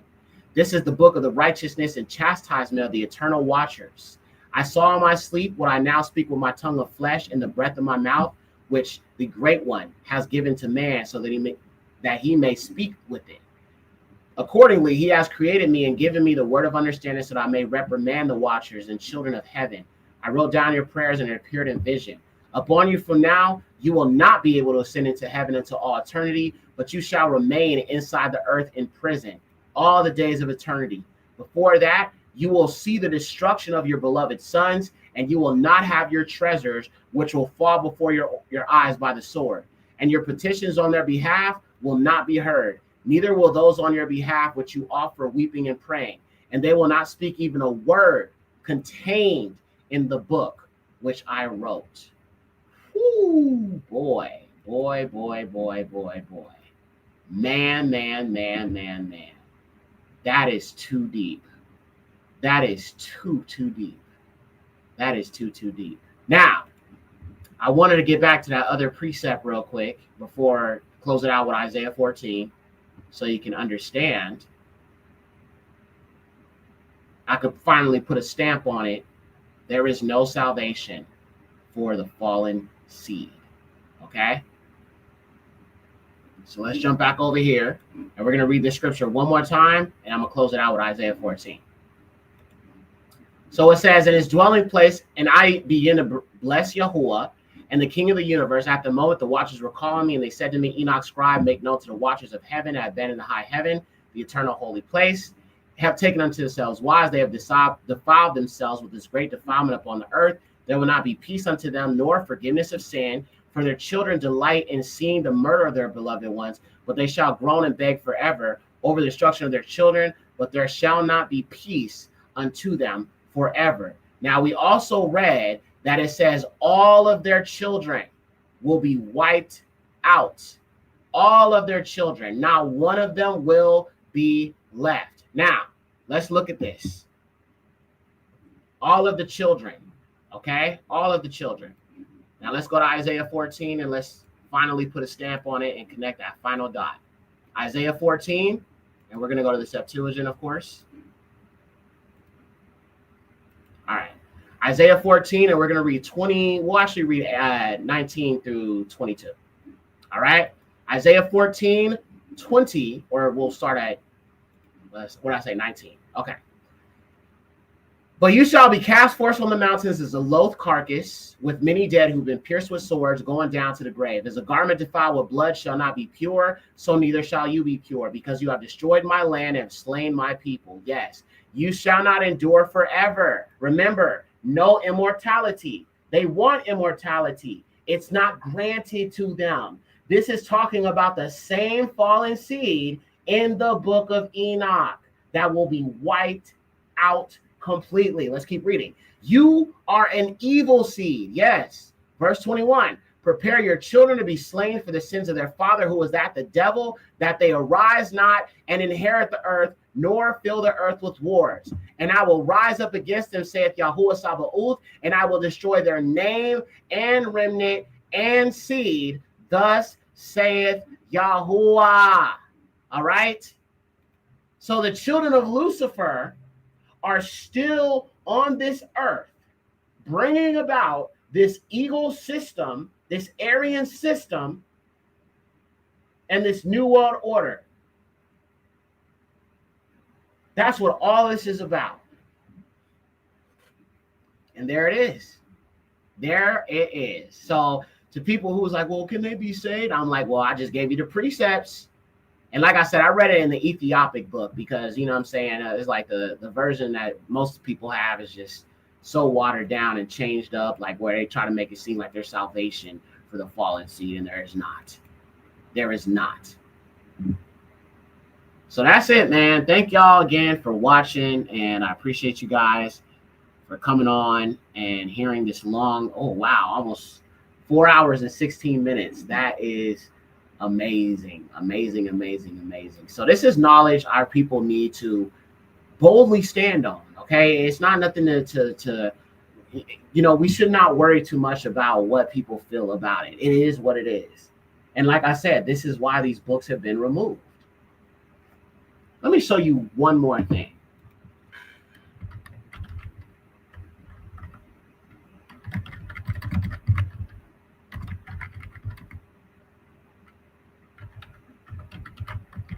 Just in case you don't believe me, I'm going to show you one more thing. Some people do not believe that They come from the fallen. So I'm going to show you that they do.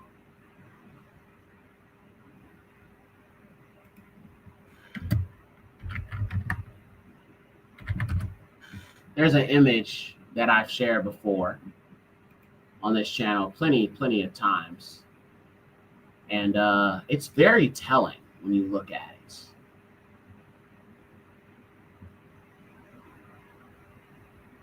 Let me Google it.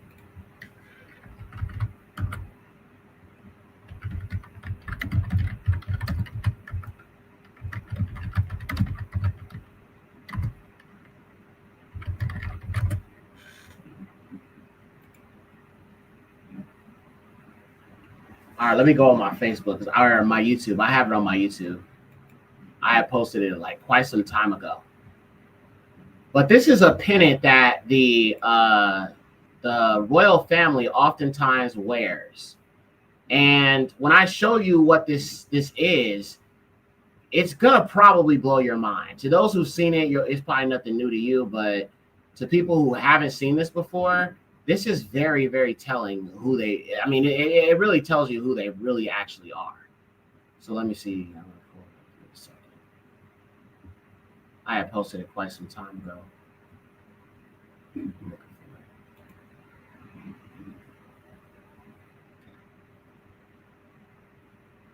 Yep, right here.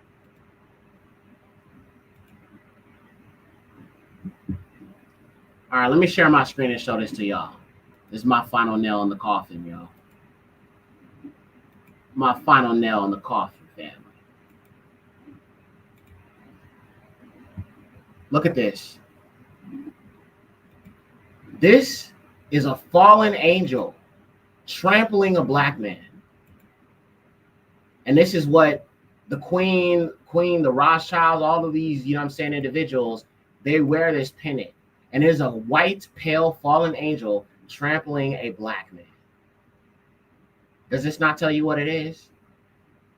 Does this not reveal to you the truth in plain sight?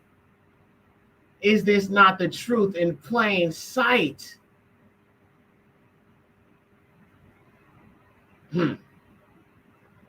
My. Oh, my.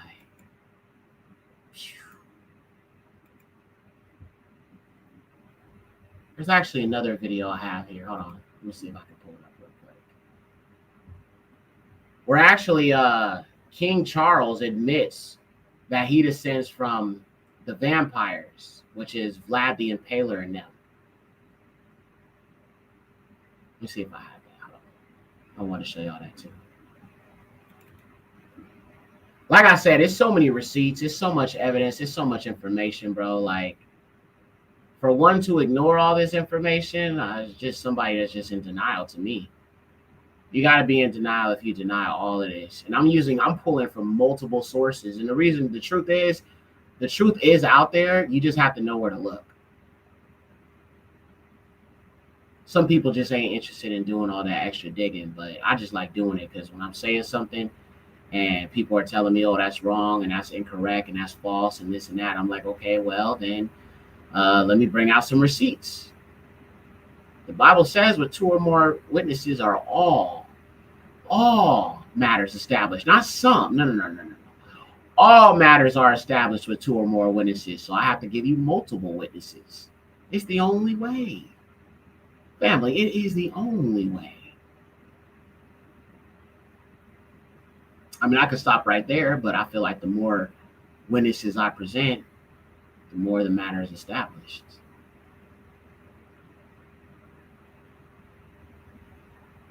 All right, let me see if I can pull up this video. I should have it.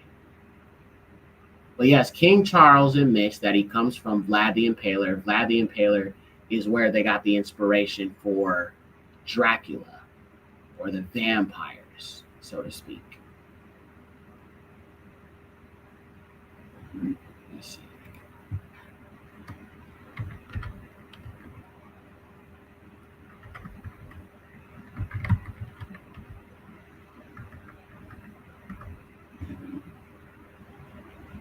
Okay, I don't think I have it on this particular thing. But we'll stop there, y'all. I feel like I'm just showing y'all so much stuff just randomly at this point. Like,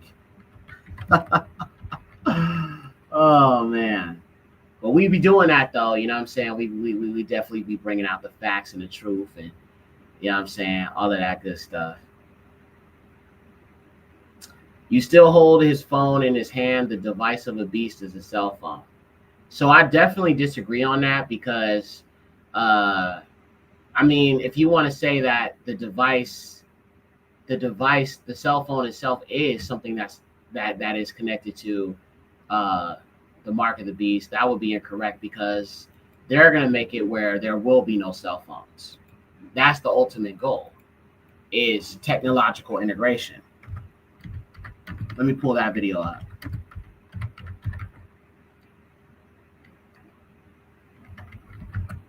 They say that all the technology is going to be inside of you. There will be no cell phones. It'll be integrated into your body. All right. This is what I talk about. I tell y'all about righteous rebellion and not complying with the system. You're going to have to be a rebel. And I think they're using these food stamps and these benefits to make you comply with the system. You're going to have to say no and trust the Most High. Right here. Check this out. I'll let them tell you. This is World Economic Forum. I wanted to ask when you all think we're going to move from this form factor to something that's on your face, glasses, and when computing's all on the edge. All right, 50 seconds. Who wants to answer quickly? I think it will go. It will. First of all, it will definitely happen. I was talking about 6G earlier, which is around 2030. I would say that by then, definitely the smartphone as we know it today will not anymore be the usual kind of the most common interface. Wow. Many of these things will be built directly into our bodies. I wanted to ask when you all think we're going to move from this form factor to something It'll be that's built on your into your face, body. glasses, and It'll be built into your body. Okay, that is the ultimate goal. Now, don't get me wrong. Don't get me wrong. I'm not saying that the cell phone is not a big part of it. They're tracking us through our cell phones for sure. But the cell phone is not the end-all be-all. It is a lead-up to the technological integration and bioconvergence and the merging of tech with flesh.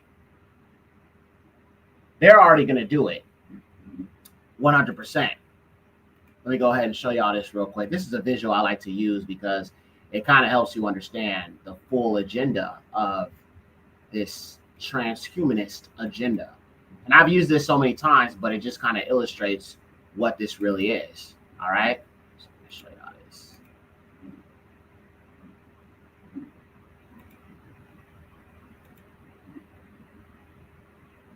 I showed this in my first episode when I first started out the series, just so you can kind of get a visual of what, if I were to kind of put it into a application that would be applicable and understood and illustrated. I'm going to show you exactly what that is. Just give me 1 second here. All right, right here. So what one would think of as what they would call some kind of like evolution, right? If you think of, you know, now I don't believe, you know, I don't follow evolution. Y'all know I do not believe in no freaking evolution. But it's important to understand that for them, there is something similar to that. All right. There's something similar to that, which is the transhumanist agenda. OK, so I'm going to pull up this thing here so I can show you what I'm talking about, and it'll make some sense in a minute here.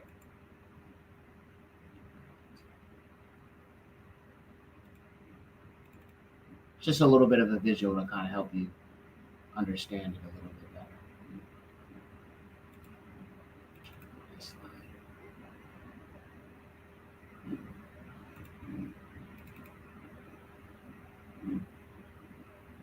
Dang, I realized I did not. There's a lot of stuff I do not have on this computer that I thought I did.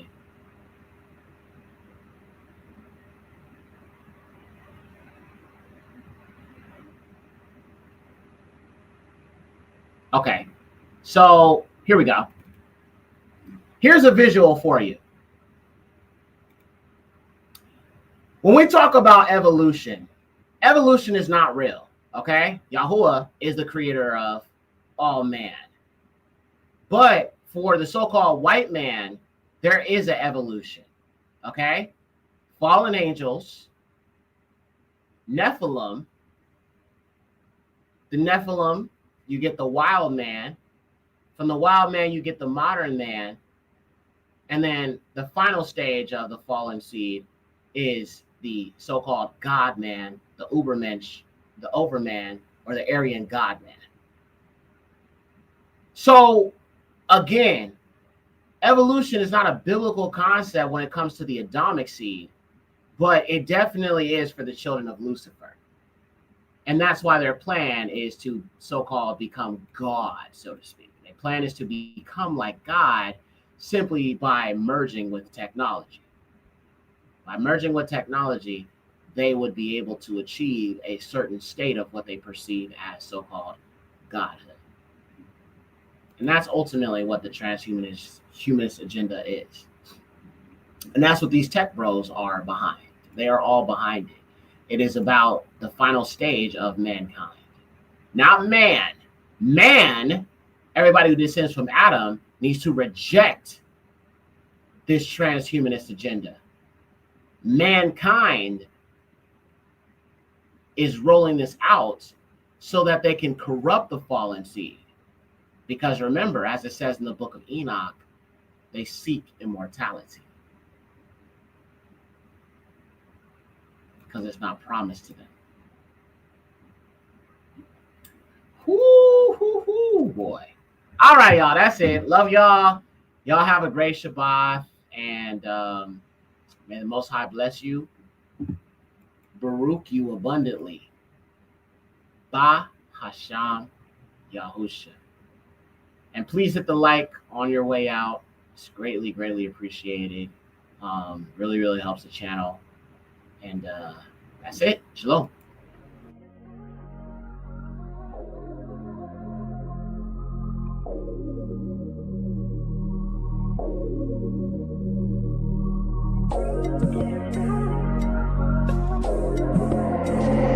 Hey, Yekcyr.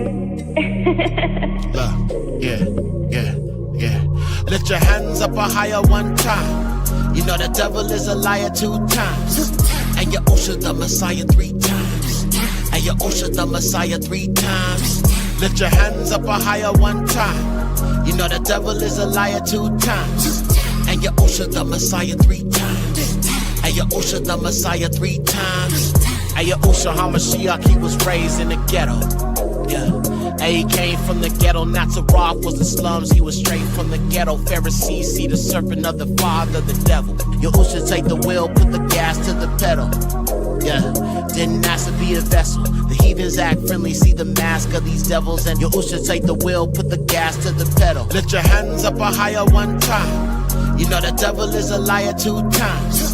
And Yahusha the Messiah 3 times. And Yahusha the Messiah 3 times. Lift your hands up higher one time. You know the devil is a liar 2 times. And Yahusha the Messiah 3 times. And Yahusha the Messiah 3 times. And Yahusha HaMashiach, he was raised in the ghetto. Yeah. And he came from the ghetto. Nazareth was the slums. He was straight from the ghetto. Pharisees see the serpent of the father, the devil. And Yahusha HaMashiach, he was raised in the ghetto. Yeah. And he came from the ghetto. Nazareth was the slums. He was straight from the ghetto. Pharisees see the serpent of the father, the devil. Hey, Yekcyr.